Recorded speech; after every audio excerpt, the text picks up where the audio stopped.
the hand they are both new. Abiyaba, Abiyiska, Abiyako, Atakwados, Weshmeka, Kwados, Panushmeka, Olamae. It is a good thing to give thanks unto the Lord and sing praises to thy name, O Most High, to show forth thy loving kindness in the morning and thy faithfulness every night. Upon the instrument, attend strange and upon the psaltery, upon the harp, the sound of sound. For thou, Lord, hast made me glad through thy works. I will triumph in the works of thy hands. O Lord, how great are thy works, and thy thoughts are very deep. A brutish man knoweth not, neither does a fool understand this. When the wicked springeth the grass, and all workers of iniquities do flourish, if it is that they shall be destroyed forever. But thou, Lord, O Most High, forevermore. For lo thy enemies, O Lord, for lo thy enemies shall perish. All the workers of iniquity shall be scattered. But my horn shall I exalt like the horn of a wild ox. I shall be anointed with fresh oil. My eyes also shall see my desire of my enemies, and my ears shall hear the desire of the wicked that rise up against me. The righteous shall flourish like the palm tree. He shall flow like the cedar of Lebanon. Those that be planted in the house of the Lord shall flourish in the courts of our God. They shall still bring forth fruit in no age. They shall be fat and flourishing, to show that the Lord is upright. He is my rock. There is no righteousness in him.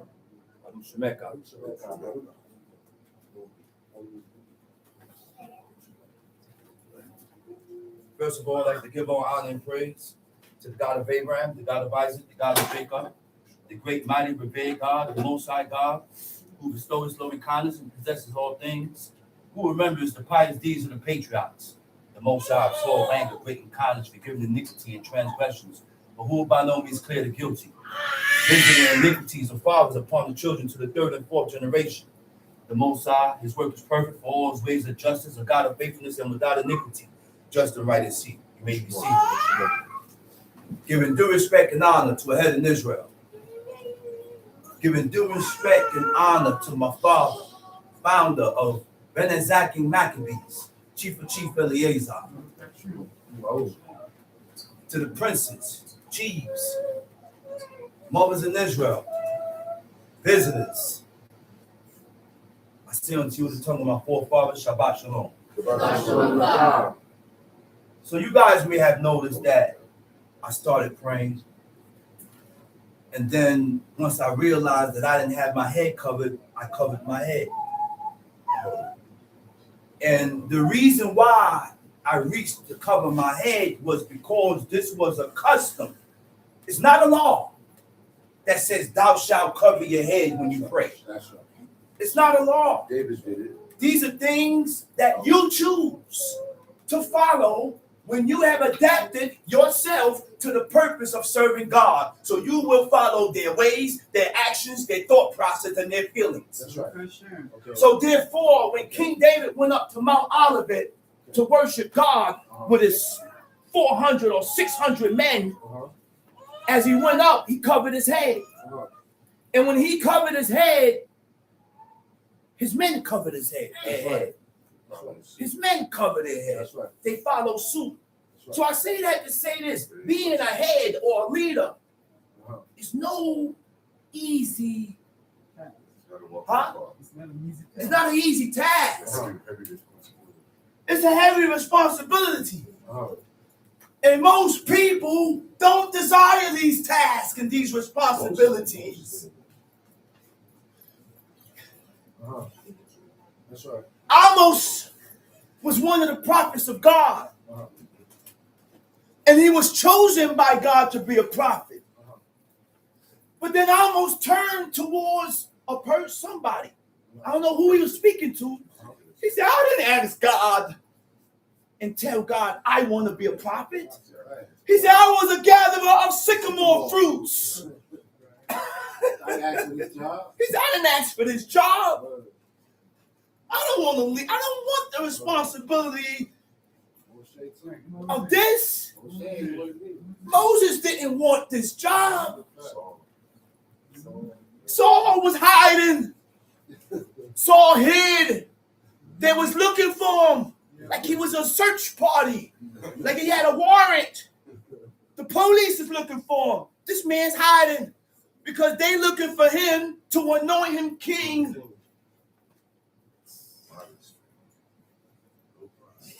the responsibility of ruling and governing no hard-headed, stubborn people. There you go.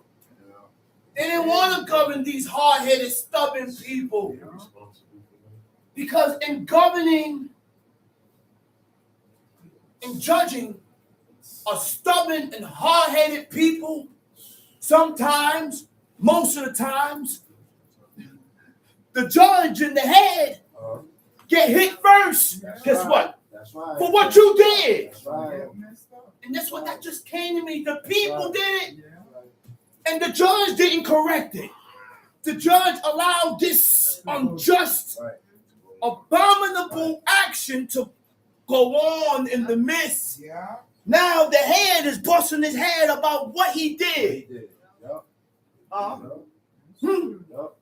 Yep. That's right. Now the person that's the head busting his head about what he did. That's right. But guess what? That's right. The head ain't do nothing. Right. It's you. That's right.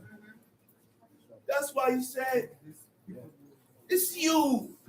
That's it. That's why in Proverbs 26, or 29, which I'm about to get into, he said, remove the wicked, and the throne shall be established in righteousness. Okay. Okay. Get it. He didn't make no specifics. No. So it could be my own flesh and blood Right. that I have to remove so that the purpose can be set up and established in righteousness. This is why we cannot go easy on judgment. Once I lay a judgment down or a decision, you go against that judgment or decision, you being my flesh and blood, it doesn't count. Get out! And you can come back when you reflect and change and become a better person. Because I'm not going to choose your side over the righteous. I'm not going to choose you, oh despicable one, over the one that is right. That's right. Huh? We as a people have to learn. I said we as a people have to learn to adjust and adapt. I said we as a people have to learn to adjust and adapt. We have this heathenistic mindset that detours us away from God. We were born with this heathenistic mindset that detours us and turns us away from God. So we have to learn to adjust and adapt our feelings, our emotions that formulates in your mind. Learn to adjust and adapt our feelings to the understanding and the mind of God. Okay. You know what that is? When you are able to adjust and adapt your feelings to how God feels, adjust and adapt your mind to the mindset of God, feel only for what God feels for, love only what God loves. That's right. Huh? Hate only what God hates. Right. Huh? You know what that is, man? And this is a mindset that has to be developed. Yeah. You got to develop this type of mindset. Yeah.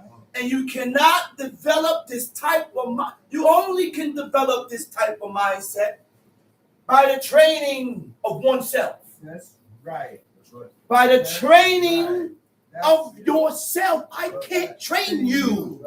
That's right. God, man. That's I right. can't train you. Yeah. You can't train me. And you only know. Yeah. You're too goddamn old. That's right. The upbringing is over. Okay then. You know where's the training at and the upbringing comes from? When the kids, Yeah, that's the right. children, Right. That's right. That's it. Well, that's when it The starts. children That's and when the it starts. upbringing Right. and the training process begins now with the Yeah. children. That's right. That's right. Allow the children to have a chance to agree to the things and accept the things that That's you right. don't accept. Okay. Not because you don't accept your husband to have two husbands. Hey, Not because. Pause on that. Pause. Hey. Pause. I gotta pause. Wait a minute. Please don't get it wrong. Take your time. Take your time. Let me take my time. Let me take my time. Let me rewind that back. Not because you don't accept your husband That's right. to have two wives That's right. means you have to instill that in your daughter. That's right. Right. That's We have instilled right. the wrong perception of God in our children because of our own mindset, because of our own feelings. But I want my son to be better than me. That's right. Right. That's right. And you should want your daughter to be better than you. That's right. That's right. By incorporating this godly mindset into our children so that they will be able to gain the attention of God. So that they will be able to gain the attention of God. We have to be a certain way to gain God's attention. I said we have to be a certain way to gain God's attention. The attention of God has turned away from Cain. The regarding of God has turned away from Cain, but it never specified what Cain did. Which means it had to be something personally with him. That's right. That's right. Because he looked at Abel, That's right. and when God look at you, That's right. he's searching your insides. That's right. He's searching your internal moral sense. Your internal moral sense is what guides you to be able to determine right from wrong. That's right. Using the reasoning of God. That's right. Not determining right from wrong from your mindset That's right. or from how you feel. That's right. Huh? That's right. Because certain matters God says stay out of. Right. I said certain matters God says stay out of it. That's right. Because when you delve into many matters, he said you're not going to be innocent. You ain't going to be innocent. That's right. Huh? Uh-huh. Huh? So what does it mean to adjust? Adjust means to make changes with yourself. And the changes that you make with yourself is for the purpose of improvements with God.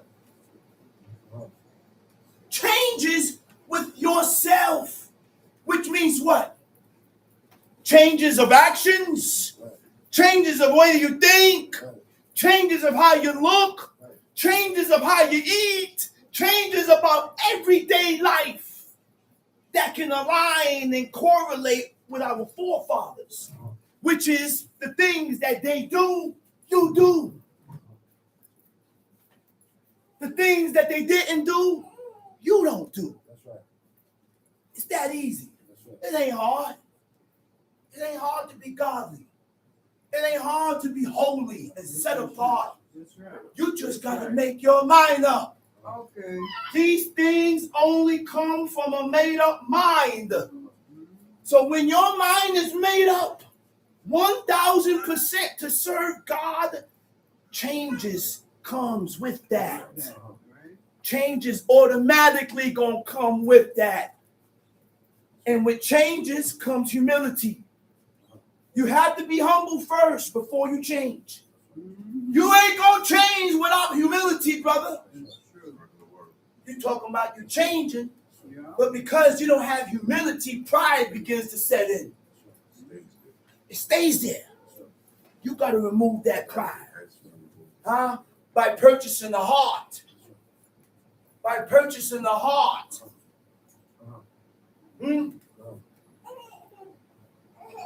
Improvements with God to regulate or adapt oneself to the standards of the Creator. What does adapt mean? What does it mean to adapt? Are we adapting ourselves to God or to the ways of God? I said, what does it mean to adapt? Okay? Adapt means what? Adapt means to make the necessary adjustments. Okay. Oh, Lord have mercy. All right. See, a lot of us read over these words, Right. but we don't look them up to find out the essence and the importance, the real meaning of these words, and we assume we know what adapt means. Right. But we're not adapting to God. No. Lord have mercy. No. There's nobody adapting to God. That's right. I haven't fully adapted to God, No. Okay. even though I have over 50. I ain't 50 yet. Okay. I ain't climbed that hurdle Wait yet. up, wait Wait a minute. Wait No, I ain't 50 yet. a minute now. But Right there. adjustments. Adapt means to make the necessary adjustments with yourself for the purpose of serving God. And that, listen to this. As I'm reading and reading, that's what God saw in Abraham. Okay. Even though Abraham lived a life of serving wood and stone and idols, Okay. coming from a family that served gods of wood and stones and idols, Okay. God saw that Abraham had the ability to make the necessary adjustments to serve God. Okay. And in making the necessary adjustments to serve God, he was able to leave off from his past, which means he never returned. Which means he never returned.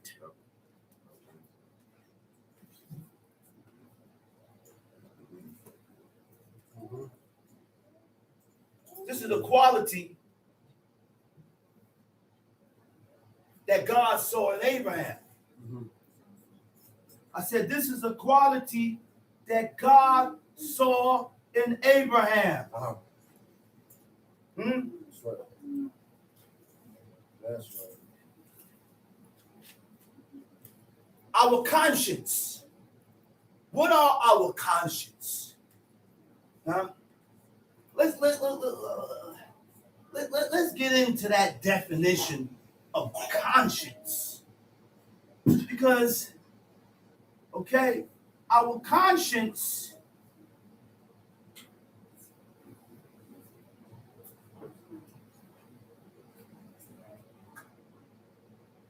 there it is, conscience.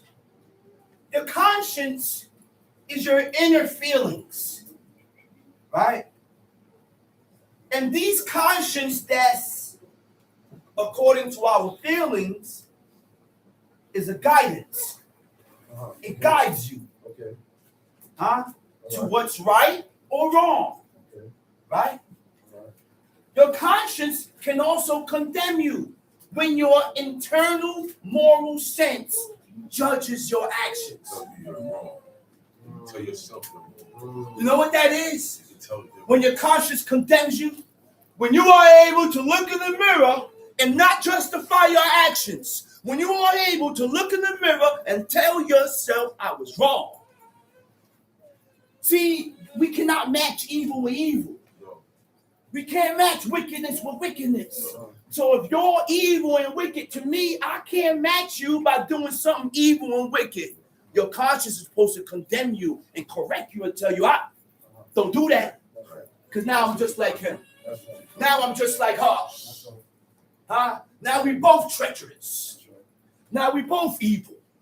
Now I done put myself in the same shoes as you.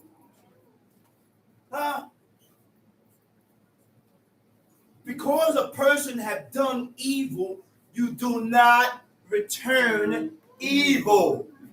And then justify yourself about, he did this or she did this. I don't know if I'll be able to restrain and hold. What is wrong? Are we listening to ourselves? Are we listening to the book on how God has set these standards and curriculum of how we should be to be accepted of God? A righteous man gonna fall. Amen. I said a righteous man gonna fall. Where I get that from? When we read that at? King Solomon, the wisest man that ever lived, he said a righteous man falls. Not because he falls and he mess up here and there. The righteousness just departs and leave off. Which means his dedication for God just leaves. So I guess you're going to be leaving after every decision that people do.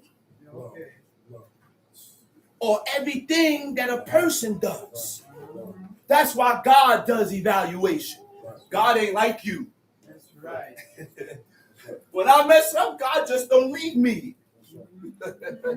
So I got to stick to God. Because he's more faithful than any man or woman living today. Yeah. Don't leave me. Yeah.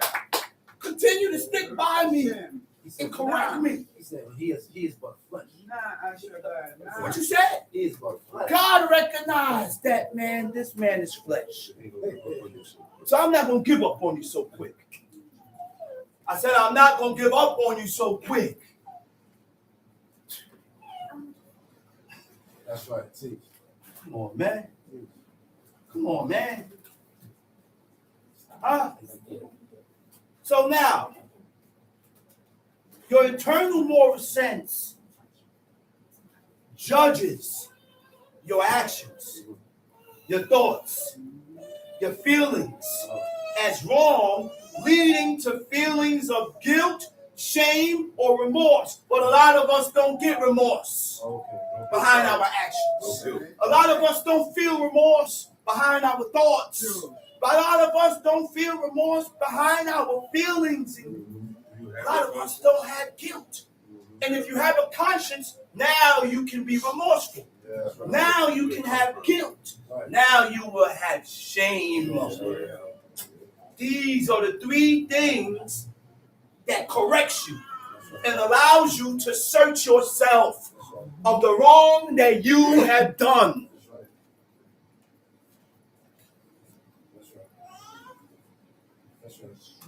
So when your actions and thoughts deviates, when our actions and thoughts deviates from your internal moral standards, your conscience is going to react. The conscience is what snap you back. The conscience snaps you back. It makes you bethink yourself. It makes you correct yourself. Because you are going to deviate one time or another.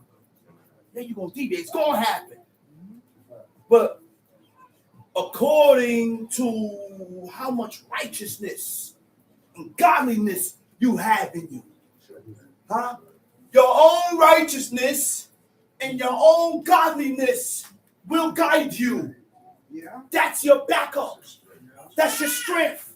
That's why the performance and the fulfilling of the commandments of God, when a person fulfills the commandments and the laws of God, he becomes more firm and grounded in the walk or in the truth so that he will be able to reflect on self. That's when the chastisement of God comes constantly. In a month, back to back to back to back to back. Damn. That's right. That's right. What the hell is going on? Right. What did I do? Domino. What did you do? What am I not doing? Domino. Domino effect. And it like it keeps going. Yeah, bro. It don't never stop. Yeah. Lord have mercy. Joke. But we look at people and we say, oh, he must be evil. No. Yeah. He's Ain't got evil. nothing to do with that, Look what bro. happened to him. Yeah. Ain't got nothing to do with This that, is bro. the chastisement of God, people. And when you understand that, you will learn and understand that God chastises those who we love. You want your portion now. Huh? I said, God chastises those who we love. And I want my chastisement now. That's right. I want God to reprove me now. I want God to correct me now. And do not correct me In my death. in my death That's right. or after I die. Right. A lot of people think when you die, that's it. Not just started. But you haven't answered for your wrong that you have done. Just started. Have you answered? No, you haven't answered. Oh. You lived a life of luxury. Oh, You lived good. Huh? Feeling of condemnation. Right? Huh? if you face a Feeling of condemnation. Right? Your conscience is important for personal growth with God. I say your conscience is important for personal growth with God and moral development. It causes you to reflect on your actions, learn from your mistakes, and strive with God to be better. Huh? Deuteronomy 7. Deuteronomy chapter 7. So prick. Looked up that word prick. You know what prick means? Prick is a nagging, sharp feeling of remorse, regret, or sorrow of your actions and the things that you did. Heavy on your conscience. It's heavy on your conscience. Okay. Huh?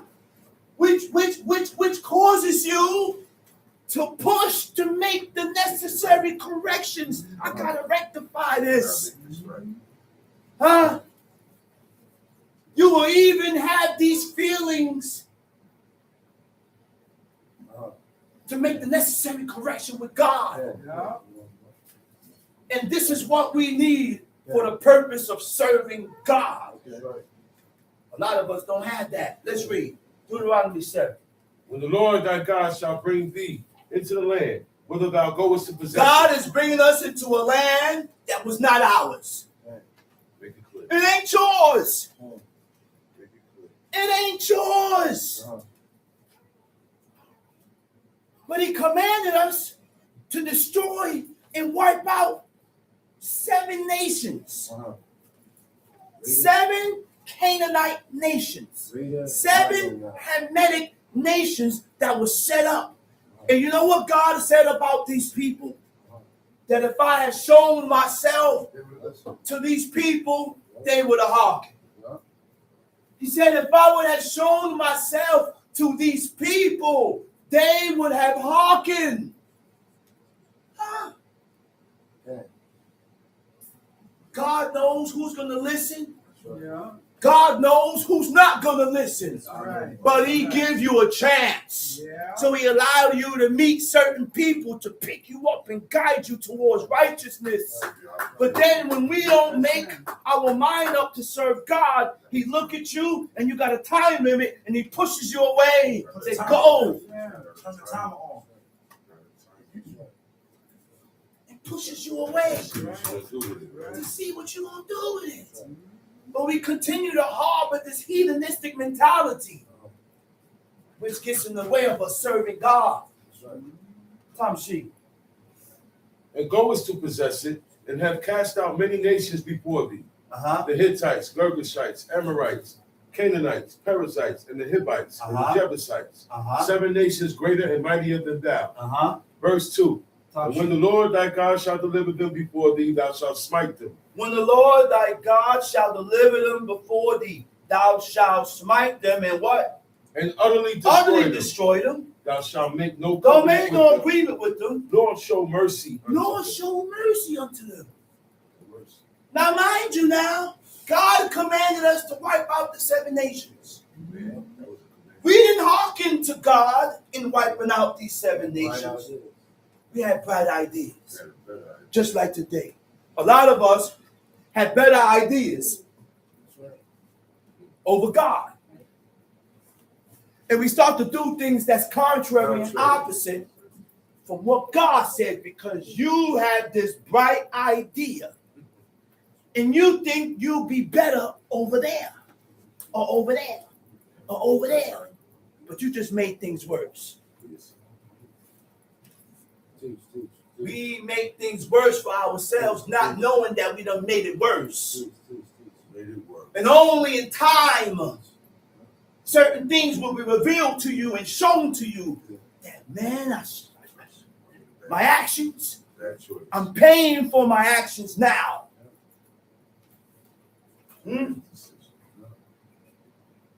Huh? Go ahead, read. Verse 3. Uh-huh. Neither shalt thou make marriages with them. But that's all we got. Like the brother said last week. And it makes sense. This is all we got. CMB. Where we getting them from? Where they at? The Israelite woman has incorporated the heathenistic mentality. Some of these Israelite women are worse than the heathenistic woman. Yes, sir. The men have incorporated this heathenistic mentality. Yes, sir. Some of these Israelite men that have incorporated this heathenistic mentality are worse than the heathens. Yeah, that's right. See, I'm not going to just point out the woman. Man and the woman are in the same boat. That's right. So when you snatch up a woman or when you meet a man,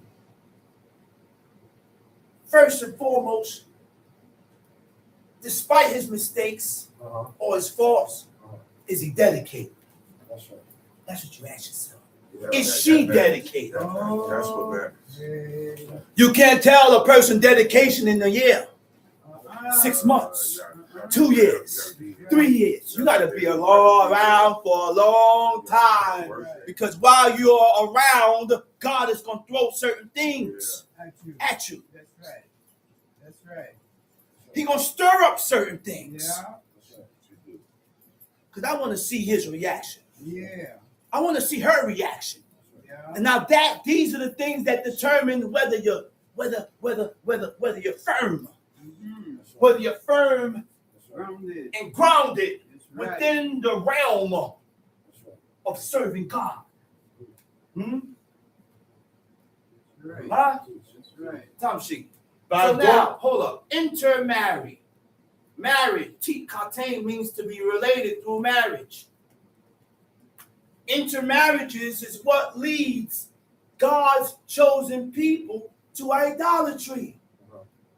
That's why God said don't marry into them. Because when you marry into these women, right? These women, when you marry into these men, they're going to turn you away from serving God. Oh, yeah, that's automatic. I said, they're going to turn you away from serving God. They have become the obstacles. They have become and will become the obstacles, right? Intermarriages is what leads God's chosen people to idolatry, causing them to turn away from God by following what? Foreign influences. I said foreign influences that will corrupt God's chosen people. That's what corrupts you. When you allow to be influenced through foreign influences. Okay. So God's instruction was simple. Completely destroy these 7 nations and their symbols in order for the nation to be pure in God's eyesight. In order to be pure. You cannot be pure walking with a people or associating yourself with people that does not acquire the same mindset as you. Okay.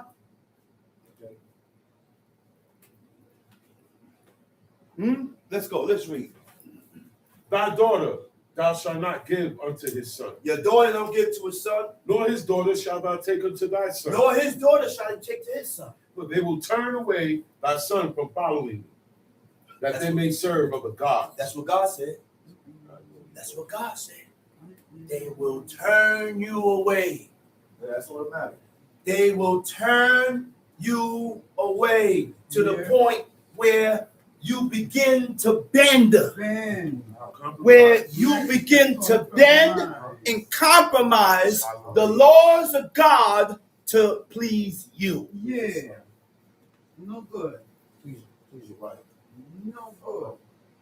You cannot bend or compromise God's law That's to right. please your husband or your wife And your children. or your children or your friends Okay. or your relatives. Okay. Okay. So when you say things that is contrary from the standards of God, you have to acknowledge it. That's right. You know what's one of the things that is said mostly? I look like an old woman. Right? Uh-oh.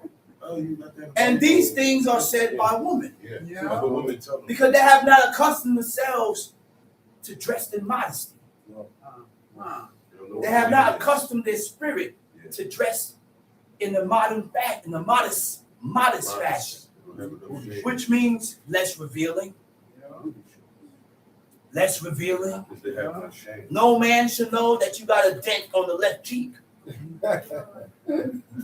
Nobody should know that you have a dent in your left cheek. It's too revealing. When I'm able to tell that your wife has a dent on her left cheek, it's because it's too tight. It's too revealing. When I'm able to see the birthmark on the right, it's because the clothes is too thin. And I could damn near see your shape by seeing through. Because when the sun shines, everything shows. So our woman put on a dress under her dress so that you can see through. When Ruth went to gather, we all know the story of Ruth. We all know the story of Naomi and Ruth. So when she went in the field of Boaz to gather, you know what she used to put her fruits and vegetables in? She used her own dress, which means she was able to pick up one dress, scoop up what she had. Her legs wasn't revealed, No. which means she had another dress on that covered up. And she was able to use her outer dress to put food and stuff inside here and then leave out. Boaz commanded his servants to leave her alone. Let her glean amongst the gleaners.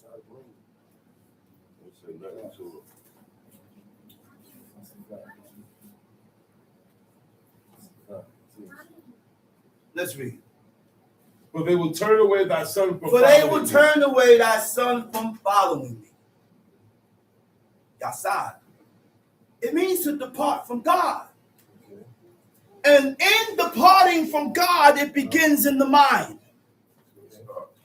That's where it starts. Number one, your departure from God begins in the mind. it begins with your thought process and emotions, because your emotions and your feelings stirs up from your thoughts in your mind, from the thoughts that formulates in your mind. This is why we must align our mindset to God.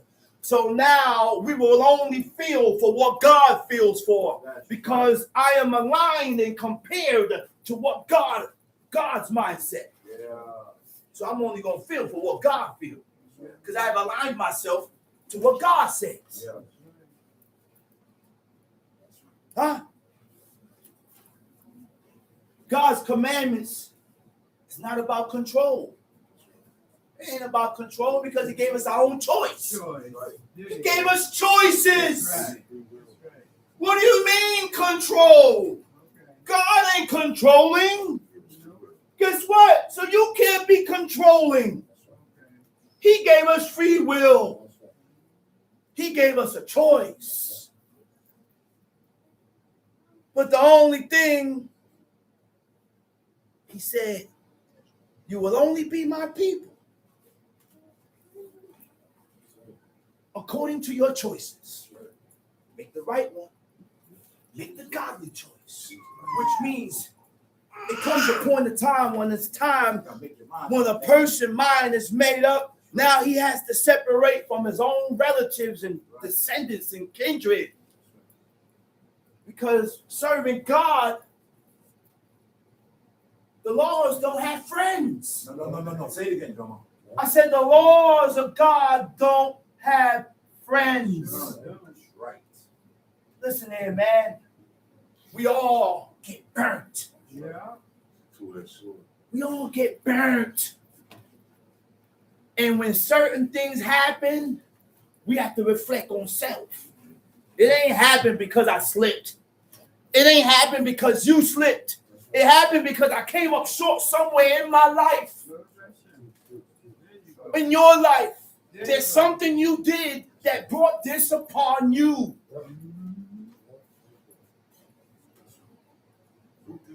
Why would God bring you towards something and then separate you after? Right.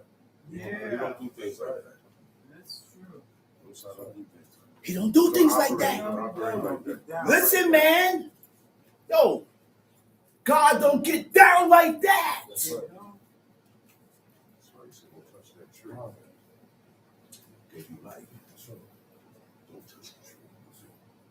don't get down like that. Why would God command? That's right. Why would God command Eve not to eat from it, and then all of a sudden his decision changed and you can eat it?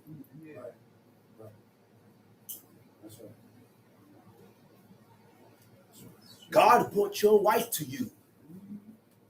God connected her to you so that you can guide her in serving God. And now all of a sudden, you're so bad and evil that she departs and leaves. So now she has to check herself. Why is God pushing me away from this man that brought me so far in serving God? He picked him for me. I think. That's right. My father had 3 wives and pushed 2 away. 4. 4 wives. And he took care of all 4. And he pushed 3 away and left the one that was dedicated. Amen. Left the one that was dedicated. Amen.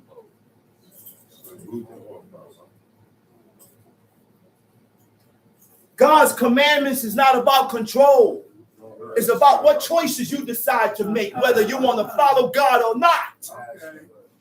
So my choices will determine my life, will determine my desire.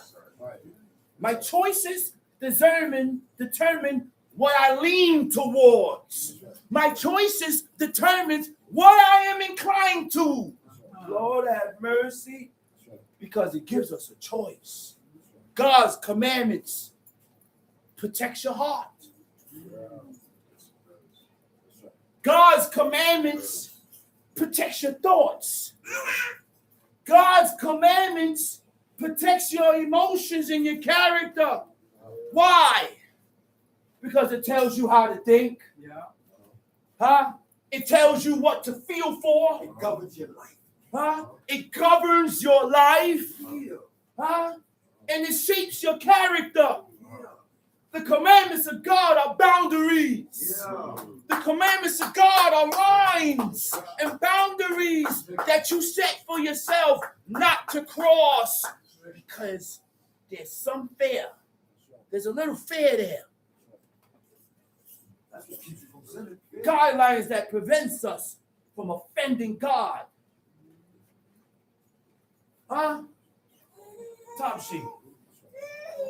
But they will turn away thy son from following me, that they may serve other gods. So will the anger of the Lord be kindled against you and destroy It you means suddenly. a lot on who your son marries. Yeah. Yeah. Right. It means a lot on who your son marries. Right. Because those are the things that determines how the children is going to be raised. Right. It means a lot on who your daughter marries. That's right. Because those are the things that determine how the children will be raised. Right. You cannot raise a child without the mother, That's right. and the mother cannot raise the child without the father. You need both. That's right. That's why godly counsel is important. Because America society teaches men and women to coexist without each other. Not only the woman, I said society teaches men and women to coexist without each other. Right. That's right. Say it again, sing it, brother. Sing it, brother, sing it. Oh, the single ladies, oh, the single ladies, oh, the single ladies, oh, the single ladies. Put your hands up in the club. Now look, see what she said? Up in the club. All the women that's in the club are single, and they just looking for fun. And then she goes back to the club and find another handsome guy. And then she evaluate. Well, he got more money. He got more going on with him. Then she goes to the next one. All the single ladies. All the single ladies.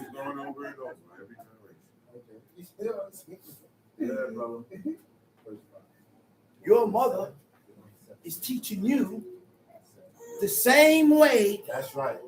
of her upbringing. That's right. Your father is teaching you the same way of his upbringing. They're not teaching you and showing you with the guidance of God. Huh? They ain't showing you none of that. Teach. Let's read. Verse 5. But thus shall ye deal with them. Ye shall destroy their altars. Break down. Destroy your altars. Okay. This is why we shouldn't have sacrifices. That's right. Okay. There's a sacrifice that goes up. It's a continual burnt offering that goes up. And this continual burnt offering never dies. It never goes out. It even goes on during Shabbat. In Leviticus 24, and I will reinstate this every week because the people has been indoctrinated to observe the Shabbat only in the morning. Damn fools. Only in the morning. Because it says Shabbat day. And then they go into all these examples Where's your cock mouth? about when the Shabbat starts. But if you read Leviticus 24, it backs up Genesis 1. That's right. Leviticus 24 says, and it states, Leviticus 24 is about the high priest making the shewbread. That's what the whole Levitical order is about. And it says that the shewbread should start from evening to morning. And then later on, when you read, it says every Shabbat. Verse 8. Now, mind you, Leviticus 24, who's speaking those words? God is speaking those words. In Genesis, who is speaking those words? God is speaking those words. Exodus, who's speaking those words? God is the what? Orator. He's the orator. So this is The one telling the all story. these things is coming out the mouth of God. Yeah. So all those people that's online, family online, Talk to him. read Leviticus 24. And if that don't tell you to start your Shabbat from a Friday evening, then I guess God has blocked you. God has blocked you. Shabbat shalom, sister. Why told me why told me to close the gates? Close the gates, but they got an explanation for that. So that's why I'm not going to get into that. They shoot a lot of things. Leviticus 24 is plain and simple. Yeah. Every It Shabbat. tells you when to start the process of making the shewbread, and it says from evening to morning. That's correct. And Verse then 3. later on, it says every Shabbat. Verse 3 and verse Why did God say to start this shewbread from evening to morning? He said every Shabbat. It didn't say Shabbat day, John. It said every Shabbat. So that means, that should tell you, All right, to John. start your Shabbat from the eve of Friday, when the sun set and goes down Friday, Like you say in the book. you start your Shabbat like it says in Leviticus 24. I don't have to go nowhere else. I'm not even going to Genesis 1. Ain't nothing more clearer than Leviticus 24. So family online, the ones that don't believe, read Leviticus 24. And allow God to give you the understanding and the eyesight to perceive and understand. A lot of us read things and we can't see it. Because God is not allowing you to see it. God ain't opening your eyes. Let's read. Break down their images. Break down their images. And cut down their groves. Cut down their groves. The Hebrew word for images is matzeba. Matzeba is a monument. Matzeba is a tombstone. Matzeba is a personal memorial. So I can't have tombstone. Okay? And this is why my father has instilled a certain, not 100%, but a certain amount of dedication within us. More than usual. He has instilled a certain amount of dedication within certain of all his sons. I say certain ones because this is not all. It's a lot more. But they have moved according to their own choices. And I don't hate them and despise them. Just certain things we're left out of. They don't invite me to birthday parties. Yeah. They don't invite me to marriages. Wedding. I don't get invited to heathenistic traditions and customs because they know that Chief Abraham ain't coming. They know that Chief Moloch ain't coming. They know that Chief Mikal ain't coming. They know that Chief Shammah ain't coming. And don't you ask for my kids to come because we raise our kids according to the standards of God. And they don't even think to call my mother. Don't even try it. That's right, brother. Not even repasses. None of that. That's correct. Very personal. Personal memorial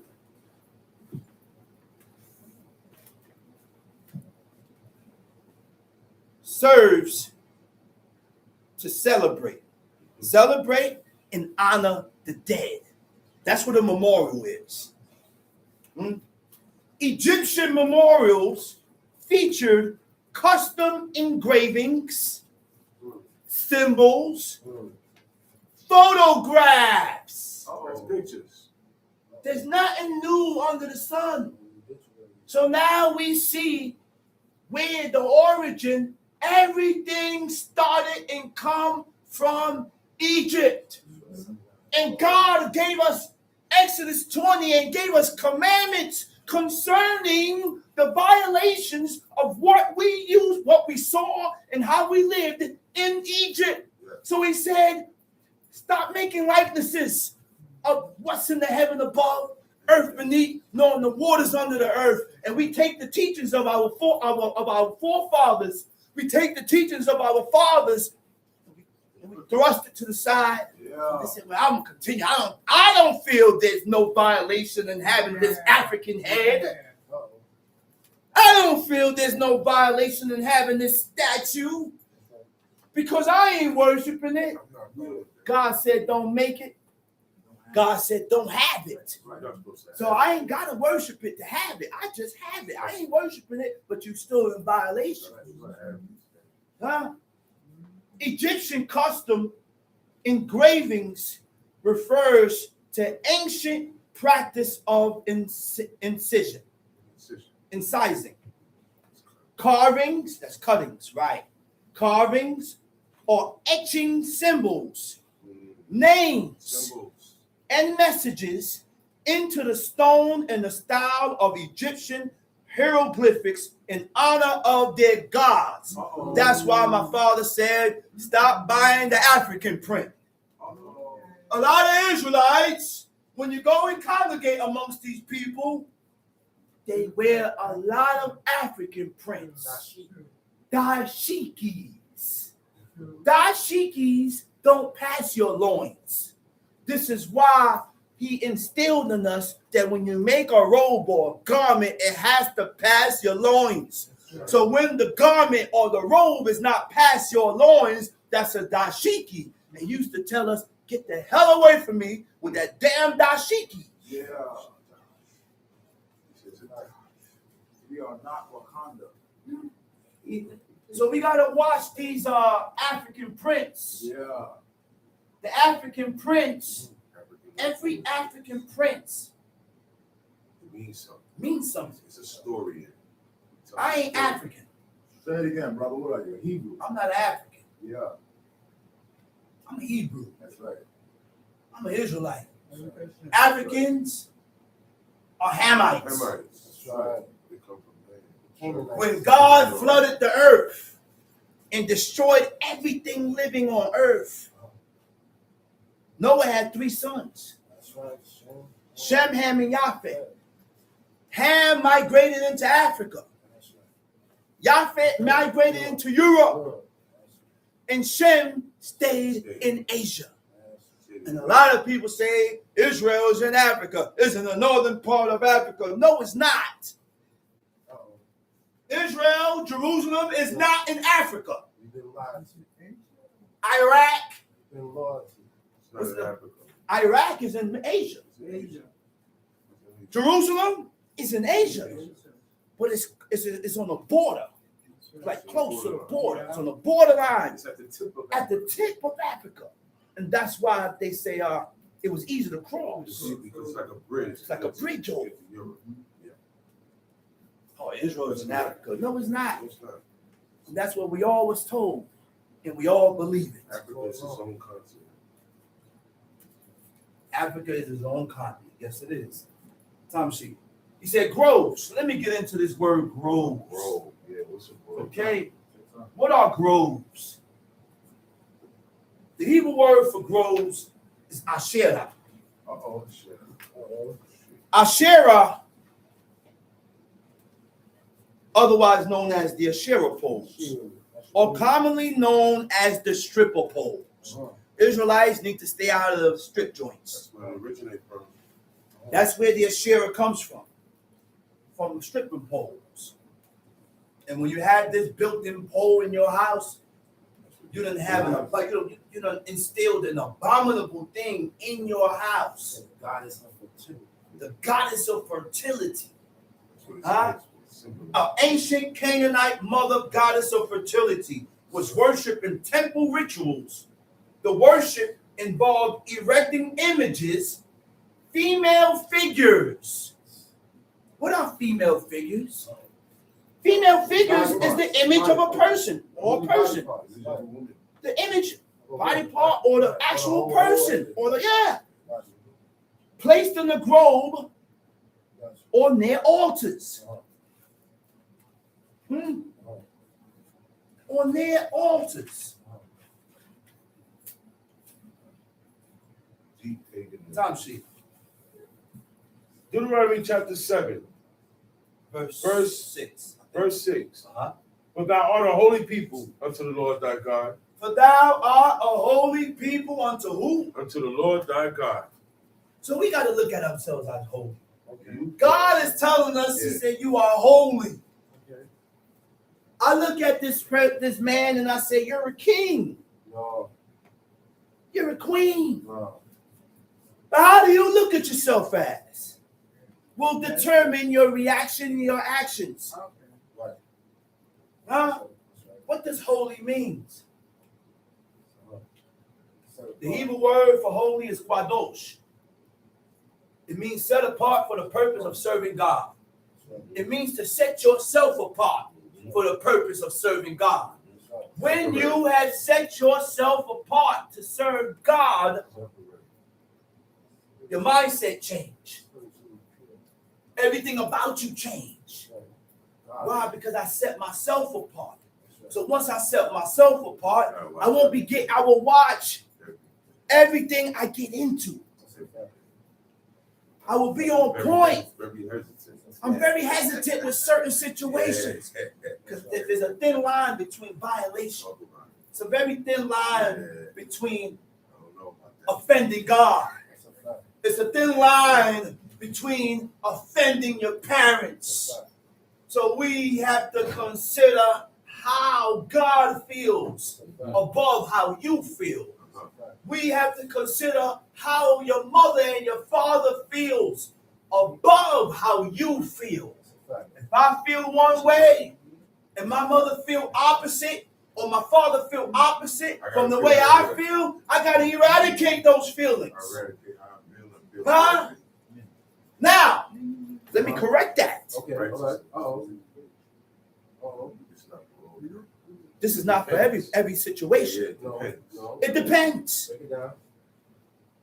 Because maybe your mother and your father don't serve God. Okay. Uh-oh. That's a different story. They don't serve God. This is a different story. That's right. So now this is a different story.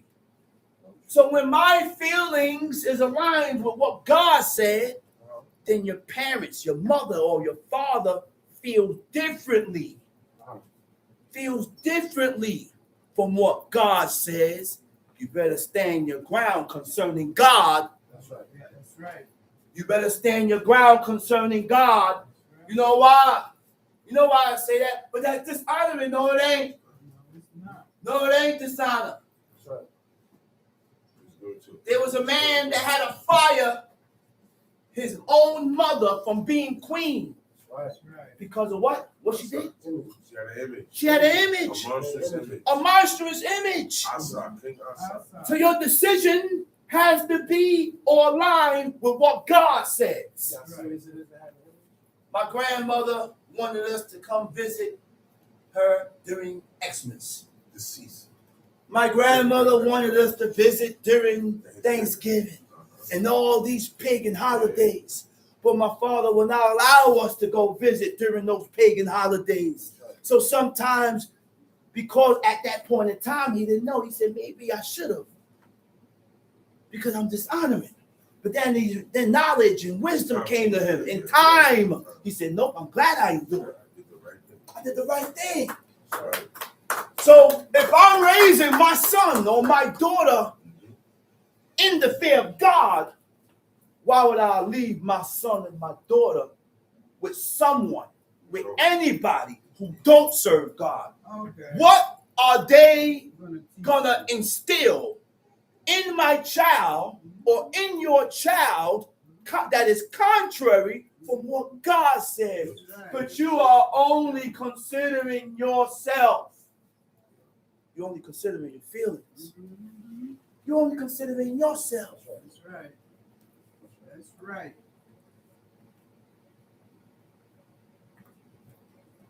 Transcendence. Transcendence.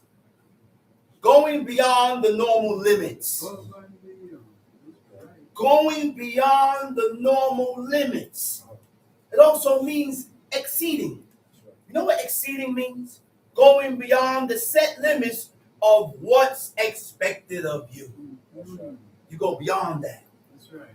Surpassing, exceeding an established standard or expectation. You ain't normal. You know who transcend? The ones that transcend Elijah, Enoch, Ezra. Huh? You got more. Moses. Huh? Elisha. Abraham. Isaac. Yaakov. These godly men are the ones that transcended and went far beyond the normal limits for the purpose of serving God. God recognized them for that. And God recognized that. I said, God recognized it. Huh? Oh, yeah. Just like he recognized your righteousness, he will recognize your wickedness.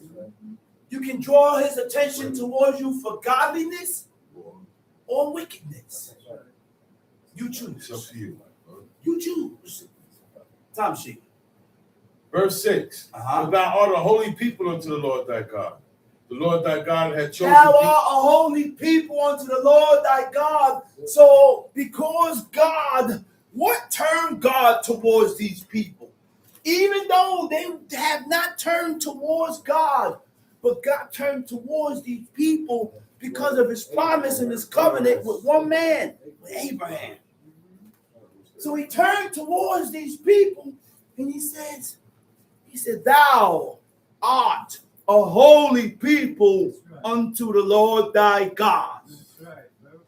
The only thing that will cause you to be holy is according to what you follow, is according to how you live.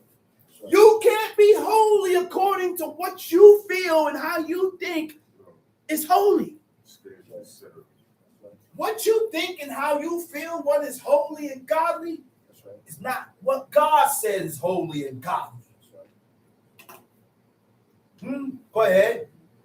The Lord thy God had chosen thee to be a special people unto himself, above all people that are upon the face of the earth. You see what God thinks of us? God looked at it and said, man, y'all are special, man. Y'all are special. And we have to learn to acquire the ways of God. The ways of God is shown through the laws and the commandments and the statutes that we read here. So God has accepted Abraham, and Abraham is long gone. But he's dealing with these people because he accepted their father. That's hard. That's deep.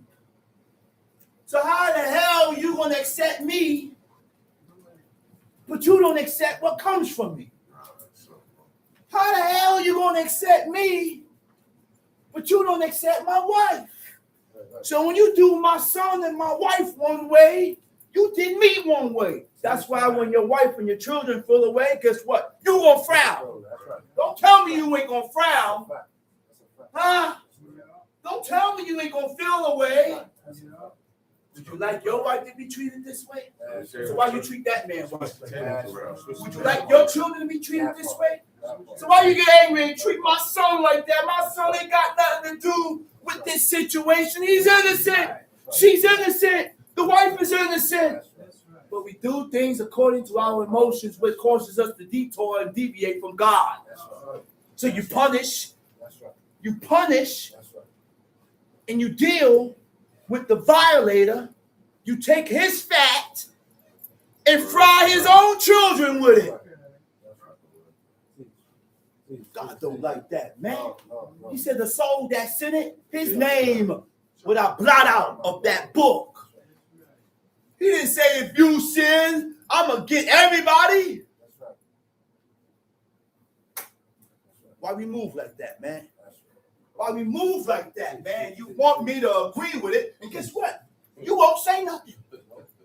It's our job to mention these things when we see the violation. That's right. It can't be one. That's right. It got to be everybody. That's right. Condemning the wicked, Yeah.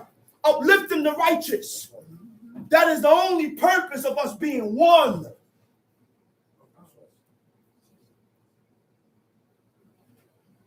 The hell wrong with us, man? Leave it up to one man. Yeah. Leave it up to this person. And only one person is uplifting the righteous and only speaking up for what God says. Right. That's right. You're right. Only one person speaking up for what God says. That's right. You scared? Yeah. You afraid? I don't want her to look at me no way. Oh, yeah. I don't want him to look at me no way. Oh, yeah. Why? Because my affinity is above what God says. Yeah. My friendship and my closeness is above what God says. Get away from me, man. That's right. Get away from me, man. That's right. Get away. Yeah. You got to speak up for what is right, man. Right. Percussion. That's it. Right. That's it, You man. like it? That's it. Tough. That's it. Right. That's it. Period. Because these things is what cause negative reactions. Period. Right. It's a domino effect. That's right. It's a domino effect. It's a negative reaction that comes after. And then we look at it and say, well, I ain't do nothing. Yeah, it came from that. That's where it came from. That hasn't been. So a lot of people lose things. A lot of things happen. But you won't consider the fact that you caused it. Okay. You caused it. We have to learn to put ourselves in certain situations and stop pointing the damn finger. Percussion. That's all we do during teachings is point the finger. Yeah. Instead of putting the mirror before us and say, That's me. have I done this? Have I done this in any form, way, or action? Yo, man. But you know what's aggravating? You know what's aggravating?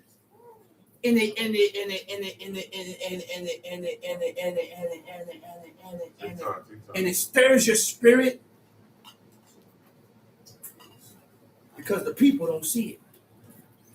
And we're still in the clouds. They don't want to see it. We're in the clouds right now.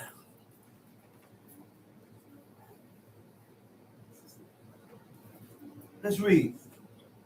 The Lord did not set his love upon you, nor choose you, because he were more in number than any people, but he were the fewest of all people. But because the Lord loved you, and Because God loved us. and because he would keep the oath which he has sworn unto God our loved fathers. us, and we wasn't into his people yet. Yeah. Before we knew him, he loved us. He said, what he say? He said, before I knew you, I loved you. Before he knew you, he developed a love for people that he never knew. They're introduced to each other. Just like a mother. That bond is created right there from when the mother is pregnant. But in the back of their head, they're the only one that's bonded to the damn child.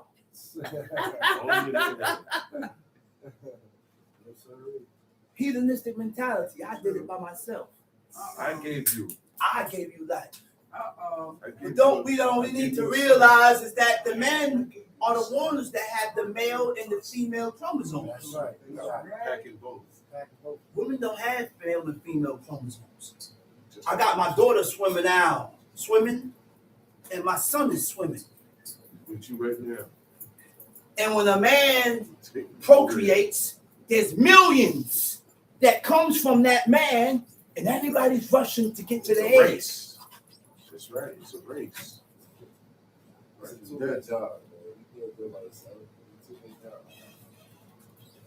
I'm not even getting Take two to tango. Take two to Let's tango. read. Have the Lord brought you out with a mighty hand and redeemed you out of the house of bondmen, from the hand of Pharaoh, king of Egypt. Verse 9. Know therefore that the Lord thy God, he is God. Know therefore that the Lord thy God, he is God. Recognize that. Huh? Have we even recognized that God is God? Eli, Eli. Yeah. You know what Eli, Eli is? My God is God. Yeah. For certain declarations you can't even say Yeah. because you ain't made your mind up. Yeah. You have not come to terms with yourself on what life you're gonna live, whether it's godliness or righteousness, whether it's wicked or evil. You're still undecided. You're still undecided, and I can tell through your actions and the things that you do and the decisions that you make in life. Let's read. He is God, He is God. the faithful God. God is faithful, so we got to be faithful.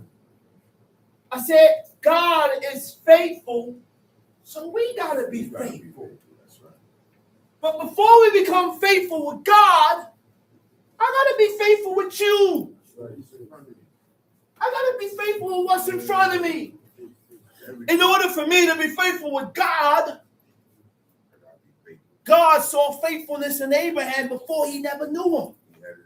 He was serving gods of wood and stone, and he was faithful towards his father. God saw in Abraham that he had the quality to make adjustments with his life. So he turned towards them and showed them, and Abraham never went back. That's the only way to the road of perfection, is to walk before God. And how do we walk before God? By following his ways. That's right. By following his laws. By following his commandments. And making the necessary decisions according to God's reasoning. Yeah. I said according to God's reasoning. Not my own reasoning. Yeah. This is what we messed up. And we make decisions according to our own reasoning. Yeah. And this is why God said, take the cause to thy brother. Emotional reason. Because according to your emotional reasoning, it's not always right. Emotional reasoning. It's not always right. That's right. Tom, see? That's right. Which keepeth covenant and mercy with them that love him and keep his commandments to 1,000 generations. Which keepeth his covenant and his mercy to who? To 1,000 generations. Read that over, man. That's verse 9, right? Verse 9. Read that over. Deuteronomy chapter 7, verse 9. Know therefore that the Lord thy God, he is God, He is God, the faithful God, the faithful God, which keepeth covenant which and keepeth mercy. his agreement. Which keepeth his agreement. Keep his body. We have a problem with keeping agreements. Yeah. And because of what we have agreed to, That's right. hasn't happened in my time or in your time. What was the agreement of God? Let's go over the agreement and the covenant of God.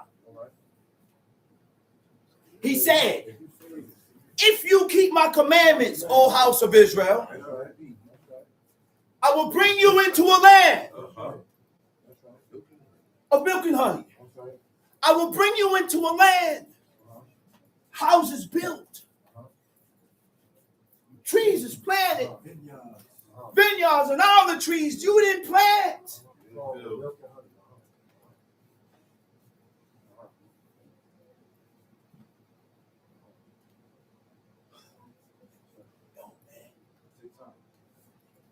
So this is how we base friendship. This is how we base relationships. This is how we base between husband and wife. It takes time for you to prove yourself, to show who you are, to God. It's a proving ground. It takes time to prove yourself, to show who you are towards your friend. It takes time. This don't happen overnight. This is not an instant reaction. And you don't leave after every mishaps, because God didn't leave us after every mishap. That's right. Even though he went into covenant. And guess what happened? He kicked us out. He said, because you reneged on your covenant and your agreement, now y'all got to leave. There you go. Not keeping you a part of the agreement. Look. He started whistling at the northern countries. He started whistling at the foreign countries. And he told them, invade my land. Look, up north. Invade my land and get these people out of here until they are able to acknowledge their faults and make the necessary corrections. Nobody's acknowledging their faults, because to acknowledge your faults is not to point the finger. When a person acknowledges their faults or is able to acknowledge their It's all faults, about him. you don't point the finger Nobody has nothing to do with it. and put the blame on everything else except for yourself. But in the back of my mind, I didn't take no part in it. I ain't take no part in this. I didn't do this. I didn't do nothing. Teach. Let's read. Which keepeth covenant and mercy Which keepeth covenant and mercy with them that love him with them that love him and keep his commandments and keep his commandments That's how you to love. 1,000 generations. to 1,000 generations. That's how you love. And this is That's how it, you right show there. your love for God. That's it. Keeping God's commandments shows that you love God. That means you love. You don't break God's commandments to satisfy yourself. You don't love God. You don't love God. No, that's right. You don't break God's commandments to satisfy your feelings and your emotions. You don't love God. That's right. Right Teach. there. What are commandments? Commandments are orders, charges given to be followed. That's what commandments is. That's right.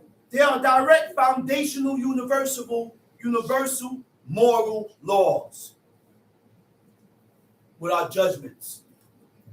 Judgments instructs us in what to do in a situation that arises between people. Judgment is also mishpat, which means justice. Mm. You know what justice is? Okay. Justice is being fair. That's what justice means. It has to do with being fair. That's it. Statutes are decrees or requirements from God. Tom C, what verse we at? Verse 10. Tom C. And repay them that hate him to their their face, face. Uh-huh. to destroy them. He Uh-huh. will not be slack to him that hated him. Uh-huh. He will repay him to his face. Uh-huh. Thou shalt therefore keep the commandments and the statutes and the judgments which I command thee this day to do them. Uh-huh. Wherefore it shall come to pass, if ye hearken to these judgments, and keep and do them, that the Lord thy God shall keep unto thee the covenant and the mercy which he sware to thy fathers. Uh-huh. And he will love thee, and bless thee, and multiply thee. He will also bless the fruit of thy womb. Wait. And he will love thee. So in order for God to love us, Do your part first. I got to do my part. Yeah. That's what guarantees the deal. That's what I'm on. God can't love you without you doing your part. That's right. Teach. That's right. There's a part that everybody have to follow and fulfill. But you want God to do his part, but you ain't doing your part. Not being fair. I want you to do your part, but I'm not doing my part. That's how we are with each other. Huh? Teach. That's how we are in life, period. Teach. We are like this with God, and we are like this with each other. One man or one person may be doing his part, but you ain't doing your part. Teach. Do you know your part? Do you know your role? Do you know your obligations and your duty? I said, do you know your obligation and your duty? This is why the upbringing and the training of children is important. Because according to the upbringing and the training of children will determine how this man will come out or how this woman will come out. So now it begins to show in your daily life because your upbringing was kaput, wasn't good. Wasn't good. It wasn't good. It wasn't good. Let's read. And he will love thee and bless thee and multiply thee. He will also bless the fruit of thy womb and the fruit of thy land, thy corn and thy wine, thine oil, the increase of thy kind. Look, you know what my father showed me? My father shows me and he trained me. And not only me, he trained all my brothers to be the provider, to support and protect. And in my life, I had 3 wives. And none of my 3 wives said they had to hustle and pay bills. Why? Because my father taught me that you take on the responsibility of paying these damn bills. So if I'm taking on the responsibility of paying bills, what the hell is your responsibility? You have obligations. Your obligations and your responsibility, right, is the upbringing of the house. What the hell wrong with these people, man? So I gotta go to Proverbs. Let's go to Proverbs 9. Stay where you at. Stay there. Right. Wisdom had builded her house. No, not that one. Where is the one that speaks about the woman? That how she builds her house in wisdom, in righteousness. So you have a responsibility, wives, and the men have a responsibility. See, that's right. See, that's right. I can't find it. I'm not even going to forget about it. Let's read. Tom, see, got it? Verse 13. And he will love thee and bless thee and multiply. He will love thee and bless thee and multiply thee. But only if we keep our part. We have to keep our part in order for God to keep his part. He will also bless the fruit of thy womb. He will also bless the fruit of thy womb. And the fruit of thy land. And the fruit of thy land. Thy corn. And thy wine and thine oil. The increase of thy kind. And the flocks of thy sheep. In the land which he sware to thy fathers to give thee. Where we at? Verse 14. Tom, see. Thou shalt be blessed above all people. Thou shalt be blessed above all people. What's going to determine if you're blessed? A lot of brothers is walking around talking about they blessed.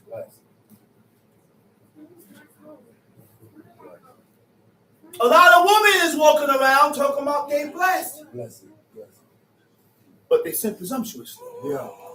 And they go against every law that is stated that we read in that book. And then we tell people that I'm going to do the law my way. I'm going to continue doing this my way. Doing the law your way, it doesn't count. That's what God says. Right. Your way is crazy. When we fulfill the laws and the commandments of God according to our own will, God does not accept it. Just like the burnt offering. It will not be accepted. Because it's according to your own will.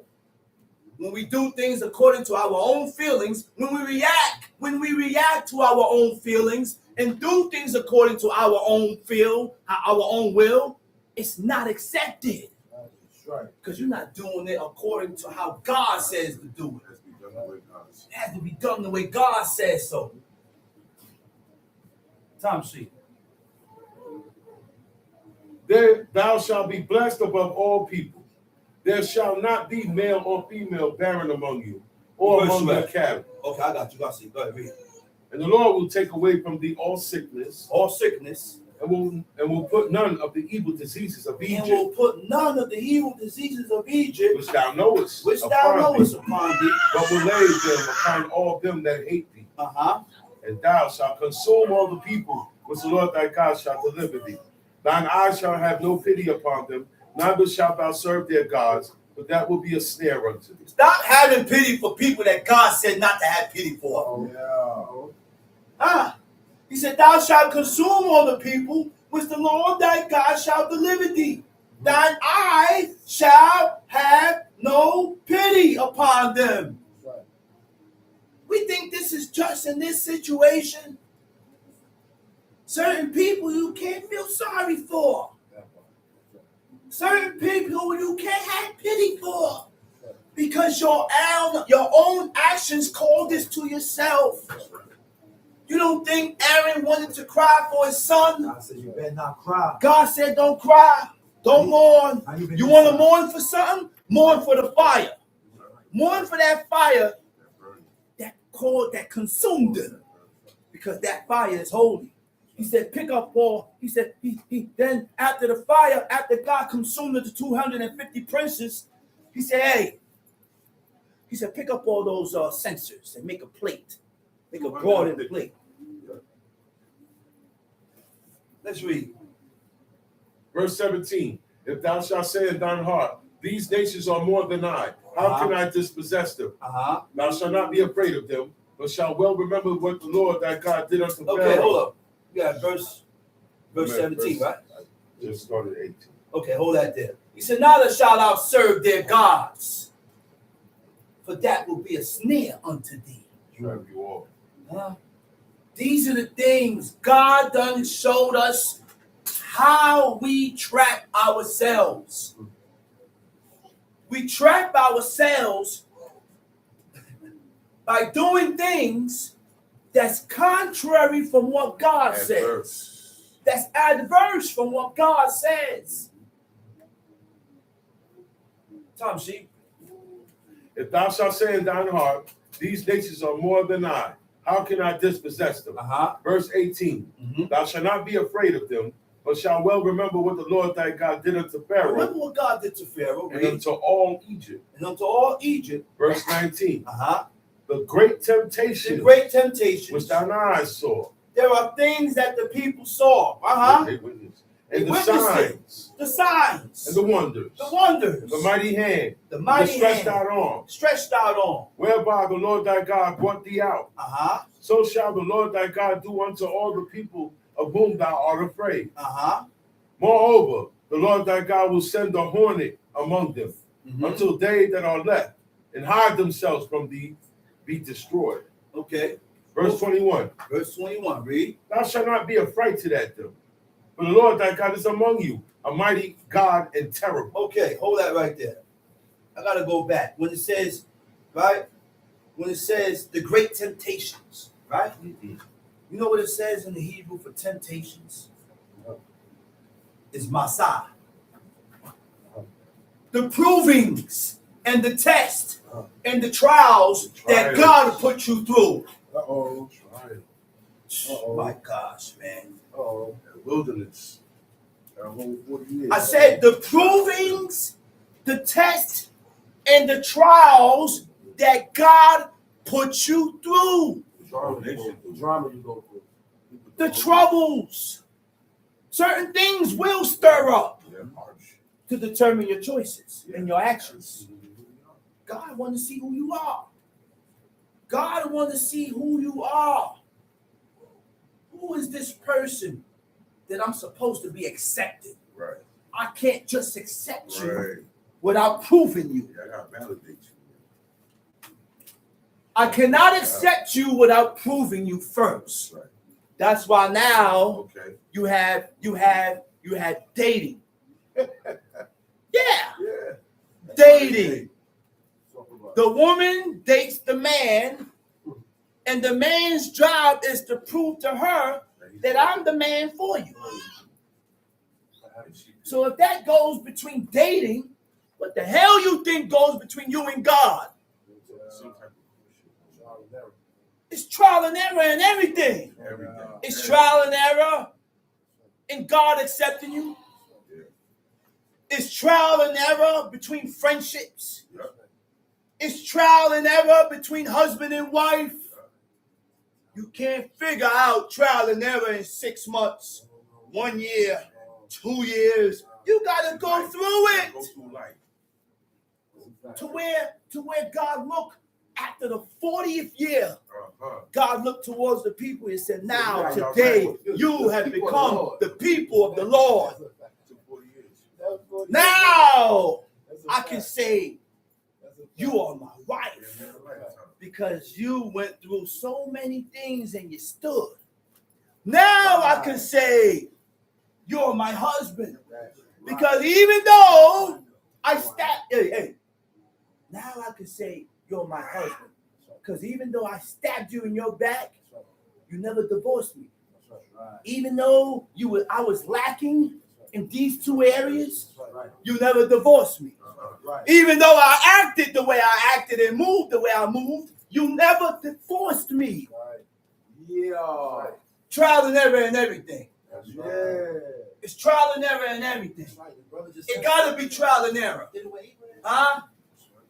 Guess what? You know when it's not trial, the only trial and error existed in the book was between God and the people.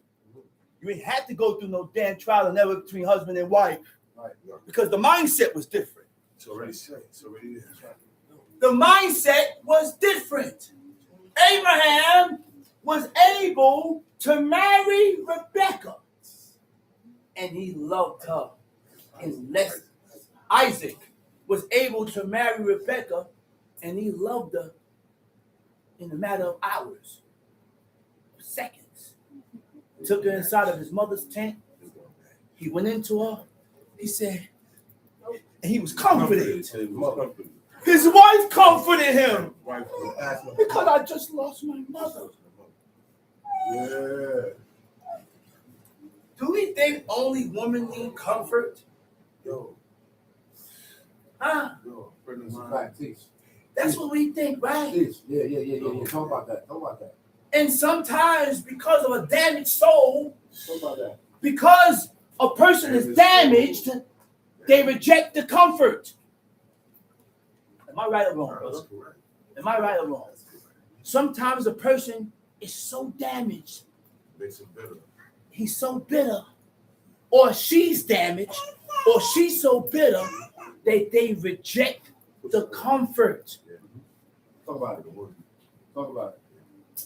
It's so hard going through it. It It happens. happens, man. I know someone going through that right now. It He happens. just lost his mother. And his wife. It happens. Talk about it. That's life, man. Talk about it. Just lost his mother. Please, that's right. And his wife is holding him down. She's messed up. Yeah. That's Come right. see. See. And the Lord thy God will put out those nations before thee by little and little. Uh-huh. Thou mayest not consume them at once. Wait. By what? By little and You little. don't get nothing right away. By little. God don't do nothing right away. By little and little. The judgment comes little by little. That's right. Will come full force. It don't come full force. That's right. Gonna die.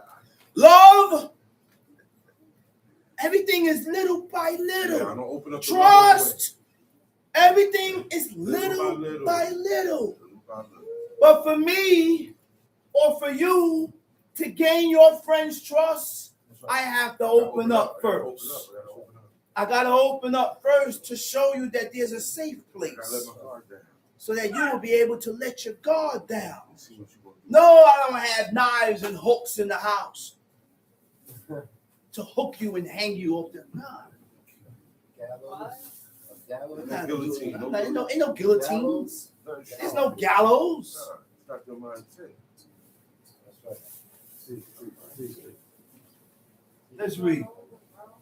Thou mayest not consume them at once, Thou mayest not consume them at once. lest the beasts of the field increase upon thee. What verse is that? That was 22. Okay, go ahead. Verse 23. But the Lord thy God shall deliver them unto thee, and shall destroy them with a mighty destruction until they be destroyed. And he shall deliver their kings into their hand, and thou shalt destroy their name from under heaven. There shall no man be able to stand before thee until thou have destroyed them. The graven images of their gods. Okay, the graven images of their gods. The Hebrew word for graven image is fesile. Fesile comes from the root word fasal. Anything that is carved or sculpted or engraved. Okay. Right? Fesile means idols or images. Right. Top sheet. The graven images of their gods, which ye shall burn with fire. Thou shalt not desire the silver or gold that is on them, nor take it unto thee, lest thou be snared therein. Okay. He said the graven images of their gods shall ye burn with fire. Thou shalt not desire the silver or gold that is on them, nor take it unto thee, lest thou be ensnared therein. For it is an abomination to the Lord thy God. The Hebrew word for snared, it means to be lured or to entice. Anything that is lured, or when you are lured, it means to tempt. Right? What tempts you?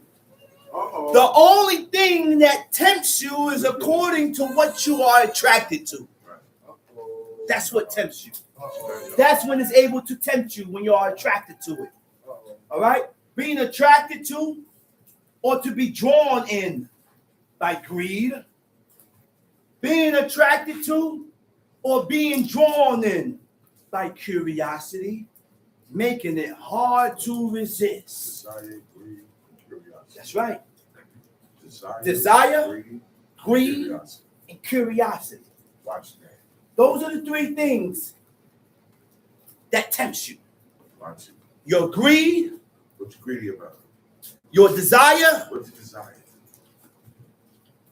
and the last one, Curiosity. and your curiosity. What piques your What curiosity? sparks your curiosity? I'm curious. What What are your sparks my interests? interest? What do you like? What do you like, man? And this is why God was able to deal with Moshe. Because when he saw that burning bush, it sparked his interest. It sparked his curiosity to go see this great sight while this bush is burning and it ain't being consumed. I gotta go check this. So when he went to check it out, when the Lord seen that he took an interest towards it, Moses called his name. Moses. In order for God to deal with us, it has to be a certain amount of curiosity or interest in God. Which means we have to set it off first. So God can show interest in us. If we don't show interest in God, God will not show interest in us. How do you show God that you are interested in him? What you involve yourself into? The amount of times that you involve you can't tell.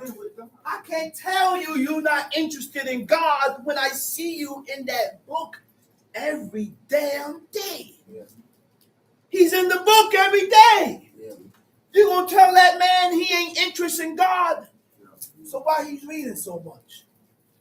He's bending the knee and he's praying constantly. You're going to tell me he ain't interested in God? Why is he praying so much? Why? So your actions determines your interests. I say your actions will determine whether you are interested or not. That's right. Let's read. Thou shalt not desire the silver or gold that is on them. Okay. Thou shalt not desire the silver or gold that is upon this abomination. So we don't buy jewelry from pawn shops. Because the chain that I bought from the pawn shop could have been used to hold up an idol or a deity, which makes the chain abominable. Okay? Guess what? Guess what else it says about the chains that are abominable? The jury that's abominable. Go ahead, let's read it. Nor take it unto thee, Don't take it unto thee. lest thou be snared therein. Uh-huh. For it is an abomination to the Lord thy God. Uh-huh. Neither shalt thou bring an abomination into thine house. Uh-oh. So when you This bring is your why. friends This is around, why. That's right. they got to leave their jury outside. That's right. You can't come into my house Right. with jury on, because I don't know what was the purpose of that jury. What was the purpose of that chain? That chain that you have on could have been used to hold up an abomination, an abominable thing. So the chain got to stay out. You see how deep it is?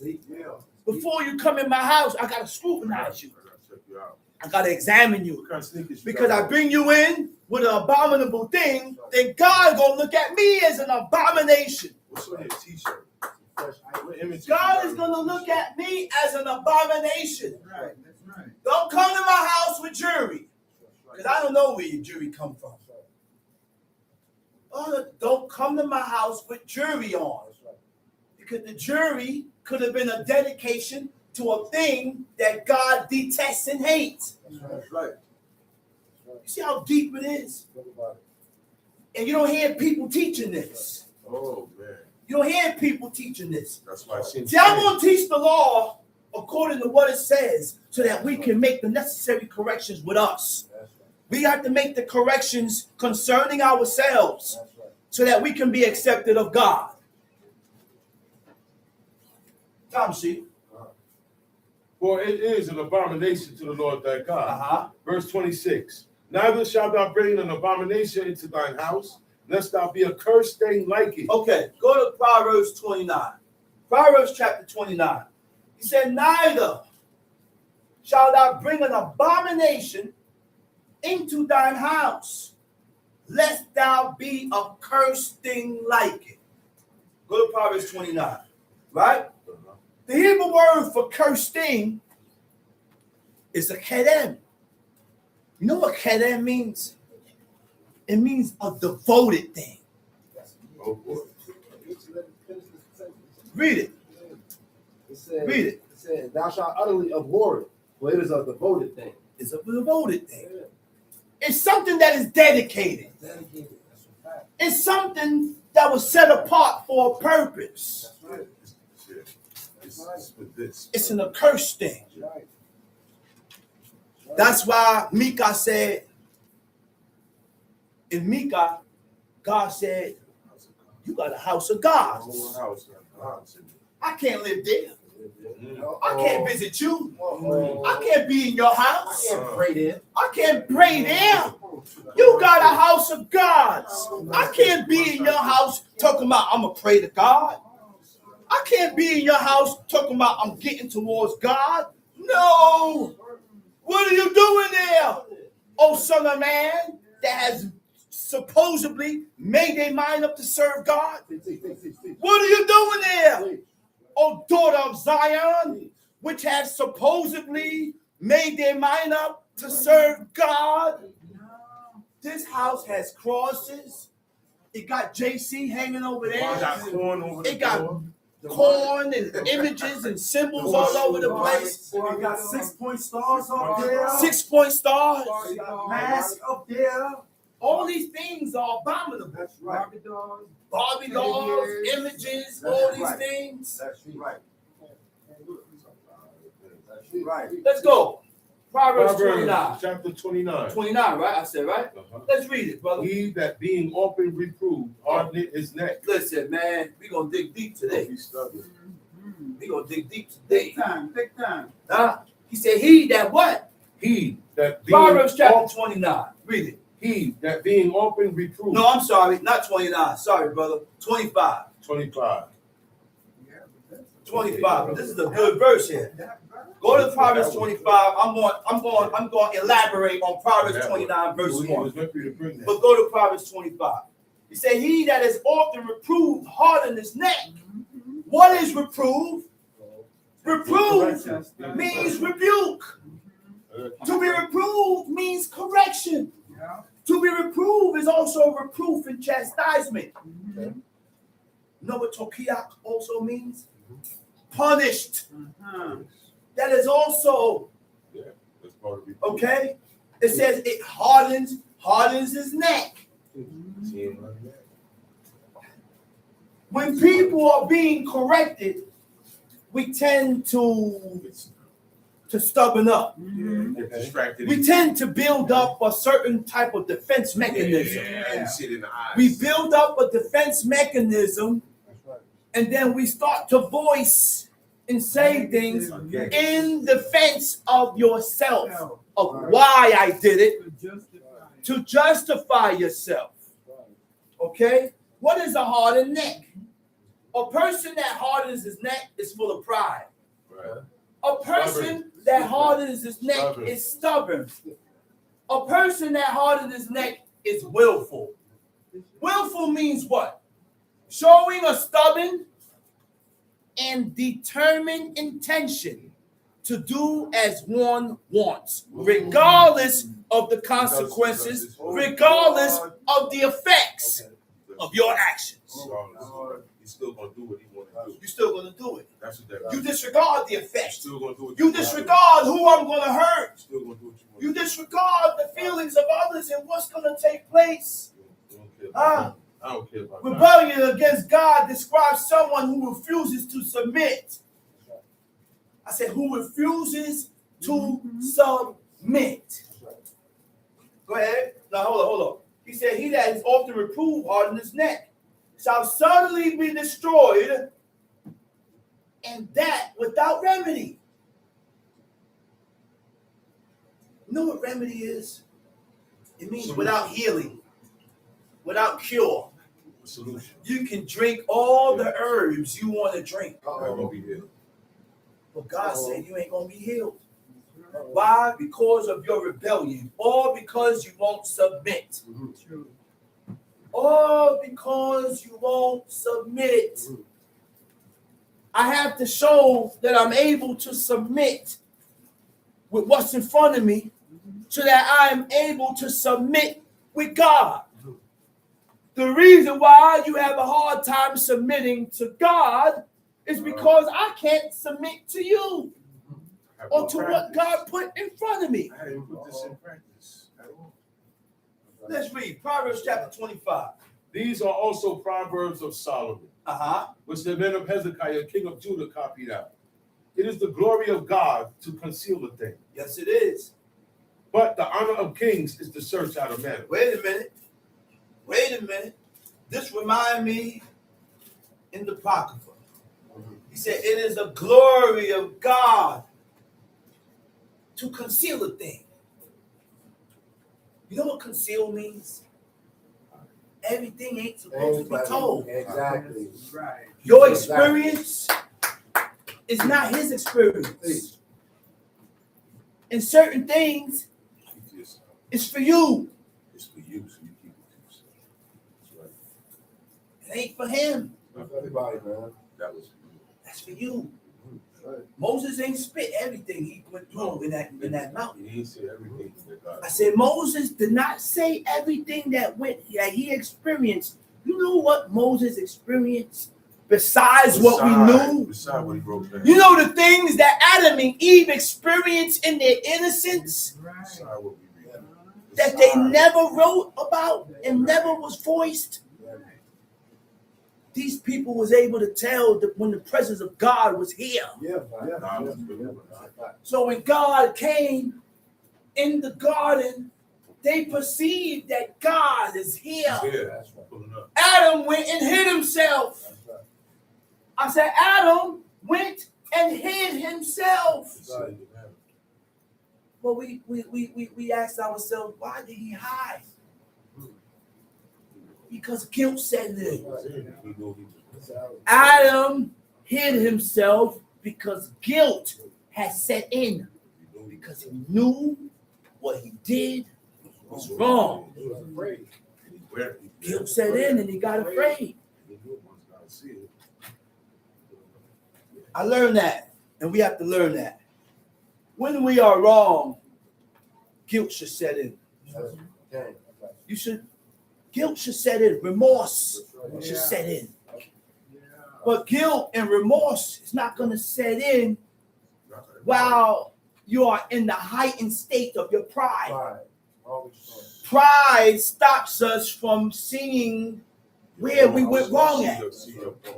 Even though you're wrong, you're able to find where I went wrong. Okay? He said it's the glory of God to conceal the matter. It's the honor of God to conceal the matter. But the honor of kings is to search out a matter. Wait a minute. That's deep. You know, listen, man. Hey, people. This determines whether you're a king or a peasant. This determines whether you're a leader or a peasant. This determines whether you're a teacher or a peasant. This determines whether you're a chief or a peasant. Chief or chief or a peasant. Chief prince or a peasant. Because kings and leaders and chiefs and princes examine and investigate matters without going by what you say. That's right. That's right. That's right. The purpose of a leader, of chiefs and princes and all these officers, is to investigate, understand, then solve the matter. Some matters never came up. You know why some matters never came up? Because it doesn't exist in the book. It never happened. Certain things happen because we didn't move that way. Okay. We were in heathens. Heathenistic things didn't come to us. One of the matters that you never read about is between husband and wives. Talk about it. They didn't go through all of this that they do today, huh? Children and parents. That's another relationship. The only reason why Adonijah, Absalom, and Amnon did what they did is because God stirred up trouble within this house because of what King David did concerning the matter of Uriah. If King David never would have did that, they would never move that way. Because that wasn't the children back then. Children today stir up themselves against their parents. On their own. That's right. Push up on them. As soon as their parents tell them something, they want to push their face up. Look at Tobit. There was a man named Tobit. And his wife wasn't named. But his wife was a good damn woman. We're going to read about her later. I said his wife was a good woman. And her name was Hannah. Right. Just like my little niece there, Hannah. Hey, Hannah. Talking about you. Your name is in the Bible. You know that? So you got to be like Hannah in the Bible. You know how you be like Hannah in the Bible? You read about them, and your Abba is going to teach you the ways of how the godly woman was, and you follow that. Why? So that God can look at you as godly and righteous. The children are sponges. The children are sponges, and we have to orientate them and involve them in certain matters in this book. You cannot be that way, and you cannot orientate your children being away. Father and mother needs to be around constantly because the external forces, the outside influences is stronger. They coming at your kids. They got you already. It's stronger. School. I wasn't around my oldest daughter. And I love my oldest daughter. But I wasn't around Because her mother took her. Her mother took her and she raised her according to how she is. According to her heart. And because of her upbringing, she tends to lean towards what her mother taught her and not serve God. The children lean. So when Tobit told his wife, Tobit went blind. Yeah. I said Tobit went blind. Uh-huh. When he went blind, his wife became the helpmeet. That's right. So she went to sew She did, the helpmeet, the breadwinner. She went to sew and she got paid a goat. She got Young paid her kid, wages. She got paid her wages and a gift. and a gift. So when she took the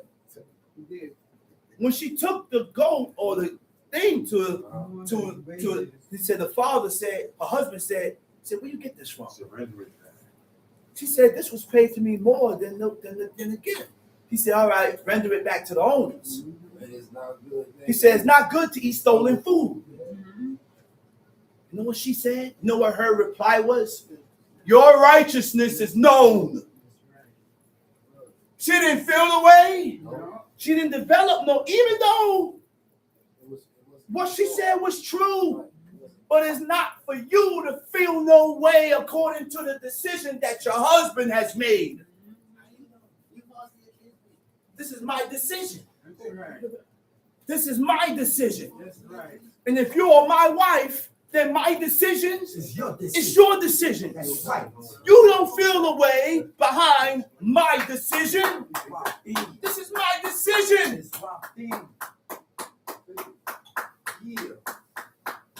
That's why, that is the reason why this heathen woman said she allows, this man said about his heathen wife, they're both heathen, they don't know God. She said, they asked them, what do they do during the argument or dispute? He said, we don't argue. She said, what you mean? He said, my wife allows me to be right until I acknowledge I'm wrong. She said, well, when you're going to acknowledge and see that you're wrong? He said, she knows what kind of man she has. You know why? That's a man that self-reflects and finds his faults. And to do that, you have to have patience. That woman has more patience. She has to have patience. It is a virtue. That's a virtue. Yeah. Okay? Tom sheet. What verse we at? Verse 3. Verse 3. Proverbs chapter 25, verse 3. The heaven for height, and the earth for depth. The heaven for height. And the earth. There's no end towards heaven. It's ongoing. You know when it ends? When you hit the waters. Because remember, in the beginning, God said it was waters, darkness upon the face of the deep. He said you got the Spirit of God hovering over the face of the waters. Only God knows how high he was.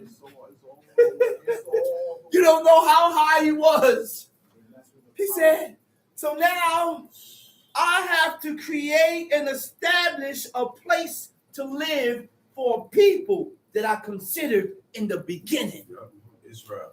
He considered Israel from in Genesis 1. So he split the waters from above and beneath. He put a requia, a space, between the waters, above and beneath. The brother say he divided. A divider. I was going through my studies. He said certain things called adamant. Adamant. You can't pass that. You can't pass it. It's impenetrable. And he put a separation between darkness and light, You can't penetrate that. which causes the darkness not to mix with the light. You can't penetrate that. That's right. The darkness I'm talking, you know what the dark? I ain't talking about this darkness. This darkness, that darkness. I'm talking about the thick darkness that was in the beginning. There with the water. You can touch it. Yeah. You can feel it. It cannot be penetrated. Like Egypt. That's right. In the times of Moses' true hands. thick darkness where God was. You see how that thick darkness where God wasn't penetrable? And the same thick darkness where God was, it was fire. But the fire couldn't penetrate the thick darkness to be able to see through. Lord have mercy. Yeah, he's great. Lord have mercy. He's great. That's his holy name. Man, listen. God is great. My God is great. God is great. Yeah. Greatest. On his word alone. You don't read and experience this in no religion. This is not a religion. This is mind blowing. This is mind blowing when God opens your eyes towards certain things. It's very inspiring. Yeah. It's very inspiring. Tom, see? The heaven for height, The heaven earth for for height depth. and the earth for depth. Deep. How deep is the earth? The depths of the earth. It's sections down there. Tom, see? And the heart of kings is unsearchable. Oh my gosh. The heart of kings is unsearchable. You can never figure out. You can never figure out It's too high. how that and king it's too deep. thinks. You know why? Too deep. Because he has to have the ability to govern a whole nation. There you go. Gotta be a little bit wiser. So I have to, that king has to be a little more wiser than the people. You have to have more insight. That's correct. That king has to have a little more insight than the people. Because my job is to instruct you and teach you. That's right. So the teacher that has been ordained has to have a little more insight than the servants or the people. That's right. That's natural. Yeah. But you don't use that to uplift yourself. No. Yeah. That's the No. problem. You don't use that to uplift yourself. Or just take advantage. We still have to remain in this. You gonna do it? Humble In this humble what? Humble state. In this humble state. The heathen call it balance. Huh? He said the heathen call it The a heathen call it balance. balance, but it's humble state. Time sheet. Take away the dross from the silver. Take away the dross from the silver. Mm. This is a message within itself. Purification. The dross is a foreign matter that forms on the surface of metals. When you take away the dross from silver, that's when it begins to shine. Yeah. That's good. Let's finish the verse. Go ahead. The Read that dross verse. from the silver, Uh-huh. and there shall come forth a vessel for the finer. Go ahead. That's still. Take away the wicked from before the king, Uh-huh. and his throne shall be established in righteousness. Uh-oh. Okay. God. Okay. Take away wickedness from before the king. All right. So we as a people cannot shine being evil and wicked. No. Right. To shine and be accepted of God, there are certain things that you have to remove from yourself. Yeah. Got you. I got you. There are certain things that you have to remove from yourself in order for God to accept you.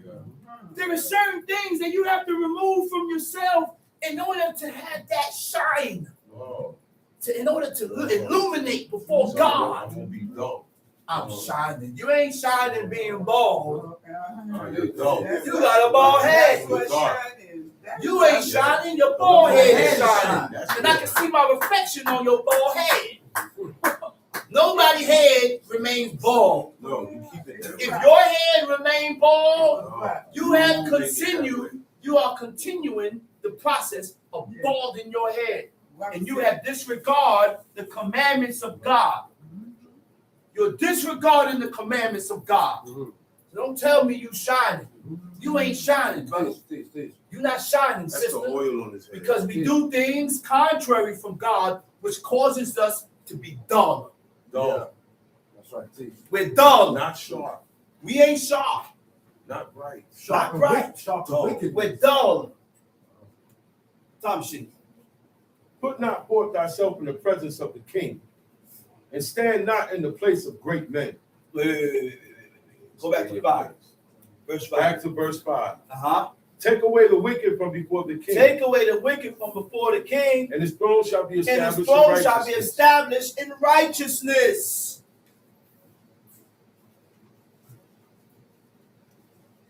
The congregation can be established in righteousness by removing the evil suckers. That's right. Teach. That part. That's how you clean it up. Throw that away. That's how you clean anything What happened up. in the case of alcohol? Over 200. The assembly can be established in righteousness only by removing the weakest link, which is the violator. Right. Yeah. Like 200-300 men died. And when we do these things, guess what? Your feelings gotta go aside. Yeah, you gotta push that to the side. Sometimes the violator is my own son, but this little dude won't You listen, won't listen. and he won't hearken. I gotta Son, you go. gotta go, You gotta go. I gotta teach you a lesson. You gotta go. because if you don't go, then I'm gonna lose my people. Yeah. This is more important. This is more important. What the hell wrong with us, man? Eli, son. What's wrong with us? Right. God killed Eli, man. God killed Eli for a reason. He said, because you didn't stop your It's sons. restrained them. You didn't restrain them. Us parents need to listen to that. Dang.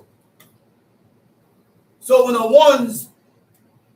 when the parents do not actually restrain, you know what it means to restrain? Stop. Stop. Yeah. Stop. He spoke to him. And that's all you did was speak. Yeah. Sometimes you gotta stop. You continue to talk. Some You people- continue to talk. That's You right. continue to talk. That's But right. the bastard won't listen. Some children don't listen to talk. Yeah, you're a bastard. Because you won't even hearken to your parents. Yeah. You won't even hearken to your father. Yeah. You won't even hearken to your mother. Uh-oh. Your mother says stop, you continue. Your Yeah. father says stop, you continue. The leader in the head says stop, you continue. Lord have mercy, what's to be done next? God will stop. That's the only thing left. That's right. Teach. Teach. So because Eli didn't stop his sons, God killed him. Yeah. Determined to I said destroy. God killed him. And the reason why Eli's sons didn't listen, because God already was determined on destroying them. Already reached the verdict. So now we have to ask ourselves, why am I not Why listening? don't listen? Yeah. Is God determined to destroy me? Uh-oh. Is God determined to destroy me? You figured it out, brother. That's why we don't Huh? Prince Zacharias said physical restraints is needed for a rebellious person. That's correct. That's what you need. Talking is not going to help. Physical, You gotta stop. gotta get physical, I put a stop to it. or banish, or get out. Yeah. Don't come Either back. or, either or. If you're that bad and you don't want to listen, And you gotta can go. still be accepted in, but you gotta change Until you change. yeah.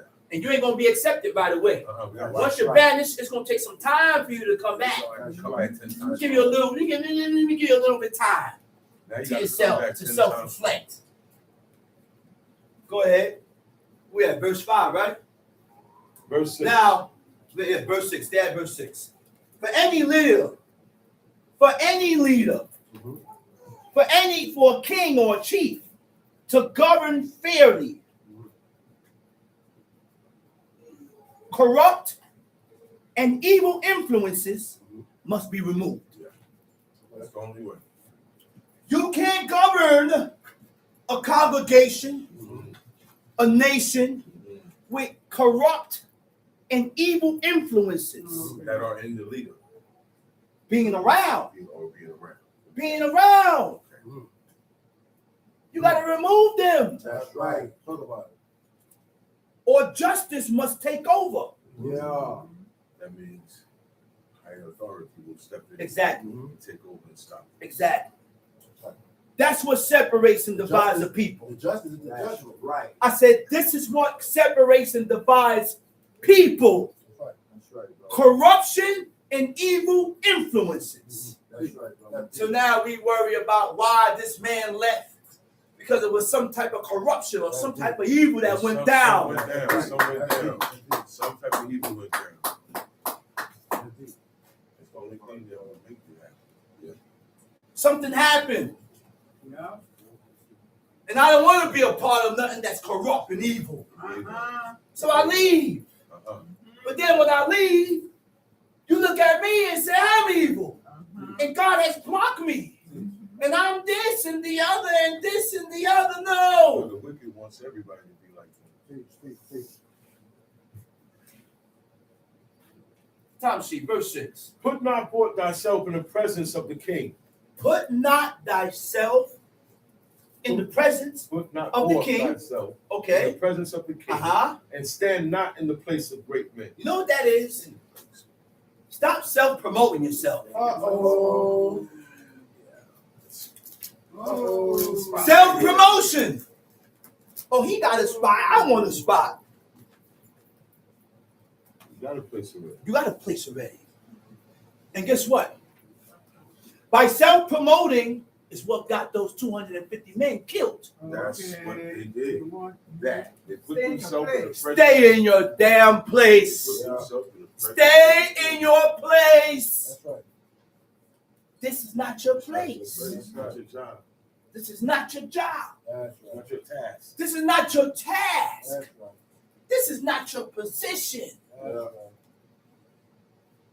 We have a problem with staying in our place. That's right. Everybody. And pride is what causes us to Pride do is what self-promotion. That's right. Self-promote I ourselves. want to stick Like out. you run something. Yeah, that's right.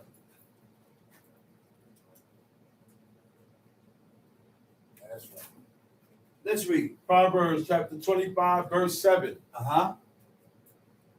For better it is that it be said unto thee, come up hither, than thou shouldest be put lower in the presence of the prince whom thine eyes have seen. It's better for a person to come to you and say, let's go, than for you to just insert yourself Make them pick you up. and put yourself in the like, I'm this too. No.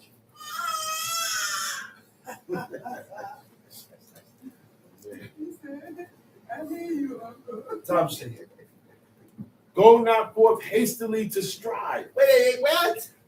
Wait, read that again, man. Read that again. Proverbs 25, verse 8. Read that again. Go not forth hastily to strive. Wait a minute, man. Uh-oh. Don't be quick to argue. Jump in the conclusion. I got you. Don't be too quick to strive and That's right, debate. bro. Yell at someone. I got you. Don't be too quick to yell and scream. I got you. That's right, bro. I got you. And sometimes my doings is going to cause an argument or a strife. Yeah, Learn to refrain from that. I got you. Learn to hold yourself back for the purpose of peace. Okay. If I say this, if I do this, Okay. it's going to stir something up. Okay. I know he's going to get a reaction. That's right. I know it's going to be a negative I reaction. know it's going to get a reaction. So therefore, I hold my I'm not tongue going to leave it alone. and I hold my actions for the purpose of peace. You know what God said about those people that abstain from strife? What did God say about a person that abstains from Christ? He diminishes his sins. That's right. Yeah, that's right. Teach drama. These are all the things that we have to take notice of because there is no more Aaron here. Aaron is not here to confess your sins upon the head of the scapegoat. That's right. So all these keys that God said you can diminish sins by abstaining from strife, Jump on it. by giving alms, Right. by honoring your parents. That's right. But you can do all these things and it will only have an effect if you become holy with God. That's You right. can't continue to sin presumptuously. That's And right. then you talking about, I abstain from strife. That's right, brother. But That's you still sin presumptuously. That's right. Abstaining from strife ain't gonna mean nothing. That's right. Honoring your parents ain't gonna mean nothing. That's right. None of these things are gonna mean nothing. That's right, brother. Everything has to be included so that it can be It can work. accepted, so that it can So work, it can work. so that it can have a positive effect. Holy. Holy. Tom C. Talk about Lest thou know not what to do in the end thereof, when thy neighbor hath put thee to shame. Mm-hmm. Verse 9. Debate thy cause with thy neighbor himself. And discuss. Wait. Uh-huh. What the? What did I just read? Got it all covered, Yeah. man. He said, "Debate thy cause With thy neighbor with thy neighbor himself. himself." Not Uh-huh. with somebody else. I'm hearing it from other Uh-huh. people. Why you ain't Talk come to me? about it. I can tell you what really happened. Talk about You it. know who told me that? Talk about it. My brother told me that. Prince Zakaria. Yeah, I'm telling on you, brother. Uh-huh. I'm making a joke. But that's what he told me. We cannot continue to accept outside reports and things that people say on the No. outside. That's right. No. Whatever you hear on the outside, That's right. I go That's why I to say the search person. matter. That's why I say search the and matter. I debate my cause to that person according to what was said from the outside. That's how you search the matter. And that's how you investigate and search the matter. Diligent inquisition. That's right. But only a person that is humble, that has some type of humility, I'm not going to jump to conclusions. is going to consider that. That's right. That's correct. It's going to consider that. You're gonna That's jump. right. Because you got to remember, people lie. That's right. People lie. Lord have mercy. People lie. People hate me. Yeah, bro. People hate me. And it's not for me to hearken to what you said. Yeah. That's right. Teach. Yeah. But the reason why I hearken to what you said is because I hate the person that you're saying it about. You on the same team against that person. He's hating I said I hate the person that you're saying it about. He's hating the ball, man. And this is why God said, don't hate your enemy. That's right. Your enemy's ox. Your enemy's ox going astray. He said, bring it back to him. Which means eradicate your emotions and your feelings for the purpose of serving God. That's right. That's what matters. Yeah, brother. That's what counts. That's right, brother. I said we have to eradicate our feelings and our emotions for the purpose of serving God. I cannot take your word. Now you start coming up and telling people what he meant. Nah. You know what I'm saying? Nah. How you gonna tell him what I meant? Oh, that's good. No. Okay. You didn't have this talk with me. Okay.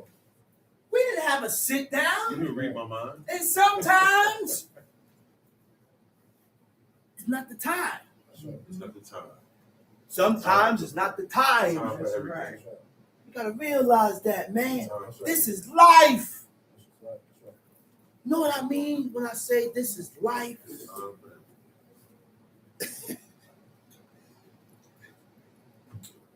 Teach. We don't realize how hard men have it in life. Yeah. Not y'all women. Y'all don't got it hard. Oh, man. The women don't have it hard. You can sit back and relax and be taken care of and be loved. And that's why when you look around, the damn man end up dead before the woman. That's right. That always happens. Statistics. That always happens. Statistics. Yeah, laugh, brother. I want the people want to hear you laugh too. Yeah, Statistics. that's a fact. The woman is outliving the man. That's a fact. That's a fact. That's a fact. That's right. That's a fact. You got to become more women than men. That's why God said, 7 women gonna grab hold of 1 man.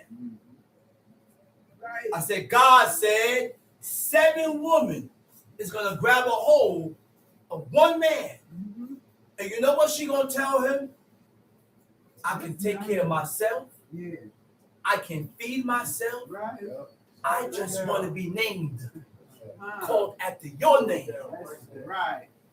That's what the prophecy Yeah. said. That's right, the ring. 7 women shall grab hold of 1 man. And we don't realize how hard our men have it in this world today. You don't read about statistics. You read about the men going out and not coming back, blood. Not coming back, blood. I said, you read about the men going out and not coming back, blood. It's sad. The men go out to work and never return.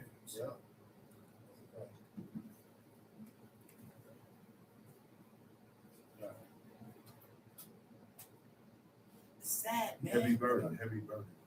It's sad.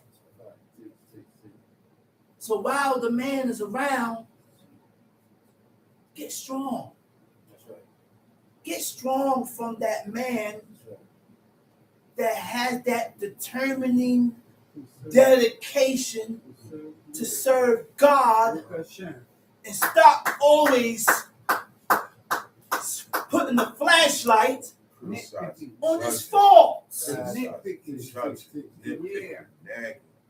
On his faults.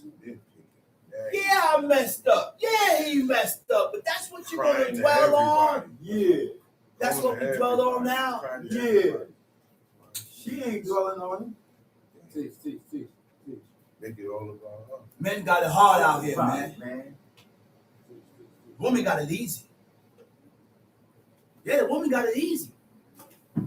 God charges the men. That's true. I said, God charges the men.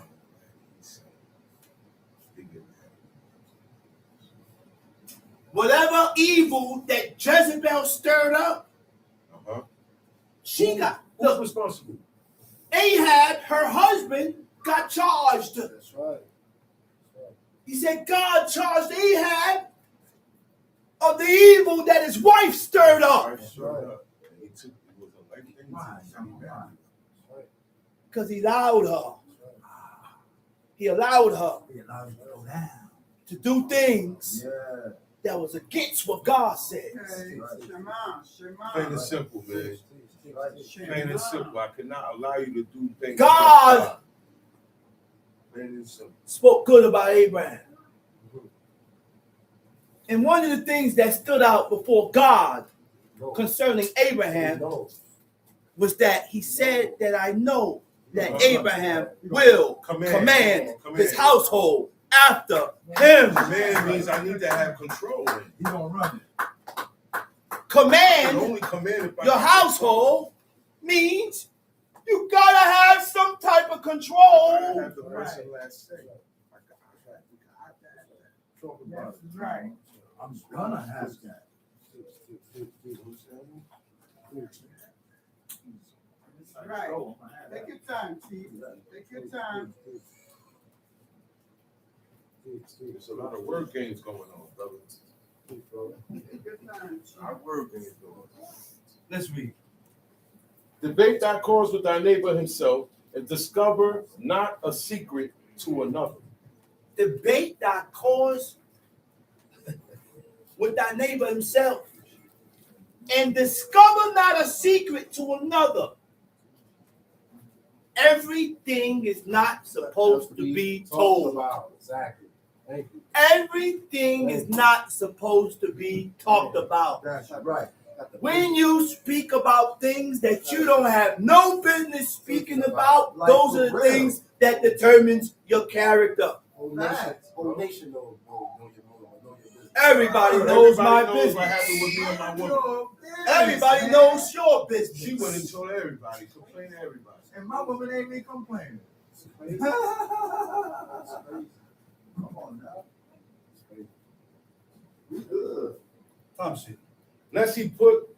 Lest he that heareth it put thee to shame, and thine infamy turn not away. Lest he that heareth it Put thee to shame. thee to shame.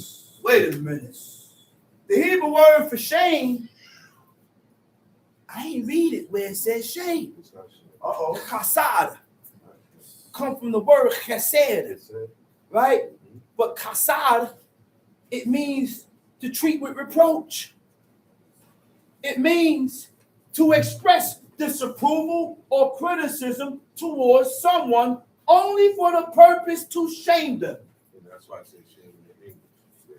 So it's still so Only for the purpose of I shaming just want to them. put them on the spot. Now, we can determine who we are. Because of me and your disagreements, I start to reveal certain things about you that's going to put you to shame or make you look a certain way so that it can determine so it can determine that I'm right. Right. Uplift you. So I can be uplifted. So it gives me a reason of my actions. You better read this book, man, for the purpose of serving God. And put you there. Read this book for the purpose of serving God and learn and start putting these things into action. You know how many of us does these We do that things? to each other. Oh God, Husband man. and wife do it to each other. Oh God. Brethren do it to We each do other. this to each other. That's right. You gotta Husband stop and that, wife man. do it to each You gotta other. Stop that, man. That's right. That's Me right. and you, Brethren. you're my wife. Brothers do it. I'm to not each other. supposed to speak about, Sisters. and I'm learning. That's right. I'm learning. Gang. Gang. So your wife's faults is not supposed to be spoken about That's right. because your wife faults That's right. is your shame. That's right. I'm still learning. one. We're still one. That's right. I'm learning. We won. One. So I don't go to other people That's right. and reveal the faults and the negatives about my wife. And you don't go and reveal the faults and the negatives of your husband. This goes both ways. Lord have mercy, I'm learning. This goes both God ways. is refining us. God is refining us. God is refining me. He's refining us, man. Yeah. And he's giving us time to be refined. That's why you ain't dead yet. That's right. That's why he ain't kill you. I ain't done yet. That's right. Because it's giving you time to be refined. That's right. That's right. Okay. See. This is, man, listen, man. Please, brother. When I read, Please, brother. when we read, Please, brother, bro. when we read, Please, brother. the purpose of reading this book is to find yourself. That's right. Fix it. You know how many times I done read things and said, man, damn, I did this. Damn, I did this. That's right. We got me. Damn, I did it. Damn. This is what I did. Yeah. But I tell you one thing, I'm going to be better than today. That's Oh, right. yeah. I'm on. Every day I'll become better. That's You right. detected Better it, than huh? yesterday. You detected I'm better than yesterday. That's right. That's right. And Sunday I'll be better than Saturday. That's right. And Tuesday I'll be better than Monday. That's right. You know why I can be Correct. better each day? Because my head stays in the book. Each day. That's right. Each day. Each day I become better Yeah. That's right. because I read the book every day That's right. for the purpose of changing myself, not changing you. Gotcha. That's right. Give me a water. Gotcha. Gotcha. Gotcha. Gotcha. Take time. Take time. You know when you will determine, when is the determining of when a person is righteous? When, you have wisdom. When he dies. Okay. Gotcha. Gotcha. When he Gotcha. dies. That's right. He said, you don't never know a person until the end. He said until the day of his death. Now you can determine whether, wow, this guy here, That's right. this guy here really fulfilled and did. Right. At this Right. point in You time, got the whole story. right now, while I'm living, You still 49 years old. Story I'm not looking at myself as righteous. I'm not looking at myself as righteous. No, I'm not. No, I'm not. Not yet. Because I still had changes to make with ourselves. Yeah. I still had evil and Adjustments. wickedness. I still have what? Adjustments. I just spoke about that. Adjustments to make. Yeah. I still have adjustments to make with myself concerning God. Yeah. You ain't gonna hear this all over the place. People don't talk like this. You got niggas that's bald and shaved face, and they Yeah. want to be talking about God. Man, sit Yeah. your butt down. I don't want to talk to you. Yeah. Facts, bro. First is your appearance. That's right. You heard this, man? That's right. First is your appearance. I don't know you from Adam, That's right. That's right. but your appearance counts. That's right. How you look. That's right. So now after I look at and I see your appearance, now I begin to talk to you. If it's according. I begin to talk to you, and we start to exchange information. And when I start to see your ways and you start to see my ways, now I can see how you think. If it's aligned with how you look. I said if it's aligned with how you look, with your appearance, Got a badge. you got to match. That's right. So lately we have risen up as enemies. That's right. He said he pulled the hose off. Man. Tom C. Yeah, man.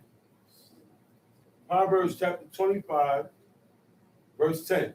Proverbs chapter 25, verse 10. Lest he that heareth it put thee to shame, Put thee to shame, and thine infamy turn not away. and your infamy turns not away. Sticks to you. You know what's your infamy? You know, The Hebrew word for infamy is dibatka. Come from the word dibat. It means defamation. that brings you terror. It means slander. It stays on. Some of these things refers to even dragging personal issues into the public. Uh-oh. Not good. Uh-oh. Personal issues Uh-oh. into the public. Uh-oh. Good. There's no need for me to be talking about this. No need. That is an issue that is only concerning about you. Oh, It has nothing to do with the matter. Oh, God. Nothing. Say it again, John. Nothing to do with the matter. Ridiculous. Now, you come up with a bunch of reasons. Yeah. Let's deal with the matter at hand, Sam. Yeah. Forget about everything that happened before. Yeah. Because everything that happened before, it wasn't the outcome that happened now. God is here. Ridiculous.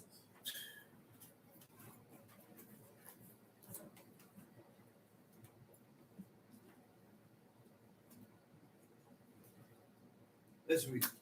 A word fitly spoken is like apples of gold and pictures of silver. Is that verse 12? That's Verse verse 11. It's a time for Yo, everything, man. man. It's a time for everything. A word that is fitly spoken is like apples of gold in pictures of silver. It's a bright picture. Crazy.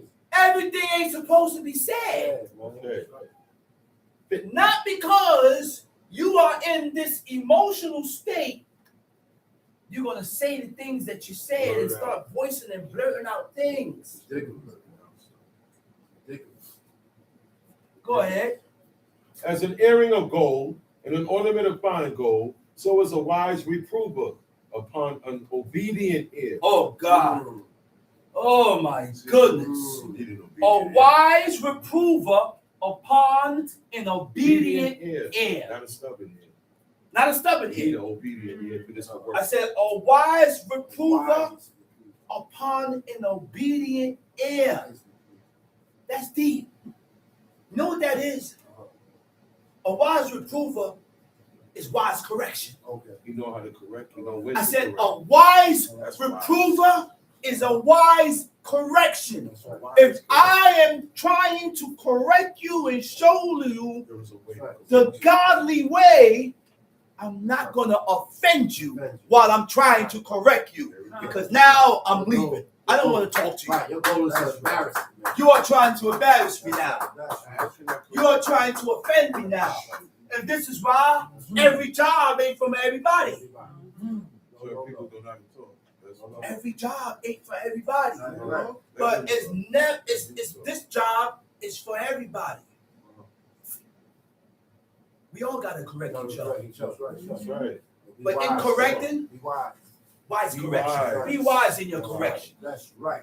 Be wise in your correction. Don't offend the man while you're trying to correct him. Talk about it. Don't offend the woman while you're trying to correct her. Yeah. All emotions. Wise correction spoken by someone with good intentions. Talk about it, brother. Toward God. Good Toward God. intentions. Talk about it, brother. What are your intentions when you are correcting this person? That's right. Huh? What are your intentions when you are correcting this person? Are you trying to embarrass them?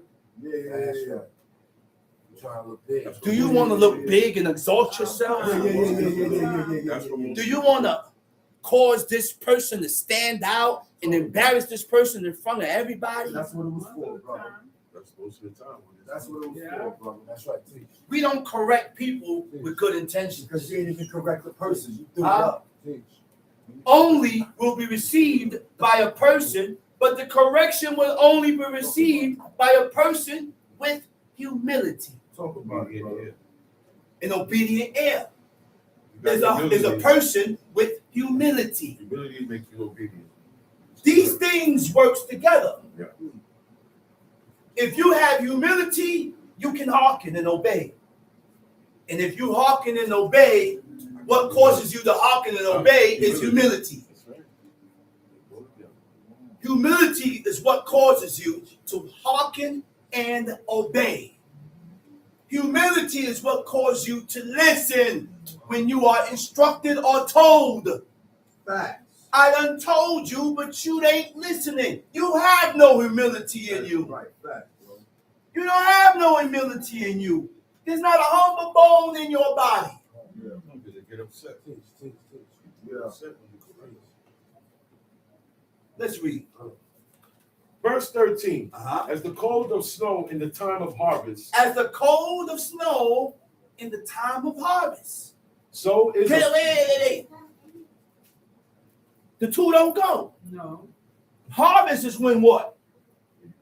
When you pluck and everything is growing. That's right. Nothing grows in the cold. You don't get nothing out of it. Go ahead. So is a faithful messenger. What verse you at? Oh, I see 13. Go ahead. As the cold of snow in the time of harvest, Uh-huh. so is a faithful messenger to them that send him. So is a faithful messenger to him that sent him. For he what? For he refresheth the soul of his master. Oh my gosh. Because he refreshes. The Hebrew word for refresh is yashiv. He returns the soul of his master. The master can depend on you Right. to go out, He's, fulfill the order, his soul is content. and you don't add on or take away from what he ordered you. Oh, that's what God wants from us. Right? And that's what God wants from us. Yeah. Really. These are the things that God wants from I us. got you. These are the things that we do not have in us. Got you. We move and we do things, and we wasn't ordered to move and do the things that we did. Break rank. We break rank. At any given time, you had no control and self-restraint over yourself. Teach. No control or self-restraints. A person or a people with no control can't control yourself. And you get over exuberant, your anger causes you to get all the. Yeah. Those people is dangerous. Because when he's not angry with this one, maybe it may come time that he's angry with you. And the same reaction is going to occur. That's just not your turn then. It's just not your turn yet. Right now, me and this person is at peace. But what happens when we are not in peace? Are you going to react in an aggravated, they call them aggravated man. Aggravated man. Aggravated. Aggravated man. What's wrong with you, aggravated man? Aggravated. Talk about it, drama. Let's read. Whoso boasted himself of a false gift is like clouds with wind without rain. Whoso boasted himself, whoso uplift himself of a false gift is like clouds and wind without rain. When the clouds, you seen it last night. The clouds started to develop. Oh, yeah. And then once the clouds start to develop, then the Spirit of God started blowing. Do we know you had the north wind, the east, the south, the west wind, and they all serve a different purpose. That's correct. That's correct. That east wind? It said when Moses split the Red Sea, what kind of wind came? East The wind. east wind. Okay. Not the north, south, or the east wind blew in, and it blew all night. That was a hell of a wind.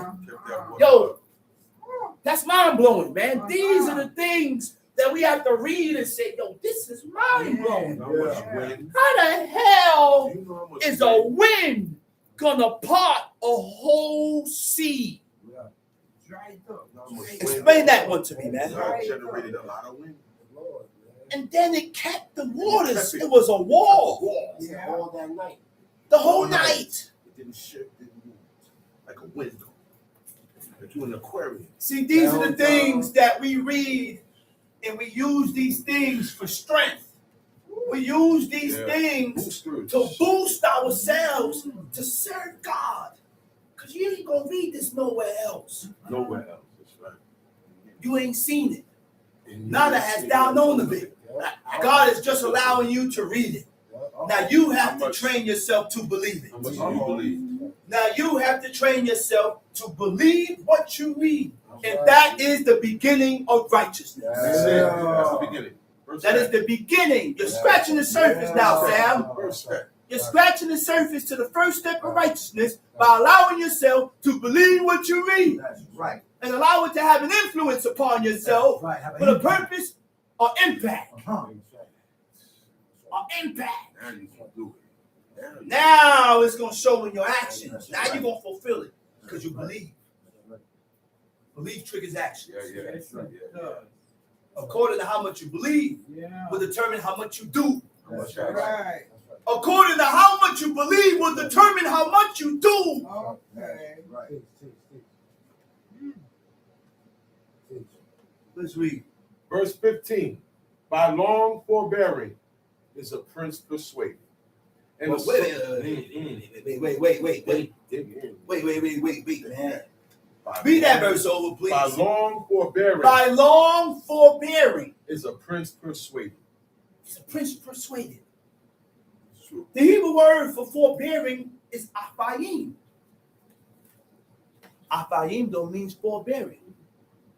It means anger. You know what long forbearing anger is, or a person long anger is? You refuse to let go. Let it go. You won't let it go. Let it go. I keep holding on to it. I hold on to it, Won't let it and go. we hold on to these negative things, and you don't give a person a chance to show that he changed. Person been changed, but you don't see it. God has given you a chance to show that you changed, and he's not holding on to your idol worshiping past. That's right. You didn't come to that. That's correct. That's right. God is allowing you to give you a chance to change by not holding on to your past. Why did we hold on to people's past and not give them a chance to show you that I changed, that we have become better, that I want to become better? Why? Why? That person hasn't changed. That saying can't come back from it. Right. Say it again, bro. That's a heathenistic saying. Right. Watch it. Watch yourself. That's a heathenistic saying. You come back from it. Let it go. There's only certain things that you can't come back from. And it's stated in the book. It's in the book. That's right. It's stated in the book. That's right. Homosexuality. Yeah. Can't come back. You can't come back from that. Oh, God. The things that God said death and you died for, Can't come back. you can't come back from it. That's right. There's no sacrifice. The dishonoring of parents, can't come back from that. God said, kill him. What else God said, kill him for? Huh? The profanation of the Shabbat. God said, kill him. Rape. God said, kill him. Adultery. God said, kill him. What else? Sodomy. God said, kill him. You ain't gonna read about pedophiles because we wasn't pedophiles. So if you mess with my child, I'm gonna kill you. If you mess with my 14-year-old, you best to know you're gonna be hanging off the light pole. That's right. Everybody to see. These things. You're gonna hang off the light pole, weirdo. That desire children, that look at kids and desire kids. Old enough to be a child's father, but you're looking at the child talking about, I'm waiting for her to grow up and I commit. Listen, man. If you look at my daughter, at my 14-year-old daughter talking about you waiting till she grow up and you 30, 40 years old, she gonna be bad. So I'm looking at you like something, you a weird nigga, man. You get away from me. Get out of here. And we got, and you know what's sad? Hold on to your sons too. Watch your 14. You know what's sad? Goes for the women too. You know what's sad? We got them amongst us. Oh yeah, they're amongst us, brother. They're amongst So us. be circumspect amongst these so-called Israelites. That's right. Be circumspect. Because we got a lot of perverted men and women amongst us. Thank you. Yeah. Huh? Yes, sir. I want to hear he gonna be my husband. Type shit. But by long forbearing is a prince persuaded. Okay, yeah. I think for long forbearing. In the Hebrew word it says afayim, it means anger. Now, Persuaded. anger is an emotion that changes how you process information. Right. I said anger is an emotion that changes how you process information, that changes how you make decisions and how you respond. And a lot of us say things nicely and respectable and think you have to accept it. Because you said it nice. Because you said it nice. What are you? No, brother. Tobit's wife said it nice, That's right. That's right. but Tobit still told her to get rid of it. She still had to do it. And when he told her to get rid of it, she accepted it and said, oh, it's gone. At that point, we have to train ourselves to accept the husband's decision. Last decision. Because he has the last and final word. So that ultimately stands. So that stands. Just like By the husband having the final word, he didn't violate God's law. He didn't violate God's law by Tobit having the final decision. No, sure. He's making sure. He's making sure. Time sheet. That's what he's doing. And a soft tongue breaketh the bone. Wait a minute. A soft what? By long forbearing is a prince persuaded, and a soft tongue breaketh the bone. Breaketh the bones. The words can't hurt you. So words can hurt you. That's right. It could heal you and it can hurt you. That's right. It can motivate you. It can And motivate it you. can sit you there. It could break your spirit. That's right. All according to what you say out of your mouth. That's right. Teach. You done broke the man's spirit by what you said, man. Teach. You done broke that woman's spirit by what you said. Teach. So we gotta watch our words. That's right. Because if you tell me words don't hurt, you got another thing coming. That's Put a right. scar on your brain. That's right. Because when you say certain things, I didn't expect you to say that. That's right. Right. That's right. I didn't expect you to voice this. That's right. I didn't expect you to voice these things, man. I expect that to come from you. Because according to what you say, determines how you think. It shows me your mindset and how you truly feel Back. for that person. Back. Now I know I truly Oh. the way for best But we leave room for repentance. all the time. And when you leave room for repentance, you don't repeat it. No. You don't say sorry, And do it again. then do it again. Nah. It's a game. That's what I've always told her. Don't tell me sorry. Go ahead. I don't want to hear Hast thou found honey? Uh-oh. Eat so much as is sufficient for thee. Hast thou found honey? This is the message. Mhm. Go ahead. Eat so much Eat so much. as is sufficient for thee. Enough. that. Enough. Sufficient means enough. Okay? Not more, not less. Go ahead. Read it. Lest thou be filled therewith and vomited. Okay. You know what that is? Eat the honey in moderation. You eat too much. Do everything in Do moderation. everything. Don't I go said over. everything must be done in moderation and self-control. No overboard. He said, I used to eat and I want some more, but I had to have self-control not to take the second plate. Moderation is avoidance of being excessive. Too much. It's too much. Overdo. Or going to the extreme. all the way. Or going to the As extreme. much as I can. To where you done went overboard to where now the person false is not even being looked at. Now I'm looking at you like, oh, wait, easy, brother. You're going too far. You're overdoing it. You right. And sometimes we do overdo it. Most of the time. Yeah. Most of the time, we overdo it. Say it again, brother. We have to incorporate more self restraints. We have to restrain ourselves a little more. Yeah. A lot more. A lot.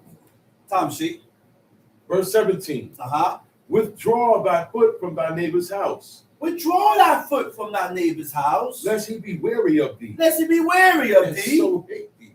And what? And so soon hate thee. hate thee. You know when that happens?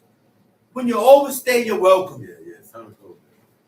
Always set boundaries. Yeah. They be missing. Nah, you know what? I'm not gonna go around. I'm gonna give him his break. Let him have his time to himself. And you set boundaries, even though you know that this person is gonna accept me. Right.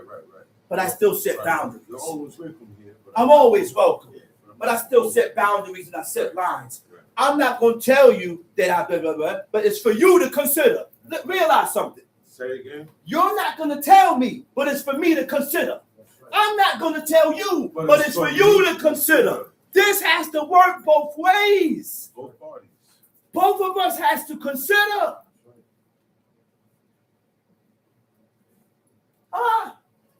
I'm not gonna say it, but do you acknowledge and see The one where it's receiving. needed? Yeah. The one giving. The one. Do you acknowledge and see what's needed?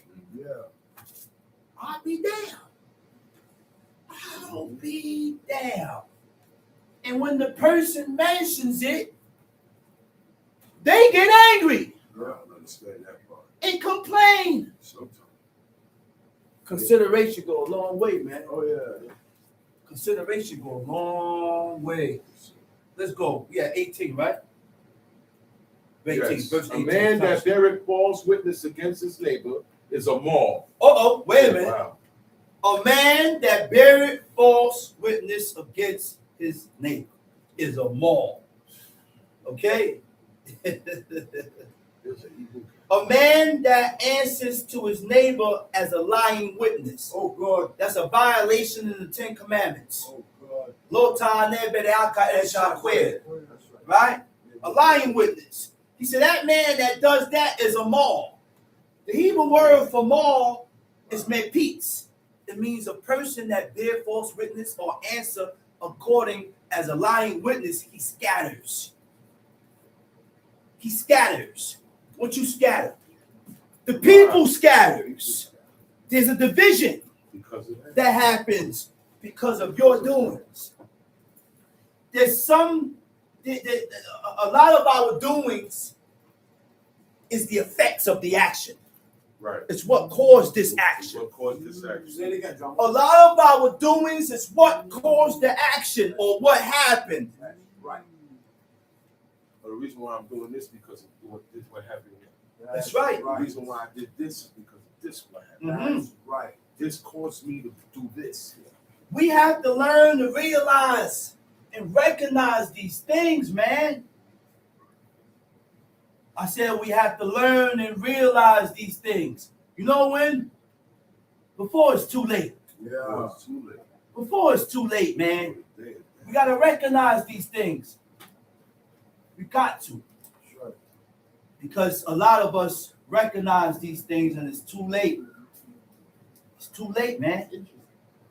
Tom Street. A man that beareth false witness against his neighbor is a maul and a sword and a sharp arrow. Confidence in an unfaithful man in time of trouble is like a broken Confidence in an unfaithful man is what? tooth. In time of trouble, In time of trouble. it's like a broken tooth It's like a broken tooth. and a foot Wait a out of minute. joint. The Hebrew word for unfaithful is boged. Comes from the root word bagad. It means confidence in a treacherous man. In time of trouble, it's like a broken tooth. Okay?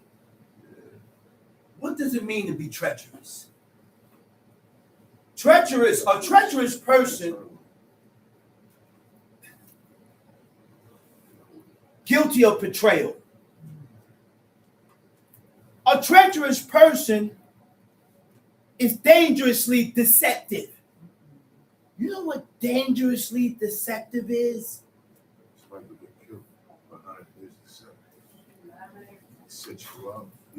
It's a setup. Or I'm gonna explain to you what a dangerously deceptive is. You have an office job. In the job, everybody knows about this deceptive act, not you. And they're moving. You don't know they're moving. You come to work Monday, it's chains, and there's nobody there. You wondering, where did the job go? Where did the people go? You was the only one wasn't informed about this deception. That's a dangerous deception. That was the plan. The plan was, that was the plan. Dangerously deceptive and disloyal. To violate an agreement with God or a person. That shows that you're treacherous. When you violate the agreement that you have with God and with each other. So I'll make an agreement with you and I turn on you. That's right. I'm treacherous. Everything is built off an agreement. Like treacherous too. Friendship is built off an agreement. Yeah. Oh yeah. You don't think so? Oh yeah. Huh? Oh yeah. Brothers and sisters are built off an agreement. That's right. Wives and husbands are built off an agreement. Marriage is an agreement. Marriage is an agreement.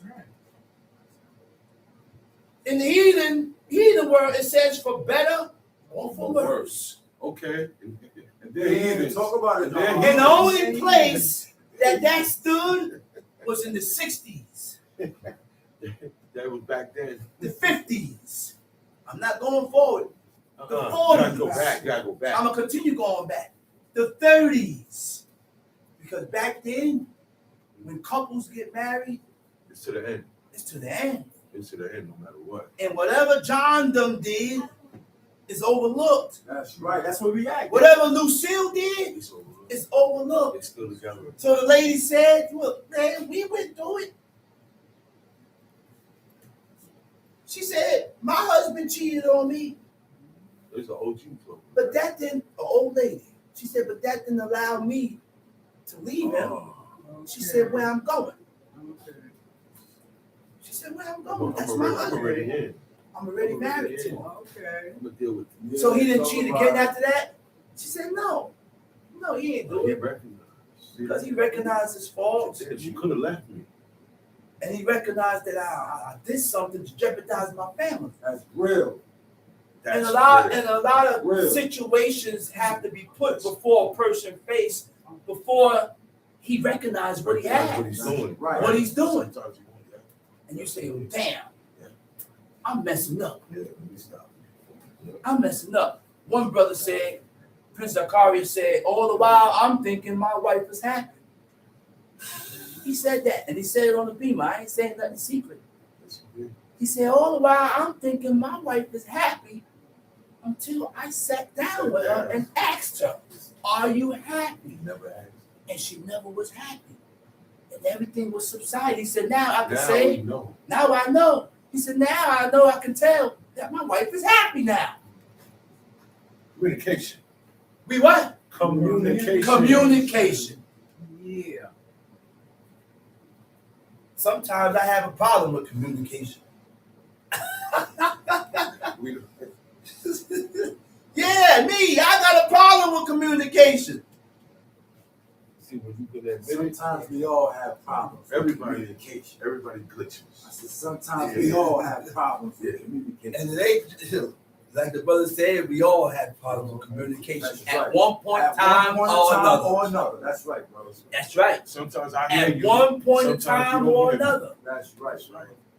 Sometimes I hear you. sometimes Because you when don't it's hear me. when the man decides to communicate, you get a negative get a negative reaction from his woman. That's not her time. Yeah, that's not me sometimes. It means like that. You dispatching, but you're not getting no It connection. means like that, It man. happens. Just keep dispatching. Oh, let's keep giving in, keep putting in. It means like that, man. Right. It means like that. Tom sheet. And he that take away a garment in cold weather and has vinegar upon nitre, so is he. Wait. What the hell are you saying over there, man? Verse 20. As he that taketh away a garment in cold weather. As he that taketh away a garment in cold weather, Cool, man. it's cold. It's cold, man. And the only thing that's keeping me warm is this garment. Go ahead. He said, and as vinegar upon nitre, So is he. so is he that singeth songs to a heavy heart. Lord have mercy. I don't want to hear Throw this it, right now, man. throw it down. Man, He says, so is he that sings songs to a heavy to a heavy heart. I want to sing no song, man. What's going on? I'm grieving. I'm hurt. Feel like singing. I'm broken. What? I don't want to hear songs. Sing what, man? I don't wanna hear no song. Not now. You know what it is when a person is broken?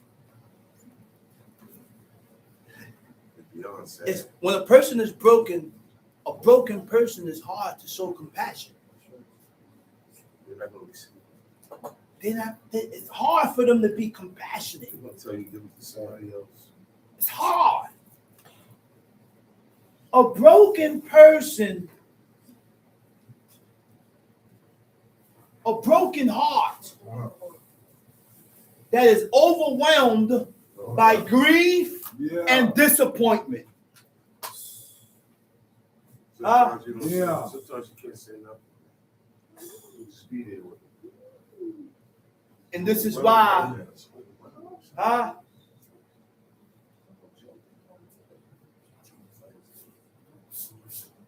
Tom sheet.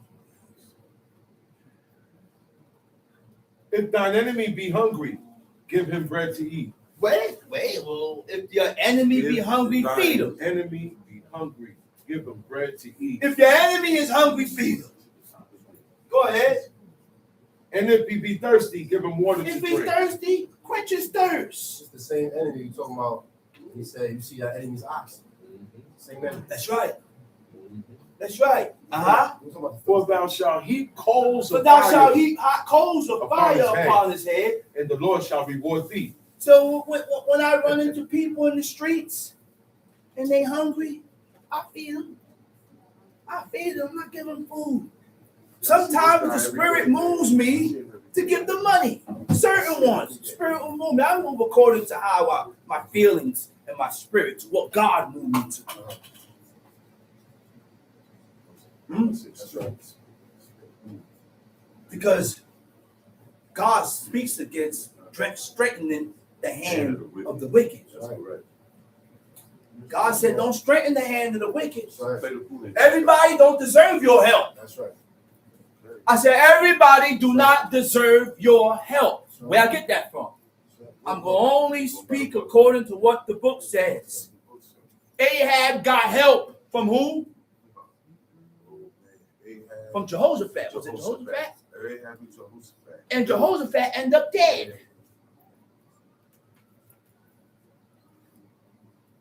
Jehoshaphat died.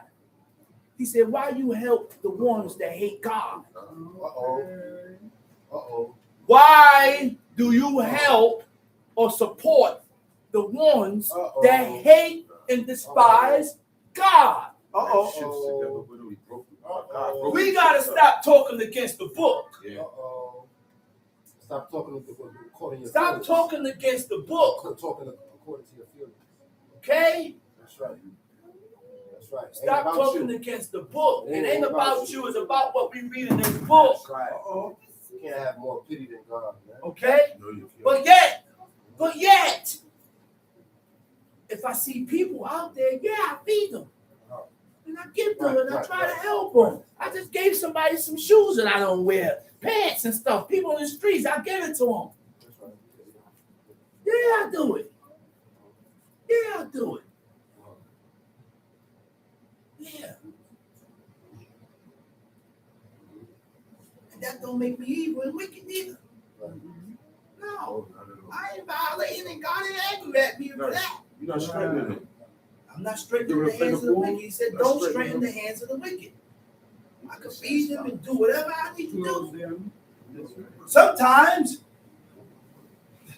they will ask you for food, then like I told you in the store. Yeah. This lady came and asked me to buy her sugar. Brother, and she went shopping. Brother, she kept coming. I don't think you was here. No, you wasn't here. Boy, she kept shopping. I said, all right, go get the sugar. Chief, the woman kept coming with things.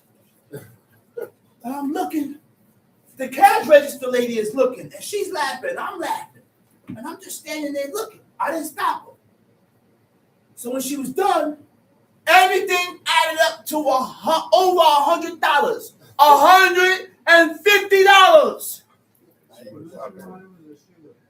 And all she wanted was sugar. So then, after everything was bagged, I leave out. The lady chased me half a block.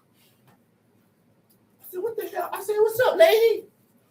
Can you help me carry these bags home? I'm just coming from work and I'm tired. I didn't have nothing in me that rejected it. I said, all right, lady, I'm going to come back and help you with these bags. So I went back, took the bags, and walked her home. Then have to walk back home to my house. So you didn't mind inconveniencing yourself.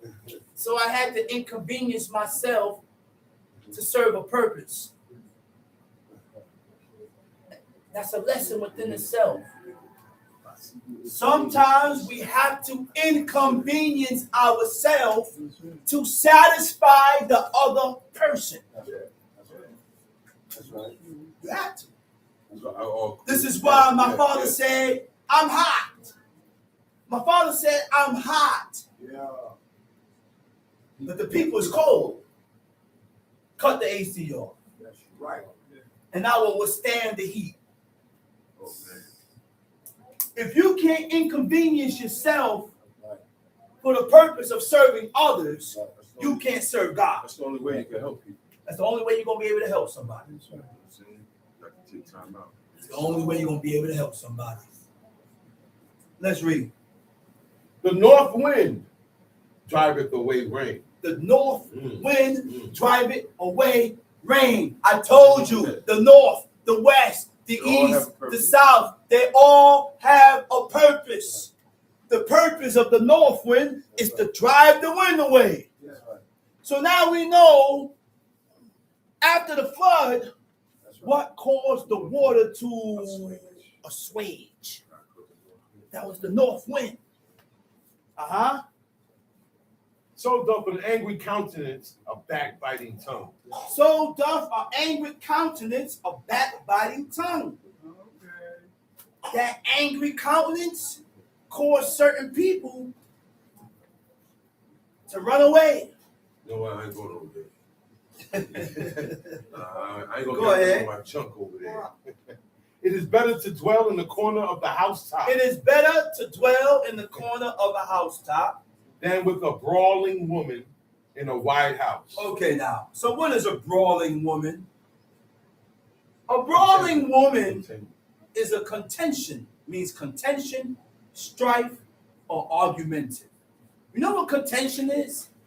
Contention is a disagreement. She's arguing a lot. She's very argumentative. And I have realized A woman that is very argumentative. that not every decision that we make, your wife is going to agree with it. No.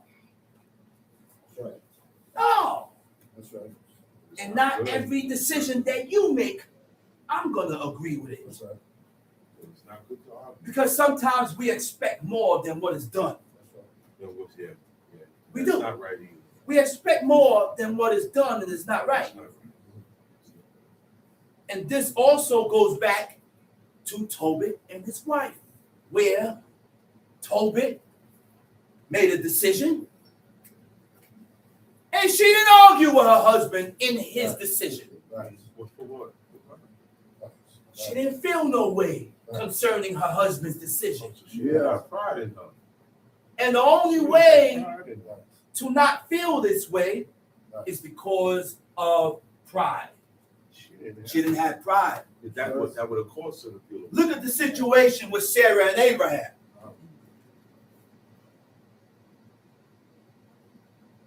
Sarah stepped to Abraham and said, Abraham, get this woman and get her son and get him out of here. Kick him out. Abraham looked at her.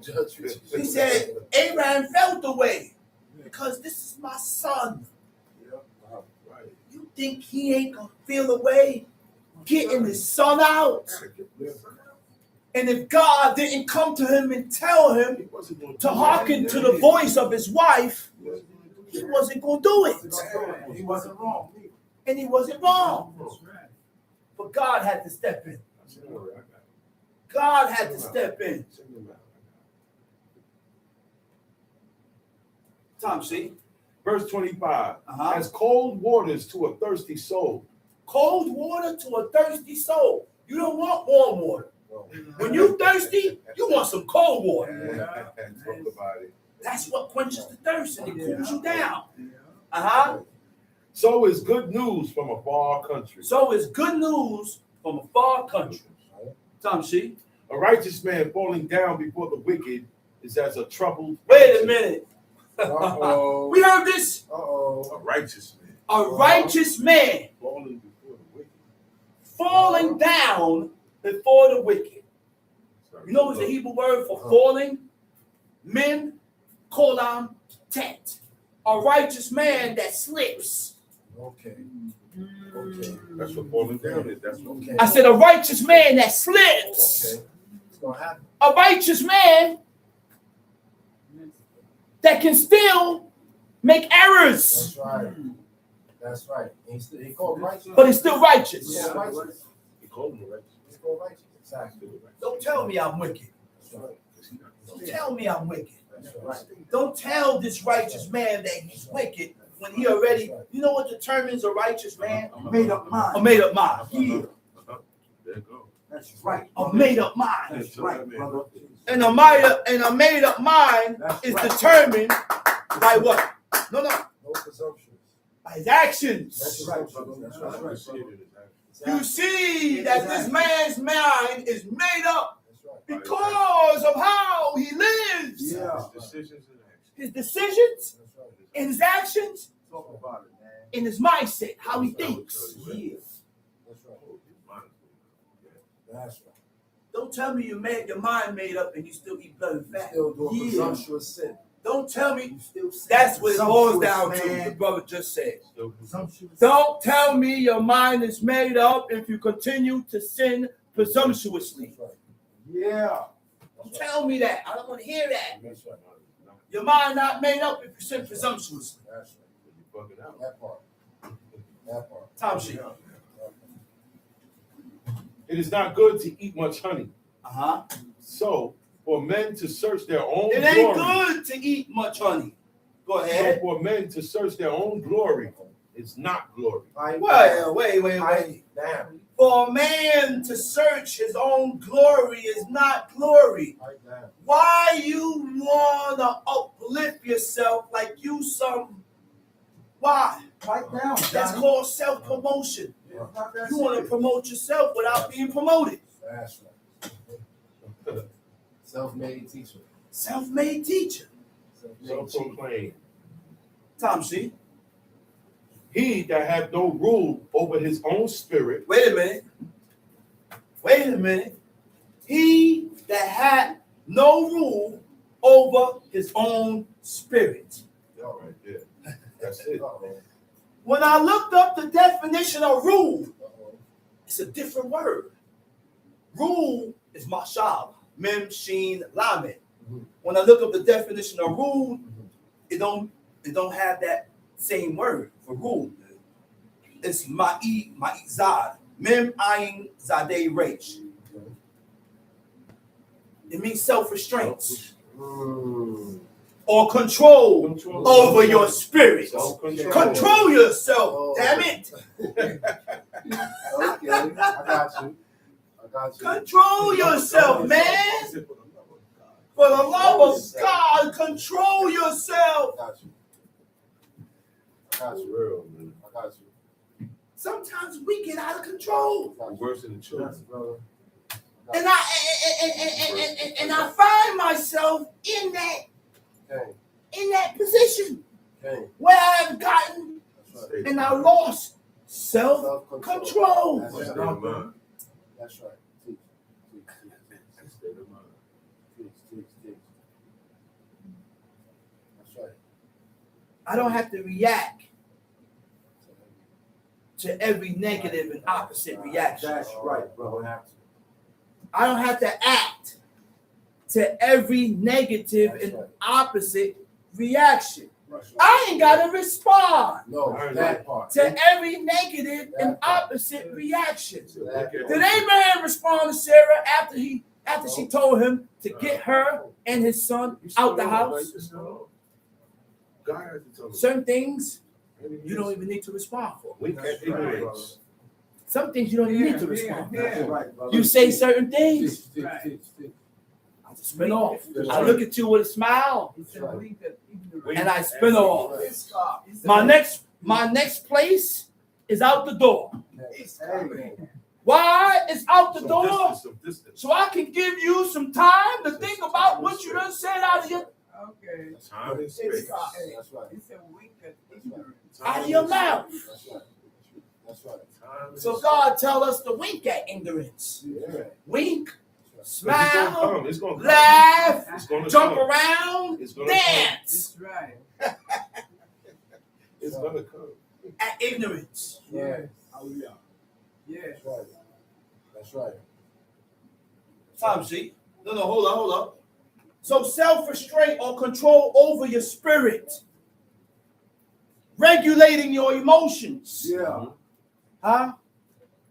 Governing your impulses. Governing your impulses is the ability to stop, resist immediate urges. These immediate That's what gets urges you in and trouble. temptations That's what is what causes us to make moves, Bad decisions. to make bad decisions. All right? And resist immediate urges and temptations and think through the consequences of your actions before reacting. Think through the consequences of your action before reacting. Yeah. Managing how you respond to your thoughts and feelings. Yeah.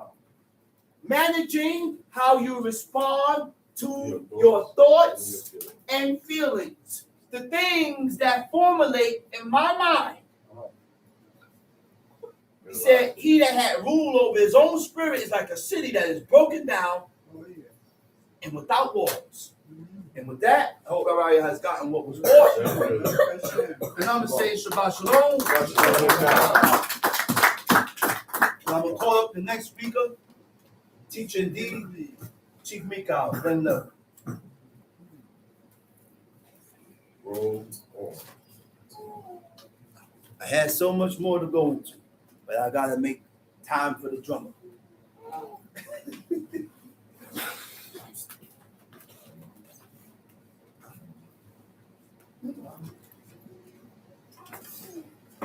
It's always like that.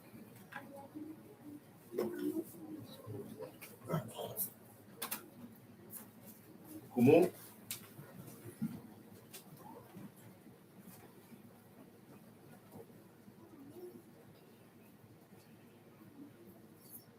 Giving all praises to the God of Abraham, the God of Isaac, and the God of Jacob. Talk no more so exceeding proudly. Let not arrogancy come out of your mouth. For the Lord is a God of knowledge, and by him actions are weighed. The bows of the mighty men are broken, and they that stumbled are girded with strength. They that were full have hired out themselves for bread, and they that were hungry ceased, so that the barren hath borne 7, and she that hath many children is waxed feeble. The Lord kill it and make it alive. He bring it down to the grave and bring it up. The Lord make it poor and make it rich. He bring it low and lift it up. He raise it up the poor out of the dust and lift it up the beggar from the dunghill, to set them among princes and to make them inherit the throne of glory. For the pillars of the earth are the Lord's, and he has set the world upon them. He will keep the feet of his saints, and the wicked shall be silent in darkness. For by strength shall no man prevail. The adversaries of the Lord shall be broken to pieces. Out of heaven shall he thunder upon them. The Lord shall judge the ends of the earth, and he shall give strength unto his king, and exalt the horn of his anointed. Please repeat after me, Exodus chapter 20. And God spake all these words, saying, I am the Lord thy God, which I have brought thee out of the land of Egypt, out of the house of bondage. Thou shalt have no other gods before me. Thou shalt not make unto thee any graven image, or any likeness of anything that is in heaven above, that is in the earth beneath, that is in the water under the earth. Thou shalt not bow down thyself to them, nor serve them. For I, the Lord thy God, am a jealous God, visiting the iniquity of the fathers upon the children, unto the third and fourth generation of them that hate me, and showing mercy unto thousands of them that love me, and keep my commandments. Thou shalt not take the name of the Lord thy God in vain. For the Lord will not hold him guiltless that taketh his name in vain. Remember the Sabbath day to keep it holy. 6 days shalt thou labor and do all thy work. But the 7th day is the Shabbat of the Lord thy God. In it thou shalt not do any work. Thou, thy son, thy daughter, thy manservant, thy maidservant, thy cattle, thy stranger that is within thy gates. For 6 days the Lord made heaven and earth, the sea and all that in them is, and rested the 7th day. Wherefore the Lord blessed the Shabbat day, and hallowed it. Honor thy father and thy mother, that thy days may be long upon the land which the Lord thy God giveth thee. Thou shalt not murder. Thou shalt not commit adultery. Thou shalt not steal. Thou shalt not bear false witness against thy neighbor. Thou shalt not covet thy neighbor's house. Thou shalt not covet thy neighbor's wife, nor his manservant, nor his manservant, nor his maidservant, nor his maidservant, nor his ox, nor his ox, nor his ass, nor his ass, nor anything that is thy neighbor's. nor anything that is thy neighbor's. Said who? And all the people saw the thunderings and the lightnings and the noise of the trumpet and the mountain smoking. And when the people saw it, they removed and stood afar off. They said unto Moses, speak thou with us, we will hear. But let not God speak with us, lest we die. And Moses said unto the people, fear not, for God has come to prove you, and that his fear may be before your faces, that ye sin not. And the people stood afar off, and Moses drew near to the thick darkness where God was. And the Lord said unto Moses, thus thou shalt say unto the children of Israel, ye have seen that I have talked with you from heaven. Ye shall not make with me gods of silver, neither shall ye make unto you gods of gold. An altar of earth thou shalt make unto me, and shalt sacrifice thereon thy burnt offerings and thy peace offerings, thy sheep and thine oxen. In all places where I record my name, I will come unto thee, and I will bless thee. And if thou wilt make me an altar of stone, thou shalt not build it of hewn stone. For if thou lift up thy tool upon it, thou hast polluted it. Neither shalt thou go up by steps into mine altar, that thy nakedness be not discovered thereon. Shalom Aleichem. Shalom Aleichem. Exodus chapter 23. Book of the law. Straight to it.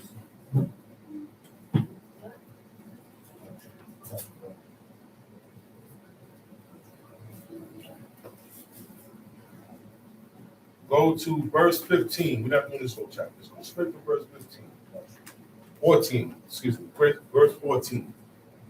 Just want to make a quick statement here, because the Most High is the one that tells us when to gather, what to gather for, what days we shall observe, what day is a memorial to us, what day we're going to come and celebrate before him.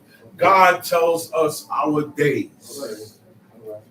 We cannot come up with any day for Israel to come together for any purpose.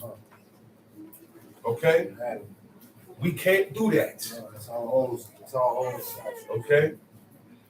That's making up our own statutes. Statutes are something that God made like the pillars or the foundation. They don't change. It's the same way. The Shabbat comes every 7th day, every week. It comes 52 times in a year. It doesn't change. Okay? We have our feast days. Yes, the calendars, all calendars are off, y'all. All calendars are off. The best one is the one that we're with right now. The one that we got from the Jews. Okay? They're not the enemy. When we got kicked out of our land and everything got taken from us, whatever God left for us to get later back, God left it with heathen people. Y'all know that, right? Do you know where all the utensils that was in the temple? Do you know where God placed them? Do you know where they at right now? Right now, do you know where they at? They're in the Vatican City, in Rome, in a church, under the church, locked down. The padlock is like this big. The Pope doesn't even go in that room. The only thing that's in that room is God's utensils. He said those are his. They don't use them. Those are the same utensils that the priests from Aaron all the way down during history, they used the same cup for the wine offerings. Ain't no thing about, oh man, this is getting old, I'm gonna make a new one. You can't do that. No. With whatever belongs to God, you can't change. You can't break down. You can't alter. You have to leave it the way it is. They ain't using them. They're still there. They got displaced because of the people. We were taking these things. You know what we said? We said we ain't even going to worship them. Put it to the side. We took the altar, put it to the side. We put this, put it to the side. Okay?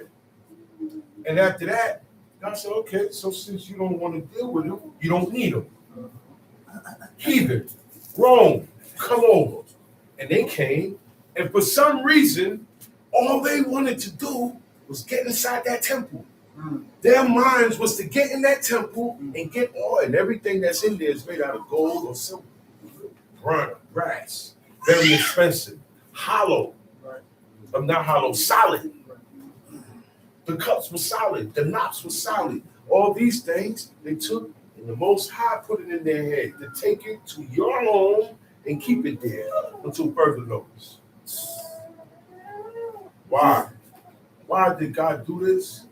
Because we like to change everything except ourselves. Right. I'm gonna say it again.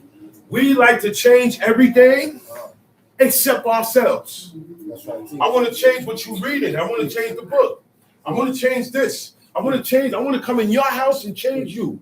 I want to come and change everything, but I don't want to change myself.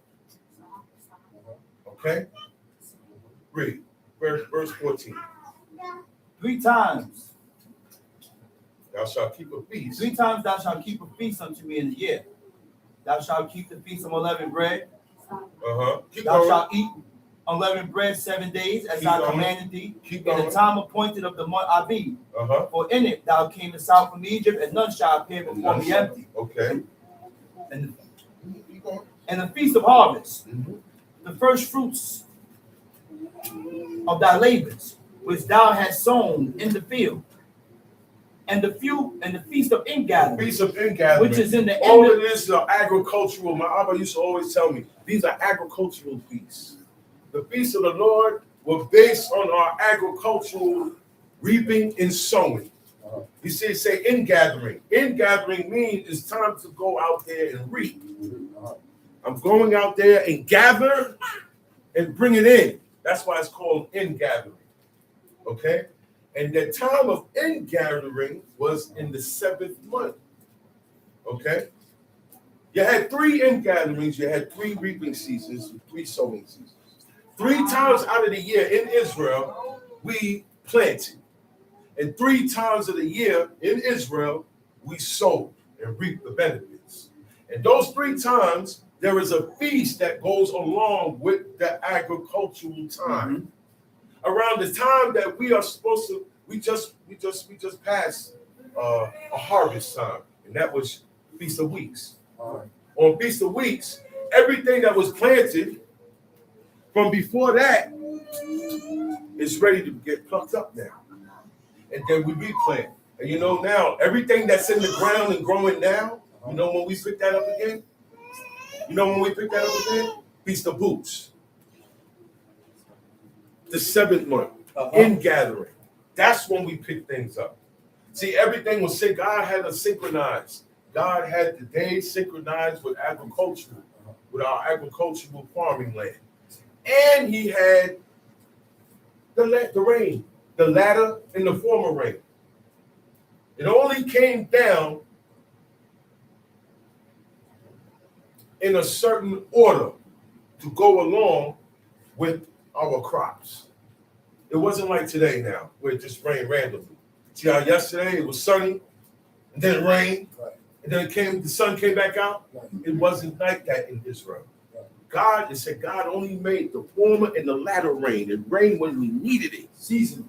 It was seasonal. It That's went right. along with the agricultural That's right. fees. That's It right. went along That's right. when we planted That's and when right. we sowed. That's the only time. And that, for you to believe that, see now I bring this up, right? I bring this tribute, right? To show you. A lot of people will listen to this and debate this. Yep. See, that's the problem. We have to read what we're reading, and we have to believe everything That's that right. we read. That's Even right. things that are hard for you to believe. That's right. Even things that don't happen today. That's right. It happened back then Yeah. because these people were close to God. We are not. So don't expect the same results. Okay? Even when doing these commandments, don't expect everything to turn nice and peachy fine. It gets critical once you start doing these commandments. That's right.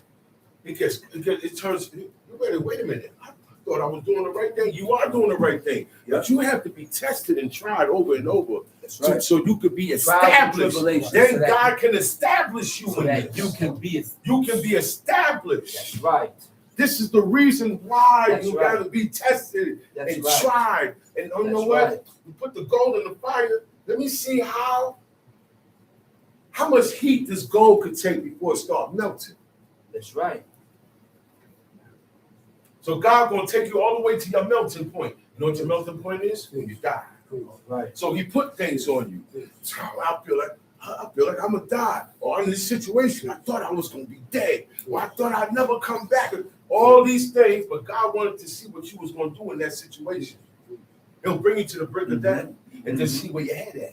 Yeah. And see if you to tell you, you know what, I'm about to die. Let me get my house in order. That's the first thing a man is supposed to be thinking about. Keeping his house in order. How do you keep your house in order? You gotta read, brother. You see? You gotta take this head and put it in these words and read and see the requirements that God has given us. There are requirements, just like a job. To get this job, you gotta meet the requirements. Okay? This job you gotta cut the job. You can't have long hair. You can't have a beard. You're gonna have to take haircuts. Those are requirements for certain jobs, right? Okay, then. You gotta work on Saturday. You gotta work on Saturday.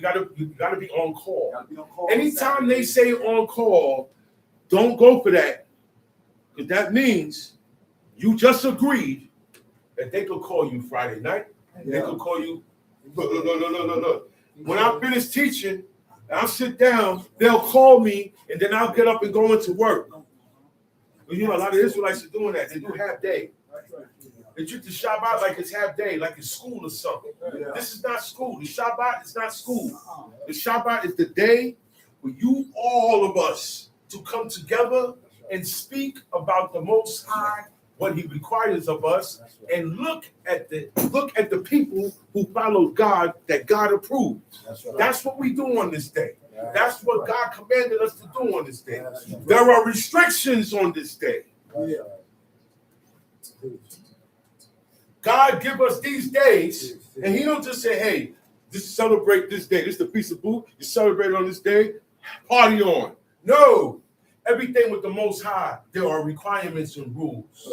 He is a holy God. He is a just God. He does not give you free will to just go and do anything you want to do. Everything that God commands you to do, there's a way to do it. There's an order. There's a procedure. Okay? Time sheet. And the Feast of Ingathering, which is in the end of the year. It's in the end of the year. But read that again. The Feast of Ingathering, which is in the ending of the year. Okay, so the Jewish people and certain Israelites or people who say they serve God, they say that it is Rosh Hashanah, the new year, the head of the year. But God just said it's in the end of the year. Thank you. Thank you. And He said, Abib is the beginning of months. He did not say Abib is a memorial. He did not say Abib is a celebration because it's a new year. God never mentioned the word year. He said, this shall be the beginning of months, because He knew later on down the line, God knows people are going to attach themselves to heathenism and say, oh yeah, we got a New Year's here. Everybody has a New Year's except Israel. The Chinese have a New Year, and their New Year, the year of the rat, the year of the dog, the year of this, the year of everything.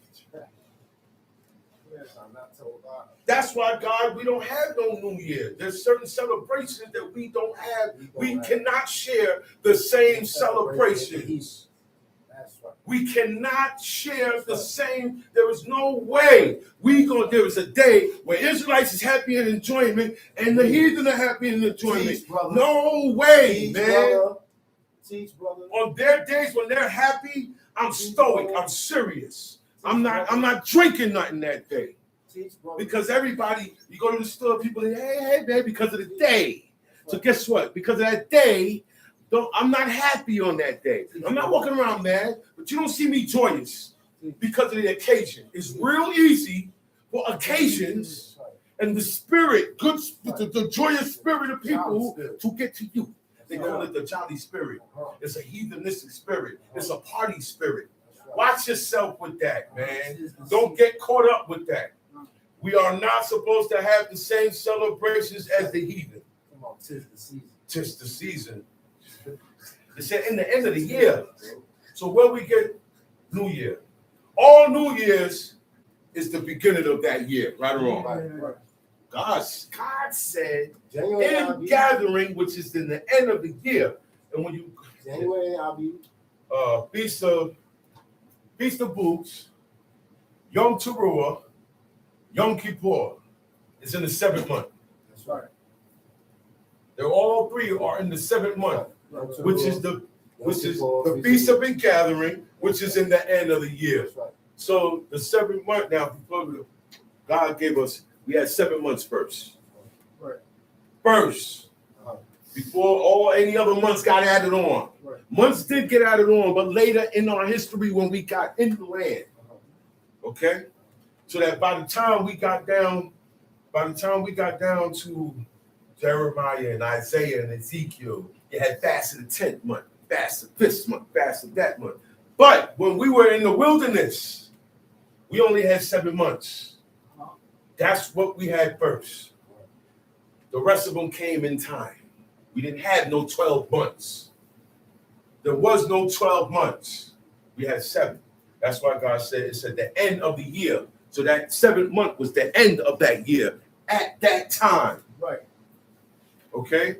We have to know chronologically what's been going on. When we pick the book up and we read, you got to know what was going on at that time of Israel. Right. Different era, different eras.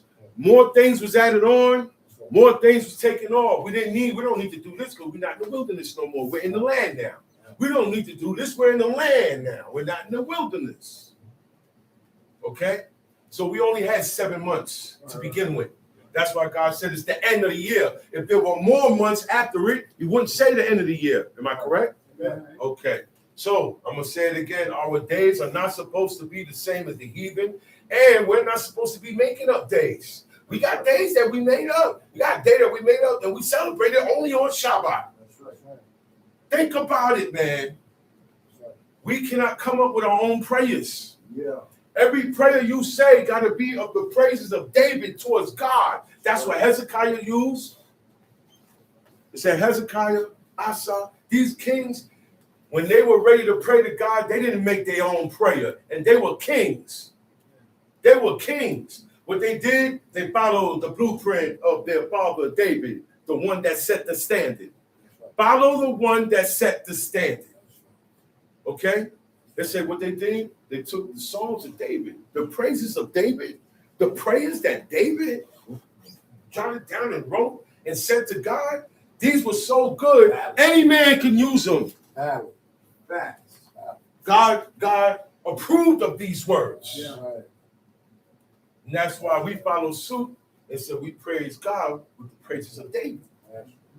Hopefully, we'll be accepted because of our Father. Because no. Sometimes you need to go. Sometimes, especially in praying, because remember, it's not just your sins. Right. You confessing your sins, and who else? Sins of your father. Who else? Sins of your father. So don't say you never did this. Don't say I never committed adultery. Your fathers did. I never murdered nobody. Your fathers did. I never did that. Your father, whatever you never personally did, you still gotta confess it because your fathers did it. Right. So you can never say you never did nothing. So we're all guilty. Okay. Now I want to go to our continuation. I just wanted to bring that here to show why our mindset is off. Okay, now we're going to Tobit, the book of the Apocrypha. We go to Tobit, chapter 1. Okay, right here.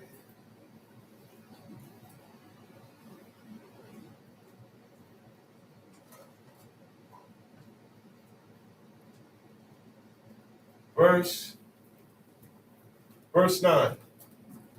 Oh, your fault. Book of Apocrypha, Tobit, first chapter, verse 9. Now, what we read so far from last week, Tobit is out the tribe of Naphtali. Tobit was born in Israel, he grew up in Israel. There came a time when his whole tribe, it said, fell from Jerusalem. We just heard about a righteous man that fall before the wicked, right? Okay? They fell off. They fell away. They stopped doing the commandments. And they started worshiping the heifer Bill, a calf. They went back to the calf worship. The same calf worship that they started at the bottom foot of Mount Sinai. They never left it alone. Okay? So this calf worship is there now. And it said all the tribes went to Dan. It said from Dan to Beersheba. That's where he found the calf. At one end of Israel to the other end. He said they stopped going to Jerusalem. Tobit said he was the only one out of the whole tribe of his father Naphtali. The whole tribe of Naphtali stopped observing Feast of Unleavened Bread, the Shabbat every week, Feast of Booths, Feast of Weeks, no more Yom Kippur, no Yom Teruah, no nothing, no sitzies, no nothing. They threw it all away. Okay? That's why it said the house of my father Naphtali fell from the house of Jerusalem. In the Hebrew language, to fall means nafal. Nafal means to fall. That's why those angels were called Nephilim, because they fell. They fall, and they really physically, they fell on purpose. Came down. Your fall is not something God did to you. You did it. That's right. My fall, if I fell away from this, is because I caused it upon myself. Fell from the grace I of caused God. it upon myself. So God said, okay, it's time for you to go there. Yeah. Boop, boop, boop. Now you can go. They fell away from these commandments. They fell away from the statutes. They fell away from the laws. They fell away from the customs. We have customs. We have traditions. This is our culture. We got a lot of other people's traditions, cultures mixed up in this. There is no anniversary. We don't need an anniversary. That's right. What we got, That's right. me and you, Isha, is stronger than anniversary. That's right. You don't even know that anniversary come from old pagan worship. I can't even speak and confound on it because it's the Shabbat. Sister have a question. Good. Is it about what I'm talking about right now? Yeah. Yeah. Good question too. How were they praying before King David? King David came around. Were they not praying? They was praying. Just a general question. Okay. Before David came, you still had to say your own prayers. Moses gave them a song, Deuteronomy 32. Isaac. He told them, Isaac, was okay, prostrated. all these things. Isaac was prostrating, he was meditating. But they knew how to address God. This was a person, and those people, it was before it became national. They knew God personally. So certain things they knew already what to say. All right. So we don't have to worry about before David. We got David's words. But before that, God dealt with them personally. Certain things we're not going to read about in this book. Okay? Certain things they knew what to do because they were taught from their parents and their parents and their parents. And God put them on. Okay? Set the order. King David and Solomon set the standard. Established order. It's okay. Before us, it was freestyle. And this was accepted. Now, it's like this. Everybody got to come here 3 times a year. Solomon said, this is how you pray. Woo. Right. Solomon, you read second towards Jerusalem, towards this place. He said, if they face towards this place. So now if I'm outside of the place, I got to face towards the east. But if I'm in the east, I'm facing towards the west where it's at. Because if I'm in Israel and I face towards the east, I'm praying to the sun. Before that, they wasn't doing that. Before that, they wasn't doing it. Everybody prostrate. It said Elijah prostrated. When you prostrate, everything go down. That's right. That's right. There's nothing to face. Give it up. That's right. Moses, he said, put off your foot. He said, because where you standing up is holy ground. He immediately prostrated his face. Right. There's a lot of points in here, a lot of places in here where the Most High pulled up on a servant and they immediately prostrated, went down. That's what they did. And as far as prayers, they spoke personally to God. That's right. It wasn't, a standard for everybody set.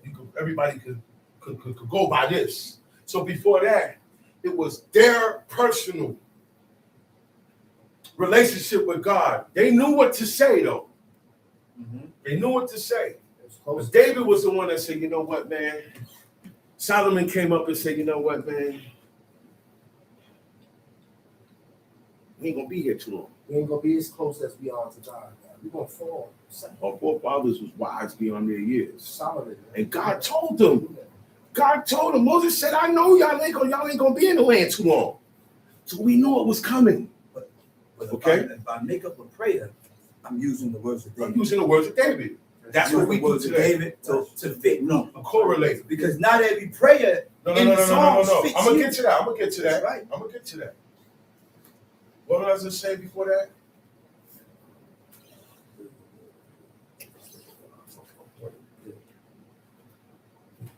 But also what Chief Shaman said too.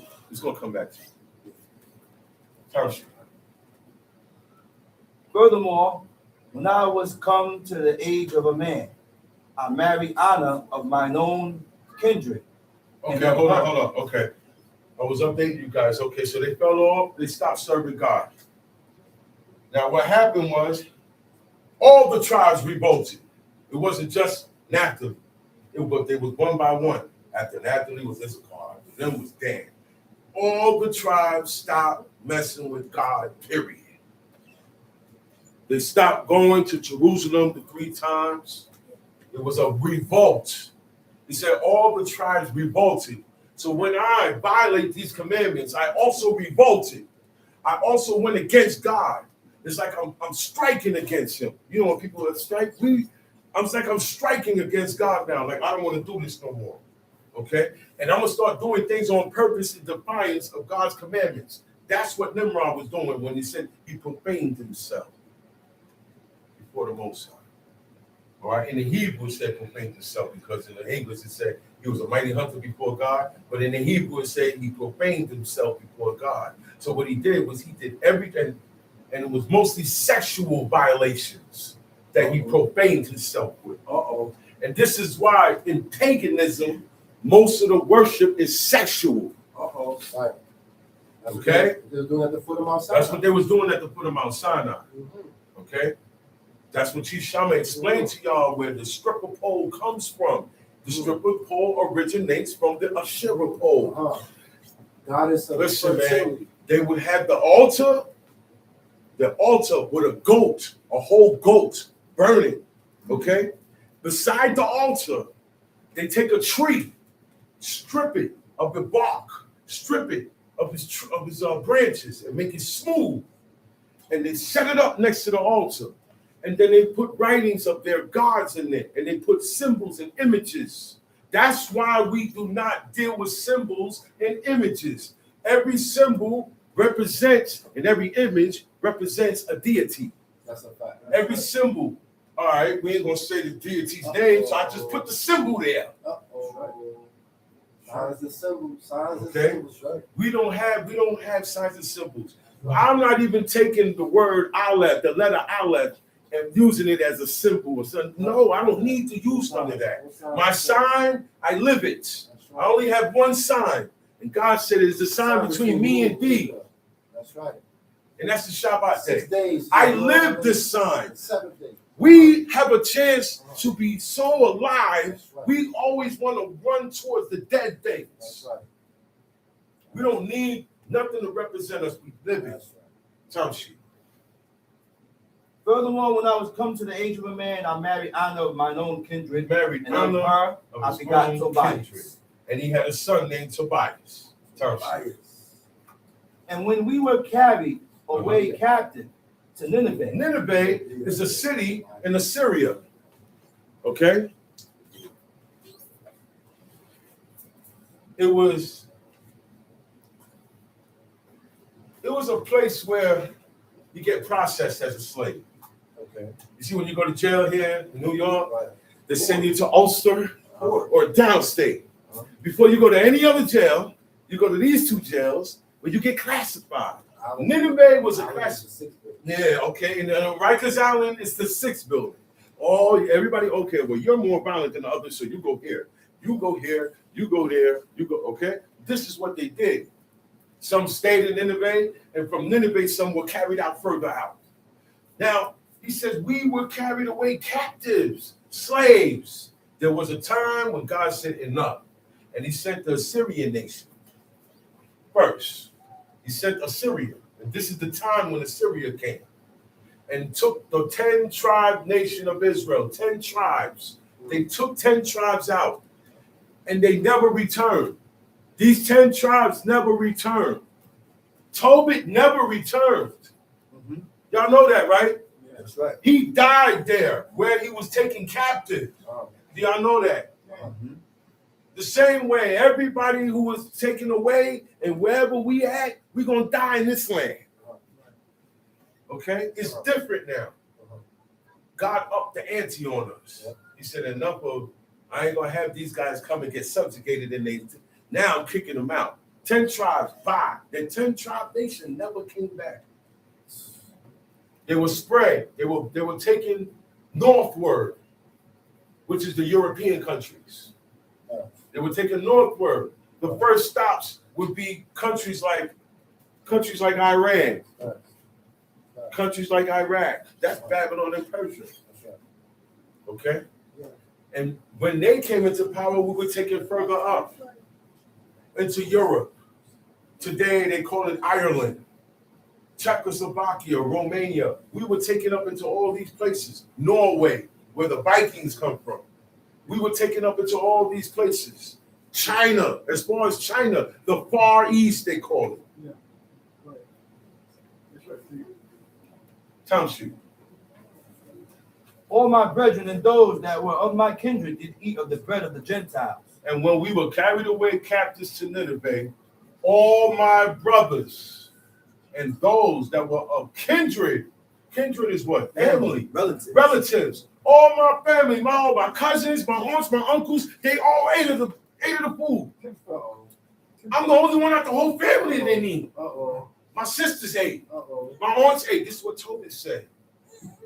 He said, I seen Israelite brothers that I grew up with. They ate. He said, the bread of the Gentiles.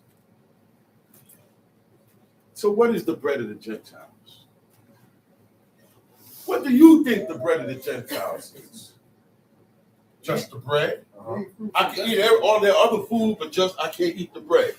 Because one person said, yeah, you can't eat their bread.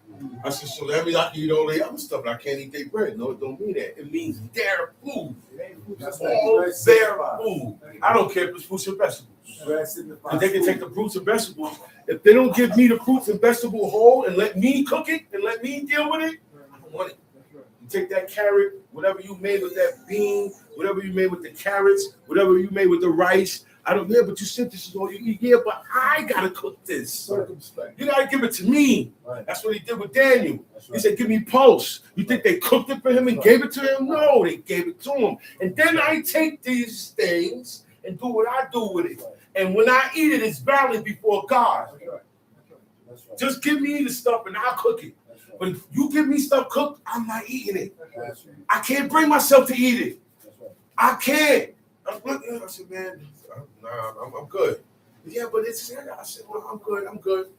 I said, no, I'm good. Yeah, but you don't eat it. I know, but I'm good. Next time, give it to me. Let me open it. Let me boil it. Let me season it. I don't care if it's just vegetables. I need to know exactly what I'm putting in my system before God. The same way I need to know the fabrics I'm putting on my body before God. I should be able to know everything that I put in my stomach. Township. But I kept myself from eating. He said, but I kept myself from eating. Everybody was eating. They was having fun eating it. Watch people when they're eating. Have fun. He said, man, but I kept myself from eating. Knowing you may die in this situation. I may not ever get the food that I know that I'm supposed to eat from these people. That's the sacrifice. It's called ultimate sacrifice. Right. Ultimate sacrifice means, you know what the ultimate sacrifice is, right? Me knowing I'm going to die. That's right. And not doing nothing about it. Because God, seeing no, if I eat this, I'm going to violate it. So I'm not eating it. I can't eat it. I'm getting sick. close to dying. But he said, what? But I kept myself from eating. See, there was a lot of there's a lot of godly people. It wasn't just the ones we read about. But the ones we read about, they had a special story to tell. Okay? See, this, and then these books were taken out of the Bible because they were straight and direct. Straight and direct. He said, I kept myself from eating because I remembered God with all my heart. That's what's going to keep you from eating. That's what's going to keep you from violating. Remembering God in your heart. That's the fear of God. That's the fear of God. So only through the fear of God, man and woman can keep themselves from sinning. Because now I'm scared of what God will do to me. That's what fear is. Don't you? Because I remember God with all my heart. Uh-huh. And the Most High gave me grace and favor before Enemisa. Now look, So look what happened now. He said he gave him what? Grace and what? Favor. Favor. Uh-oh. Uh-oh. You're my favorite. Uh-oh. That's a bad thing. That's grace and favor. You have gained grace and favor in God's eyesight through me. Right. Through me, a heathen. Through me, a pagan worshiper. Right. For some reason, I like this Israelite guy here. I don't like the rest of y'all. Look, I don't like y'all. I don't like Israelites. I like you. That's right. And that's what was going on back then. That's right. For anybody who stuck right. to God's commandments. That's right. He showed favor. He That's said, no, man, get this guy. I'm not going to make him, you know what? I'm not going to do you like that. He made him his what? His purveyor. purveyor. You know what a purveyor is, right? Supply provision. Usually as a matter of business. He takes care of all his business. Any resources, any provisions, anything to do with food. We Right. need lumber, we need timber, we need steel. We need, you know what I'm saying? We need this for the buildings. He's the one that takes care of it. He takes care of all his business. Tom Sheet. Now, for him to get that job, he was trusted. Right or wrong? Mm-hmm. Now, you got certain prisoners. You got prisoners. Then you got these over here. They call them what? Trustees. Mm-hmm. Why do they call them trustees? Because the police trust these 4 prisoners. They don't trust the rest of you. They only trust these 4 prisoners. That's why these 4 prisoners can come out of the cell and go clean up outside. And you could go out, you get into action because these 4 prisoners are trusted by the authority. And that's what happened with him. He became trusted. Yeah, he was taken captive like everybody else, but he ain't staying in the dungeons like everybody else. He was given a high job. He worked for Enemesa, Shalmaneser. Shalmaneser is the name of the Assyrian king. That's right. Township. When I went into Media Media. and left in trust with Gabael, the brother of Gabias. So he left. He had to travel. Yeah. Sometimes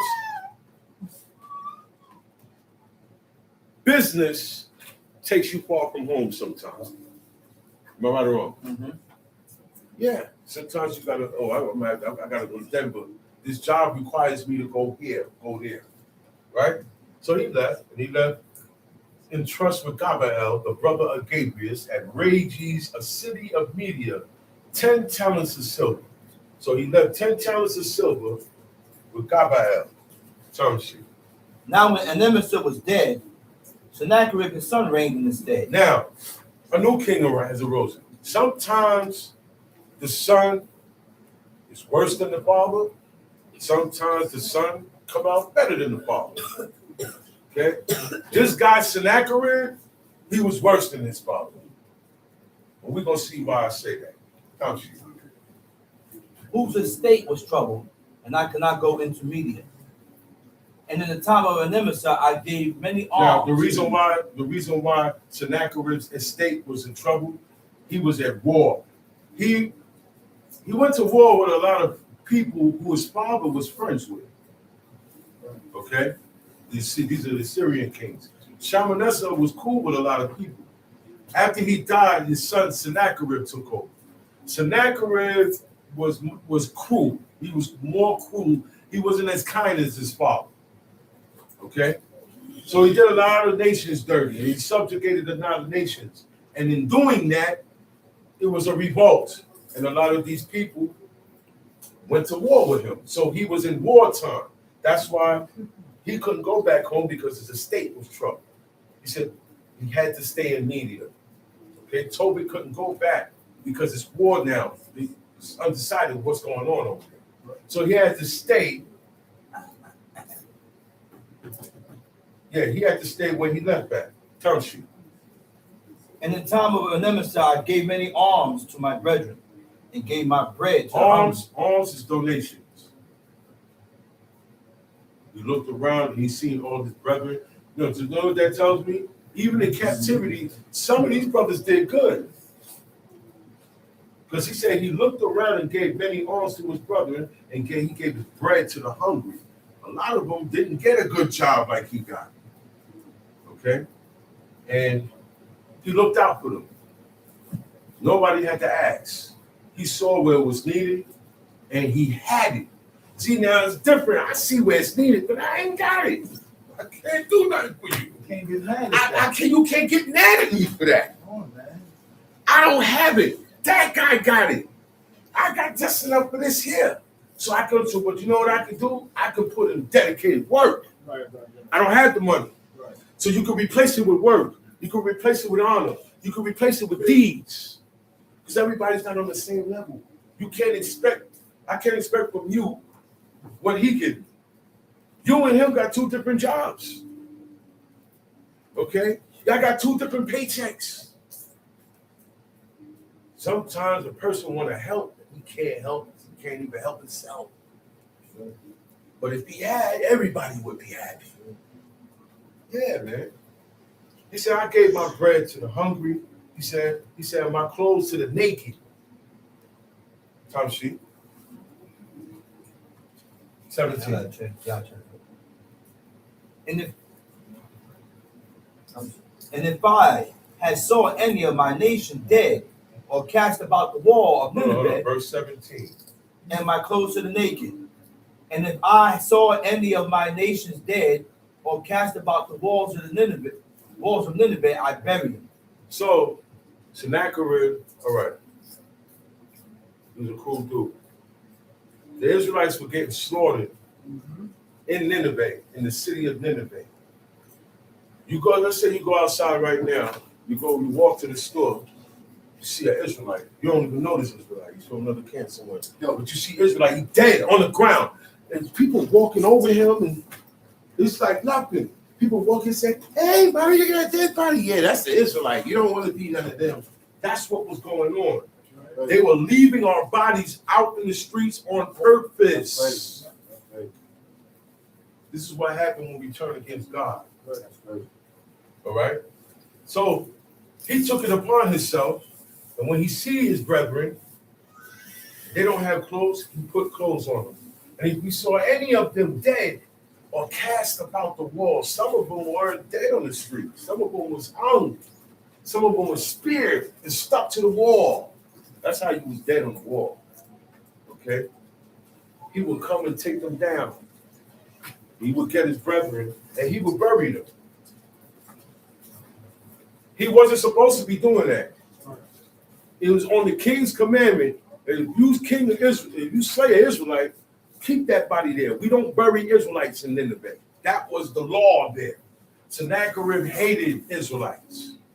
Okay? He said, and I buried them privately. He said, I buried them privately. Read, verse 18. And if the king Sennacherib had slain any, when he was come, Slain any who? Any Israelite. He wasn't just slaying anybody. He did not like Israelites. Tom sheet. and fled from Judea, I buried them privately. So wait. He said, and fled from Judea. Okay, so now when you go into the book of the Chronicles now, you're going to read a part that's not in here. Where Sennacherib stepped to Hezekiah, King Hezekiah, and he told them, give up right now. He said, because I ain't going nowhere. They had the city surrounded. He said, your men are going to drink their own feces. and eat their own feces and urine because you had them besieged. Hezekiah said, yo, do me a favor, don't talk to me in the ears of my language. Talk to me in your language, because I understand Babylonian. He said, no, I want everybody to hear. I want all your people to hear that it's your fault while they're going to be drinking their own urine and eating their own feces. This is what went on. While Tobit is over here, while there, the 10 tribes is already in captivity, you still had action going on in Judah. So he said, you know what?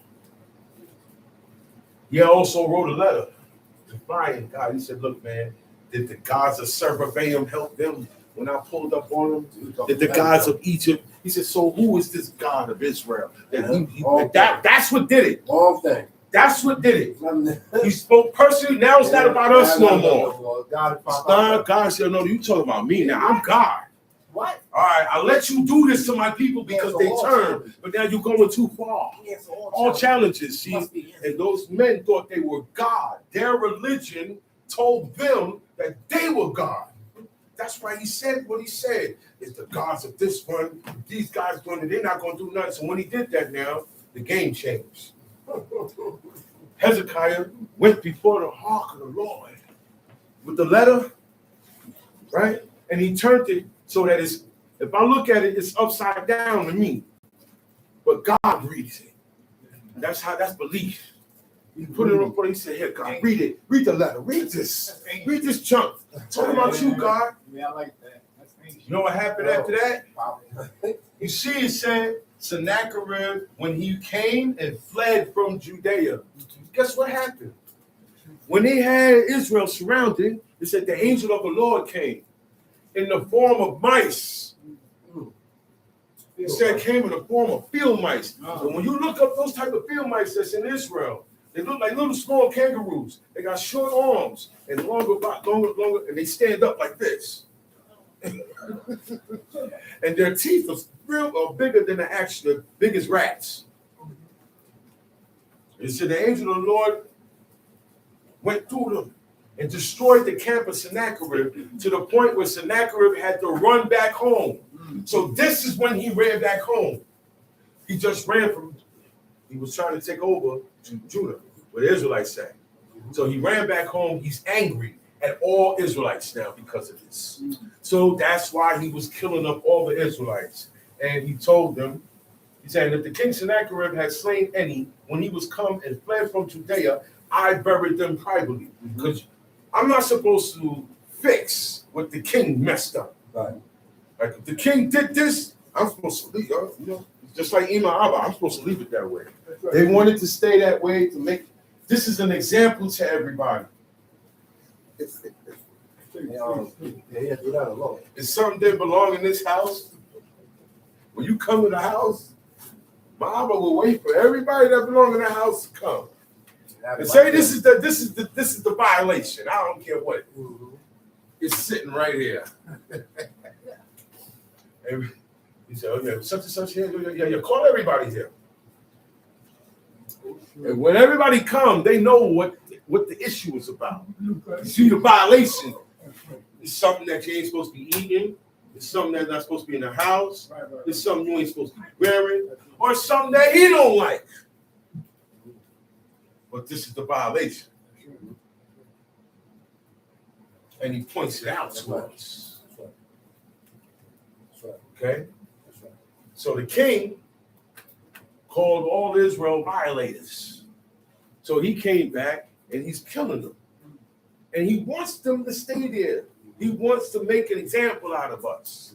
Not burying them, killing a person and not burying them is most dishonorable. It's making a statement. Bury the dead. Bury the dead, man. He said she's a king's son. She's a king's daughter. She's a king's daughter. Right? And one of the things that gives you first place in God's resurrection. That's right. That's why Tobit was doing this. Yeah, I think so. I think that's one of the things that give you Okay? first place in the resurrection. God said, there's going to come a time, he said, I'm going to allow the heathen to come, and they're going to dig up the bones of the kings of Judah, the nobles of Judah. and leave them out there.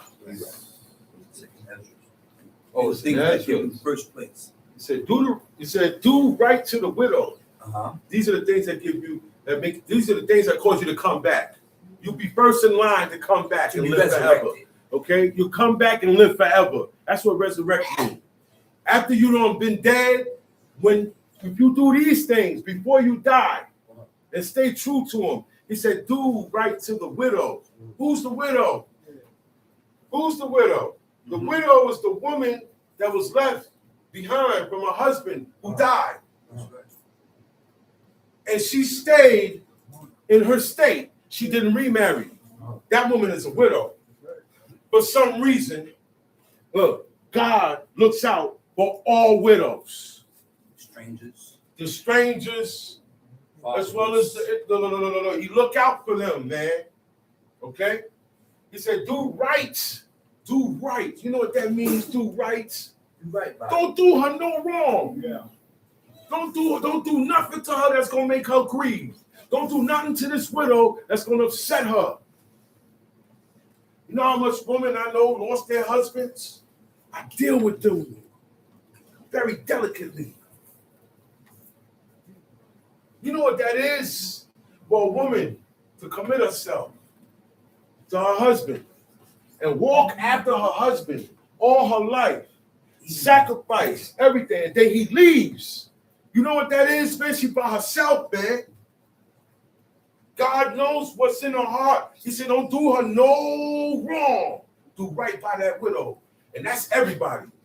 You her son, you better do her right. Because she's not just your mother, she's a widow. Right. And she served God. Right. So that was the first thing. If you want to come back, do right by the widow. It then said, judge for the fatherless. A lot of dudes don't have a father here. He might be dead. He might be in jail. He could have ran off. Some of them run off. Some of them get ran off. No matter what the reason is, sometimes the men run. It's too much. I see women run and they say it's too much. Men running is too much too. You can't overwhelm a person all the time. Right. So that's why I say you got men that ran, you got men that got ran off. Wanted to stay, but he got kicked out. She got the house, she got everything. Get out.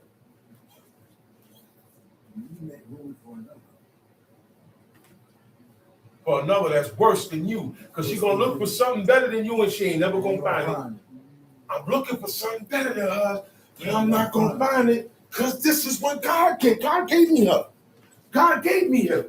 And I didn't want what God picked for me. Right. I don't want what God picked for me. I don't want what my parents picked for me. So now I get garbage. You get basura because you don't like to listen. God picked for you. And you have to work with that. But y'all don't like each other. I live with my brother. My brother dies. He has no children. He has no son.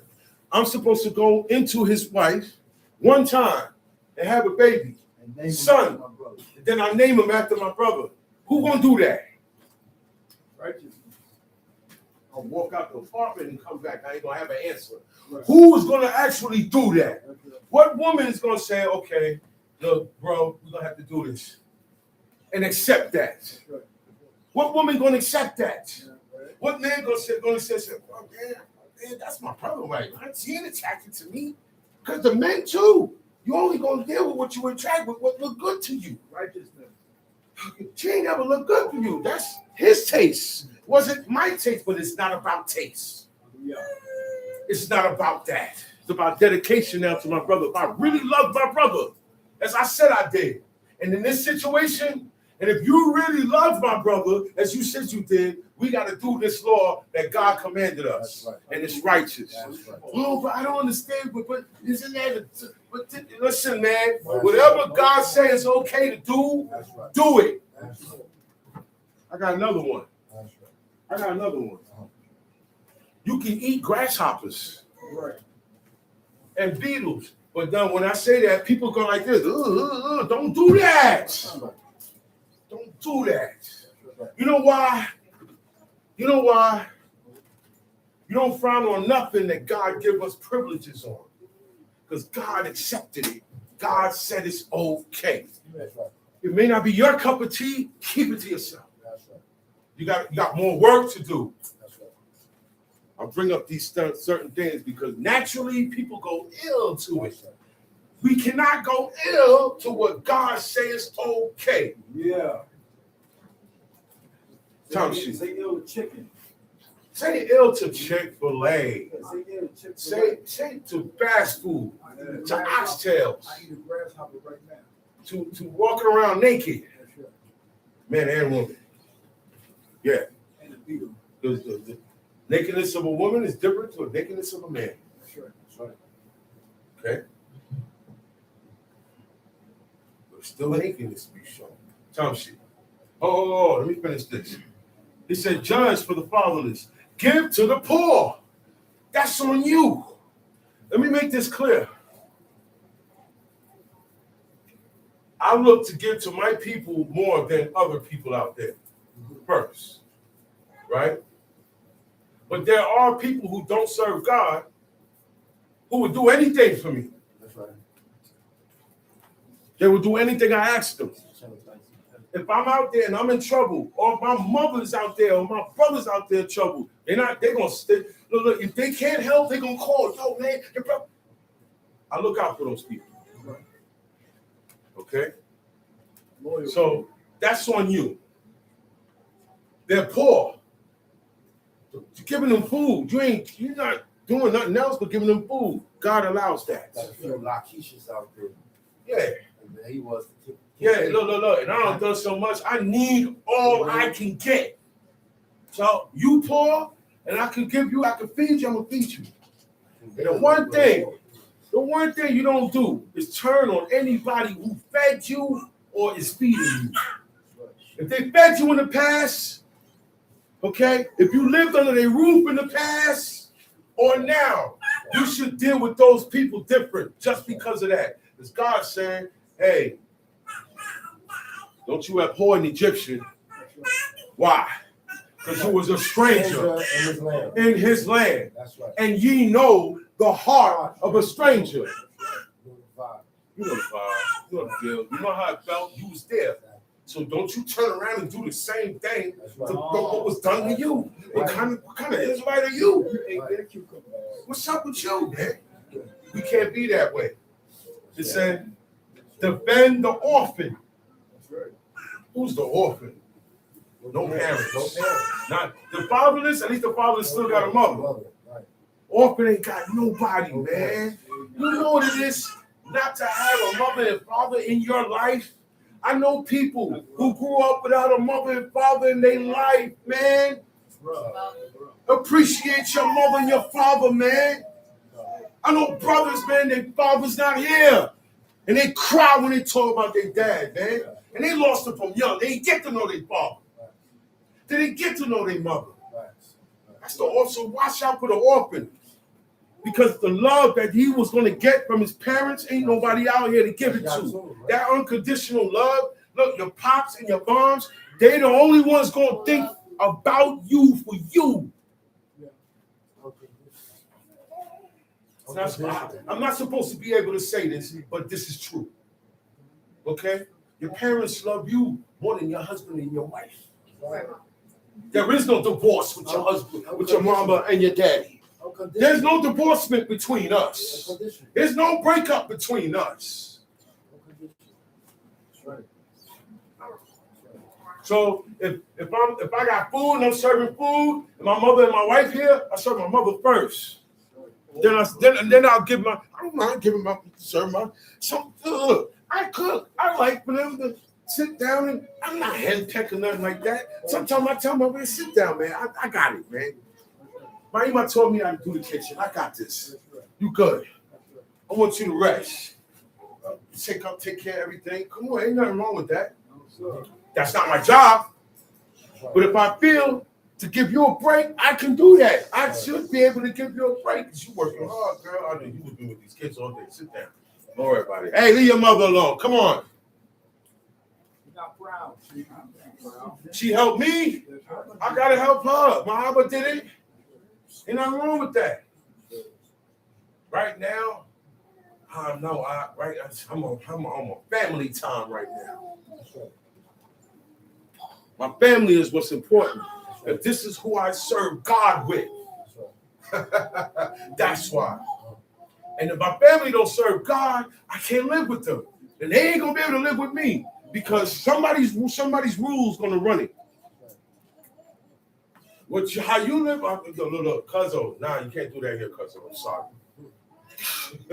My wife didn't like it. My wife ain't gonna like that. She ain't gonna like it. What she don't like, I don't like it. So you can't do that. It's my wife's relatives. I don't care.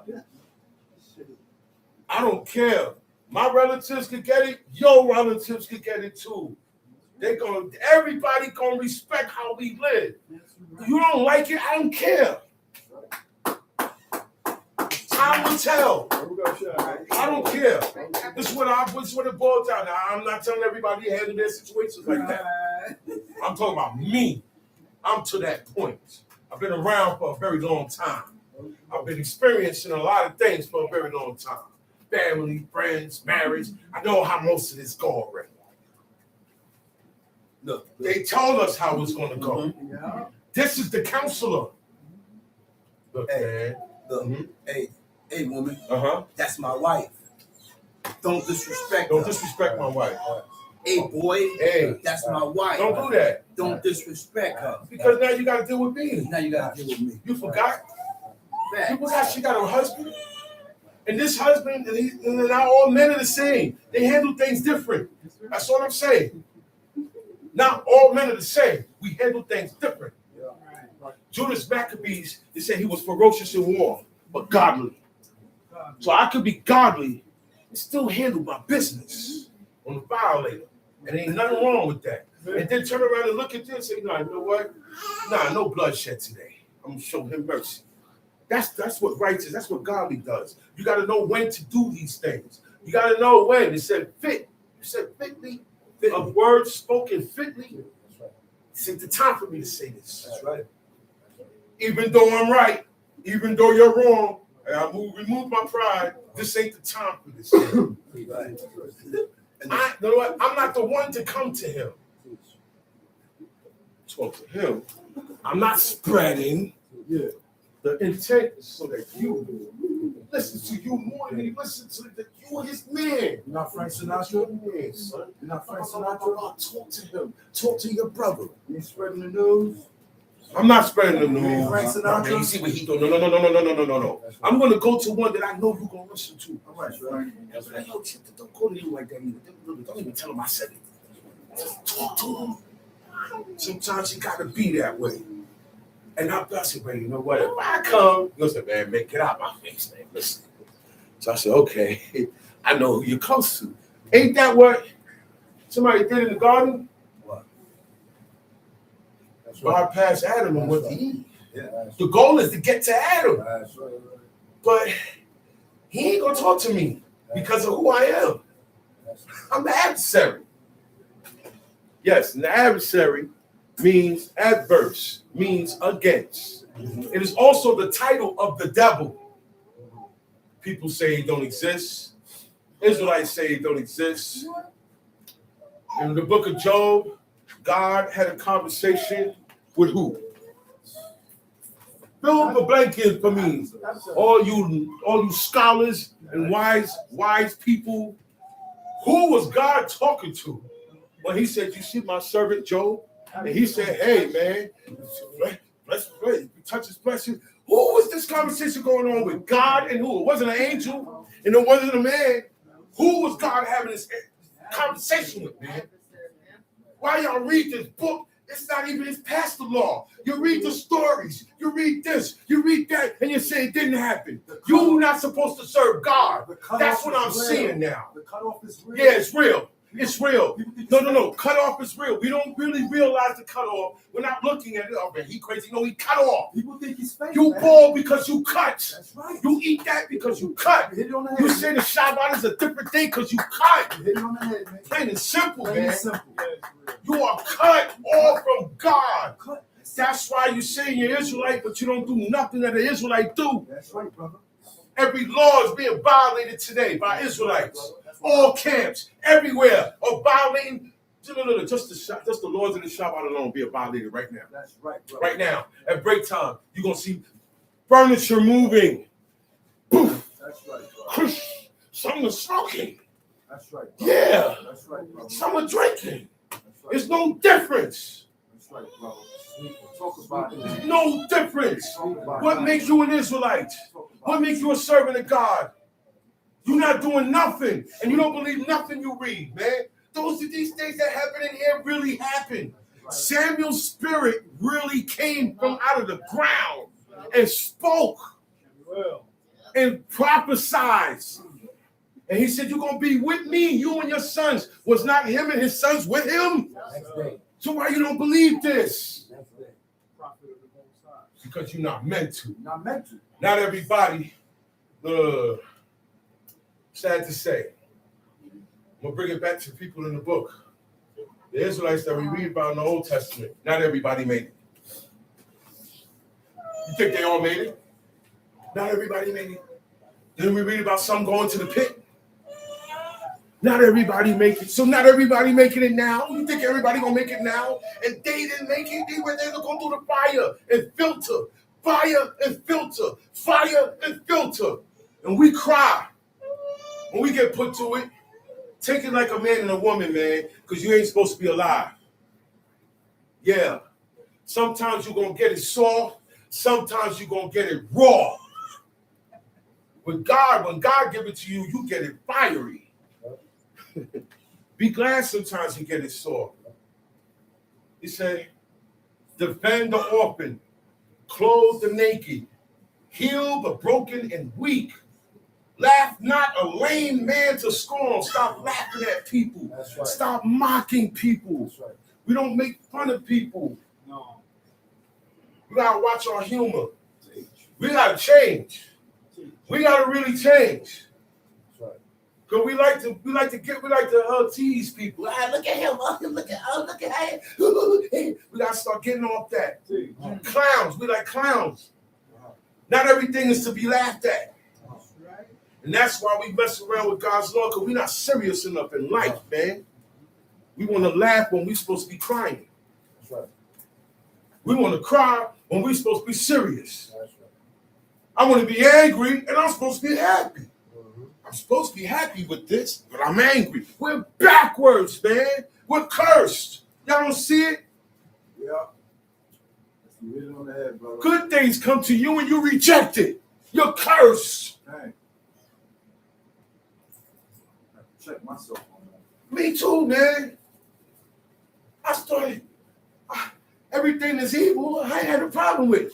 But good stuff, things that were benefiting me, I was pushing it away. And I said, thank God, thank the Most High God. The thought was able to come to my head because it put me on a different track. Open up your eyes. Yeah, man. So now I'm starting to analyze everything come to me and everything I put out. It has to be correct before God. Everything that comes to me, so I watch what I accept from people. Down to money. No. Certain people, I won't accept money from any and everybody. Okay? You gotta be righteous to come in. It could be stolen. All right? It said, get to the point. No, I'm gonna finish this here. It said, defend the main and let the blind man come into the sight of my cleanness. Keep the old and young within thy walls. He said, wheresoever thou findest the dead, take them and bury them, and I will give thee the first place in my resurrection. Yo, I love it, man. Listen, you heard what I just said? If you can do all these things, defending most everything that we read is me giving up, me volunteering myself. Right. Me, I'm gonna have to inconvenience myself today to feed this guy. You're right. So then now what? At the end of it, it said you get first place in God's resurrection. If you do these things. And one of those things was burying the dead. Time sheet. But in this wrath he killed many. But the bodies were not found when they were sought for of the king. And when one of the Ninevites went and complained of me to the king, that I buried them and hid myself, understanding that I was sought. He said one of the Ninevites went and complained to the king. It's always certain things. A woman didn't do this. A woman wasn't in charge like that. It's a man that did. Always take one little talk. You go squeal. Look what he doing. He burying all the. What does it bother you? What is it to you? Right. Tobit is burying his people. This is what we call hating. There you go. Yeah, Israelites hate too. Yeah. Just as much as heathens. This is said one of the Ninevites. He said, went and complained of me to the king that I buried them and hid myself. He went in his shit. He on the run now. Yeah. Now he's hot. Yeah. Okay? He said, understanding that I was sought for to be put to death. Yeah, they gonna put you to death. I can't look. Because of the point where you can't even look out for your own people, because if you do that, they're gonna put you to death. You see what happened when we don't serve God? You see the situations we get put in? Right? Verse 20. Then all my goods were forcibly taken away. Took everything. Neither was there anything left me besides my wife Anna and my son Tobias. Picture that. People come, the government come, take you out your house, take your car, take all your furniture, take everything. The only thing you got is the clothes on your back, your wife, and your child, and the clothes on their back. And that's it. In the enemy's land. You dragged me out here 100,000 miles away from my land and my home. Okay, and my family and my people. And you bring me out here, and now you cut me loose. Ain't that what happened here? Yeah. And now I gotta fend for myself here now. Don't you? And there passed not 50 days before 2 of his sons killed him. Now, we read about this in the Old Testament, in the Chronicles. Okay? He said, there passed not 55 days after this guy became king and killing up Israelites. He had 2 sons. Okay? One name was a Jermelech, and I forgot the other name. But these 2 guys, his own sons, okay, killed him. His own 2 sons killed Sennacherib. God caused this to happen. This was special of God. You was running around killing us up, man, in anger. So God allowed his 2 what came from you to turn on you. Okay? He said, and they fled to the mountains of Ararat. He said, they hit their bad up and they fled. Why they fled? Because they're going to get killed if they stay there. Them same Ninevites going to say, come here, man. He's the one that killed the king. But they did it not thinking about no consequences. This is how I know it was of God. God put it in their head. Kill him, because they're the only 2 that could get that close to him. You know? So once they killed him, they fled. They had to leave their own country. God used them for an evil purpose. Don't be used for an evil purpose. Yeah. God used his 2 sons. Talking about honor your father and your mother. That's out the way. That's out the window. They killed their father. So there's no coming back from that. That was another one. That's another one that you can't come back from. There's no redemption from that. You killed your father. You killed your father, like that boy on Power. You killed your father. Nothing ain't never gonna go right for you. And every now and then, something went down in his life, and it reminded him of what he did to his father. He said, yeah, this is going down because what you did to your daddy, boy. So now they fled, and Sarchedonus, his son, reigned in his stead, who appointed over his father's accounts and over all his affairs Achiacharus, my brother Anael's son. So now the job that he had as purveyor was given to his nephew. Don't you? And Achiacharus Achiacharus entreated me, I returned to Nineveh. Entreat. If I entreat for you, I spoke up. That's right. That's right. If you even speak up for me, you got my loyalty. I'm gonna always hold you down, your children. I'm always look special for you because you spoke up for me. When everybody else was condemning me, you spoke up for me. He said, "Come on, man, don't do that. Don't do that to him, man. When this guy was gonna do it, you spoke up for me. Okay, that holds volume and it holds weight. Just a person speaking up in your defense for you, you gotta give kindness back for that. That's what entreat me. And Moses entreated for the people. That's why they were wrong. They were wrong for trying to kill him 10 times. They were dead wrong for that. And then when he died, they cried for a month. They missed him. I said, damn, we didn't treat him right, man. Damn. Yeah, they wasn't. Who gonna talk to God now? Yeah. Oh, man. That's usually when They you feel it. realized it now. That's usually when you feel it. That's when the water's gone. When it's too late. We say you never miss the water till the well run dry. Time sheet. Now Achiacharus was cupbearer, keep up the signet, and steward and overseer of the counts. And Sarchedonus appointed him next unto him, and he was my brother's son. Okay. Now when Chapter 2. when I was come home again, and my wife Anna was restored unto me. So they snatched his wife from him and his son. They took everything, right? After a certain time, right, he was able to come home again. War is over. He was able to come home again. Everything is over now. He said, my wife Anna was given back to me. You know, back then they take your right, they just snatch your right. Somebody gonna get killed, man.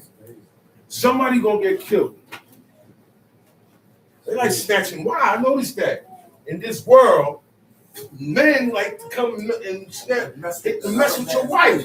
They want to be in your wife's face. They want to tell her stuff that she think you ain't got no business telling my wife. It's not her business. It's not her business. Tell me. You want to speak to her? You speak to me and her. It's my other half. There's nothing you can say to me you can't say to her. There's nothing you can say to her you can't say to me. Don't be like the devil and wait till I'm not around. That's what the adversary did. Don't be adverse. Don't do that to my wife, man. Don't do that. You don't love me or her. You're an enemy of me and her. You're an enemy of our marriage. And she better look at it that way. Right. Other than that, we're going to get it. And look. Adam and Eve never divorced behind that. Facts. Think about it. Facts. Got them stronger. So we gotta have that mentality. Nobody could come and tell you nothing about me, and you just run off with it. That's right. If somebody come and tell me you committed adultery, I don't want to believe that. That's not real. Why would I don't want to be? I have to really find out if that really went down. I don't want to believe that about you. I married you. I didn't think you had that in you. So we need to stop jumping to conclusions, stop running off, and stop listening to instigators and haters of the Lord. You know, people don't like when people are happy. Say it again, Nick. Happy couple serving God. Nobody likes that. Single people don't like it. People who are bitter are not going to like it. I've been around. I already know how it goes. That's why a lot of people don't like when they hear me talk, because I stepped right on them. I stepped on them.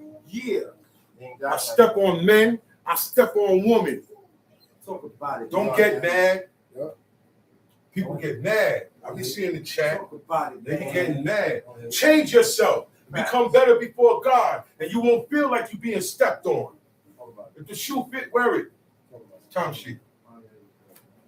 With my son Tobias in the Feast of Pentecost. Feast of Pentecost, which is the holy feast of the 7 weeks. That's it was a good dinner. I mean, so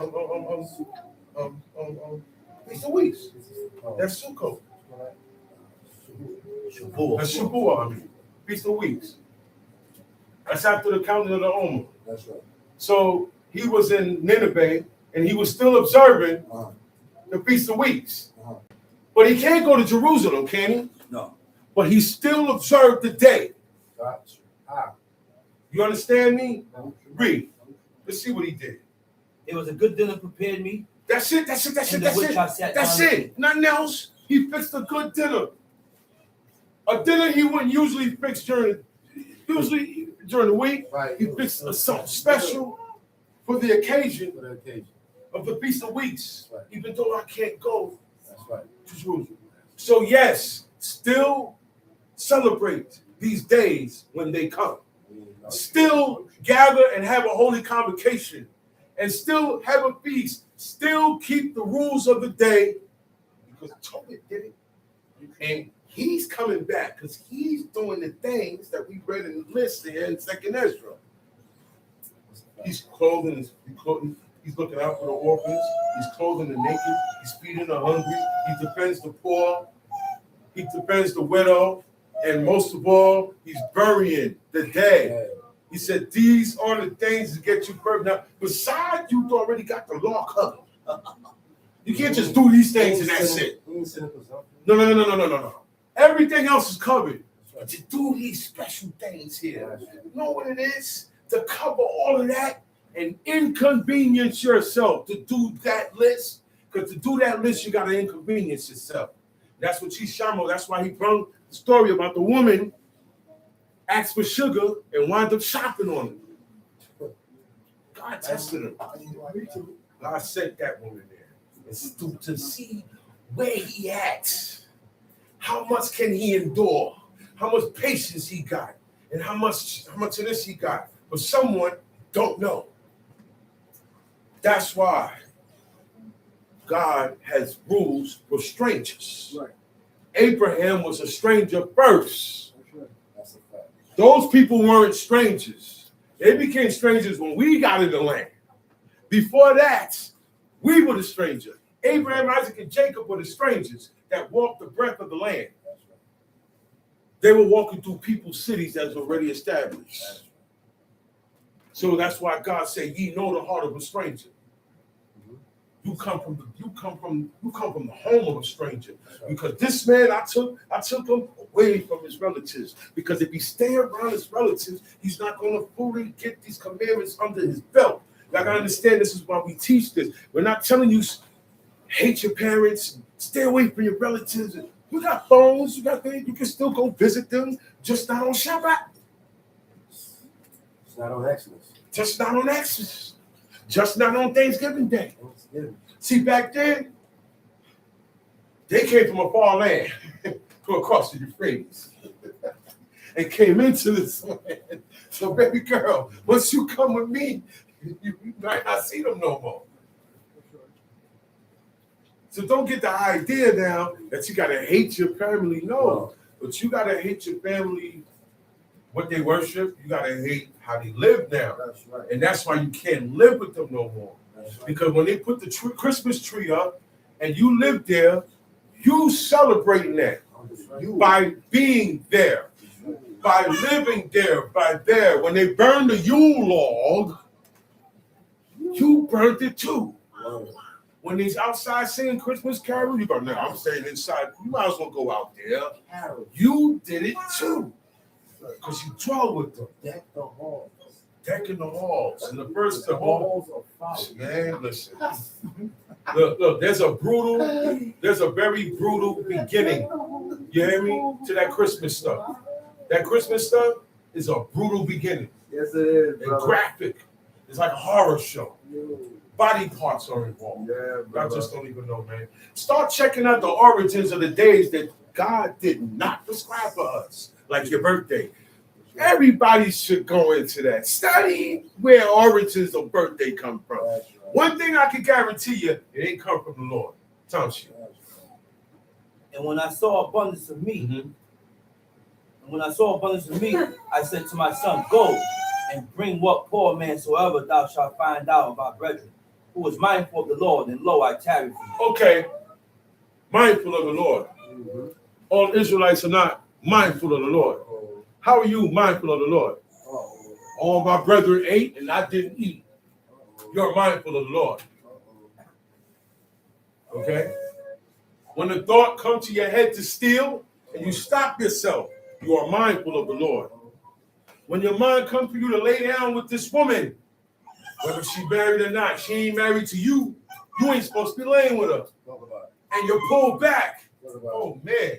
Talk about it. It take a lot for a man to pull back. Talk about it. I said it take a lot for a man to pull back. You got fear in you, man. You were developing fear. Yeah. You couldn't do this before. Now you can. You couldn't stay away from it. Now you can. You're getting better. I'm gonna give up words of encouragement. I'm not gonna tell you you're doing it. You're getting better. If you're not doing things that you used to do, you're getting better. That's right. Just keep going on that same pace you want. That's right. That's what this is about. Time sheet. But he came again and said, Father, one of our nation is strangled and is cast out in the marketplace. Look at that, man. They strangled one of our brethren, man. You know what it is to see one of your people strangled? You go outside and see her. You ain't gotta be from here. You see a brother from DCB outside, You know what it is, man? You want to light the whole block up. Somebody got to answer for this. That's my brother. He served God like me, man. What up? Who gave you the permission to put your hands on my brother? I don't play that. But you can't do too much in this situation. He had to sneak, grab him, wait till nighttime, because we are. That's how you go, man. A brother seen my brother getting jumped and got jumped with him. That's what I'm talking about. I said he got jumped. He got jumped with him, but you know, he already getting He jumped. seen him I getting know jumped. I'm gonna Like, get nah. beat up, What? but I ain't gonna let you go down by I ain't letting you yourself. go down by yourself. He jumped in and got jumped with He's him. on. He is like, come on. Yeah, That's how it's supposed to be, Yeah. man. yeah. That's how it's Yeah. supposed to be. We too busy Yeah. getting at each other. You know why? Because we don't agree on the commandments. That man called me from down And there's certain brothers I'll die for and I'll kill for because they gave not me, my brothers. They served my brothers in certain situations. I'm like, oh, nah, you good. You good with me. Even if you violate certain commands, I'm going to talk to you and everything. But you were special to me because of what you did for mine. You showed love to me when you showed love to my brother. You show love to me when you show love to my father. You show love to me when you show love to my mother. That's right. You show love to me when you show love to my sister. Anybody that's here in this heart, you show love to, you show love to me. You ain't got to directly show love to me. Time sheet. Then before I had tasted of any meat, I started up and took him up into a room until the going down of the sun. Then I returned to wash myself and ate my meat in heaviness. You wash yourself. Wait. Why did he wash himself? That's how you get clean from dead body. Because he got unclean. By touching that dead body, you get unclean by the day. And there's a certain process and procedure, but you need the priest. He needs to be back home. He can't get clean where he at. There is nothing he could do to get back clean, but he still washed. Still washed. That's right. To show God, That's right. I'm still down. That's right. Even though you put me in this position, That's right. I can't do the Lord down. And that's so that's valid. That's right. And it might not even count. It's valid. But I'm showing you, God. Forget everybody else saying it don't count. I'm showing you that if y'all was still in this position, I would be doing this.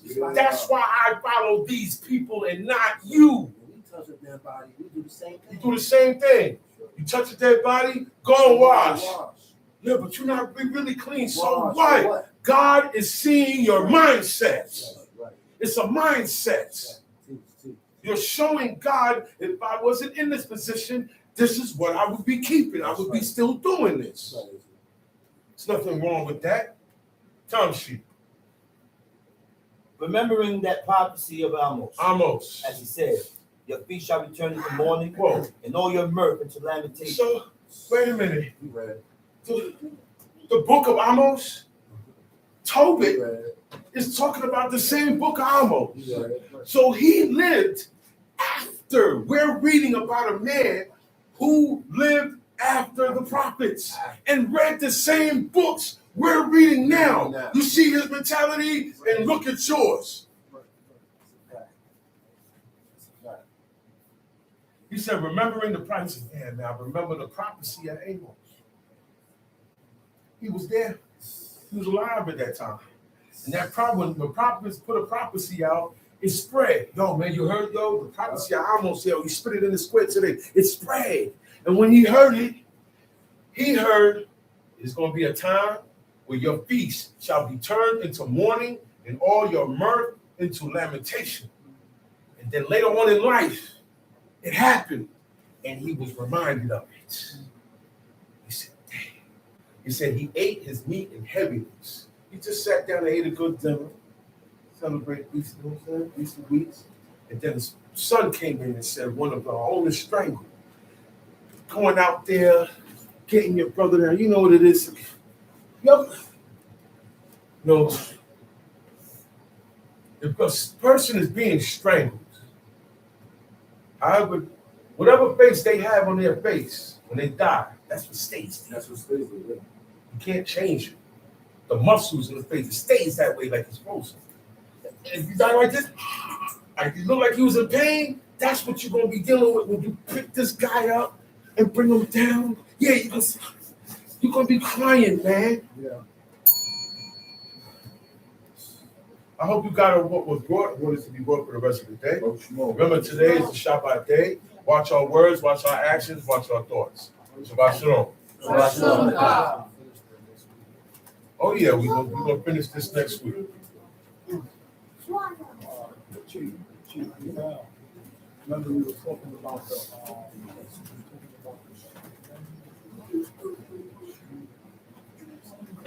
Folks. no, King David said the same thing. He said the most high. Oh, Shmo. Yeah, Shmo.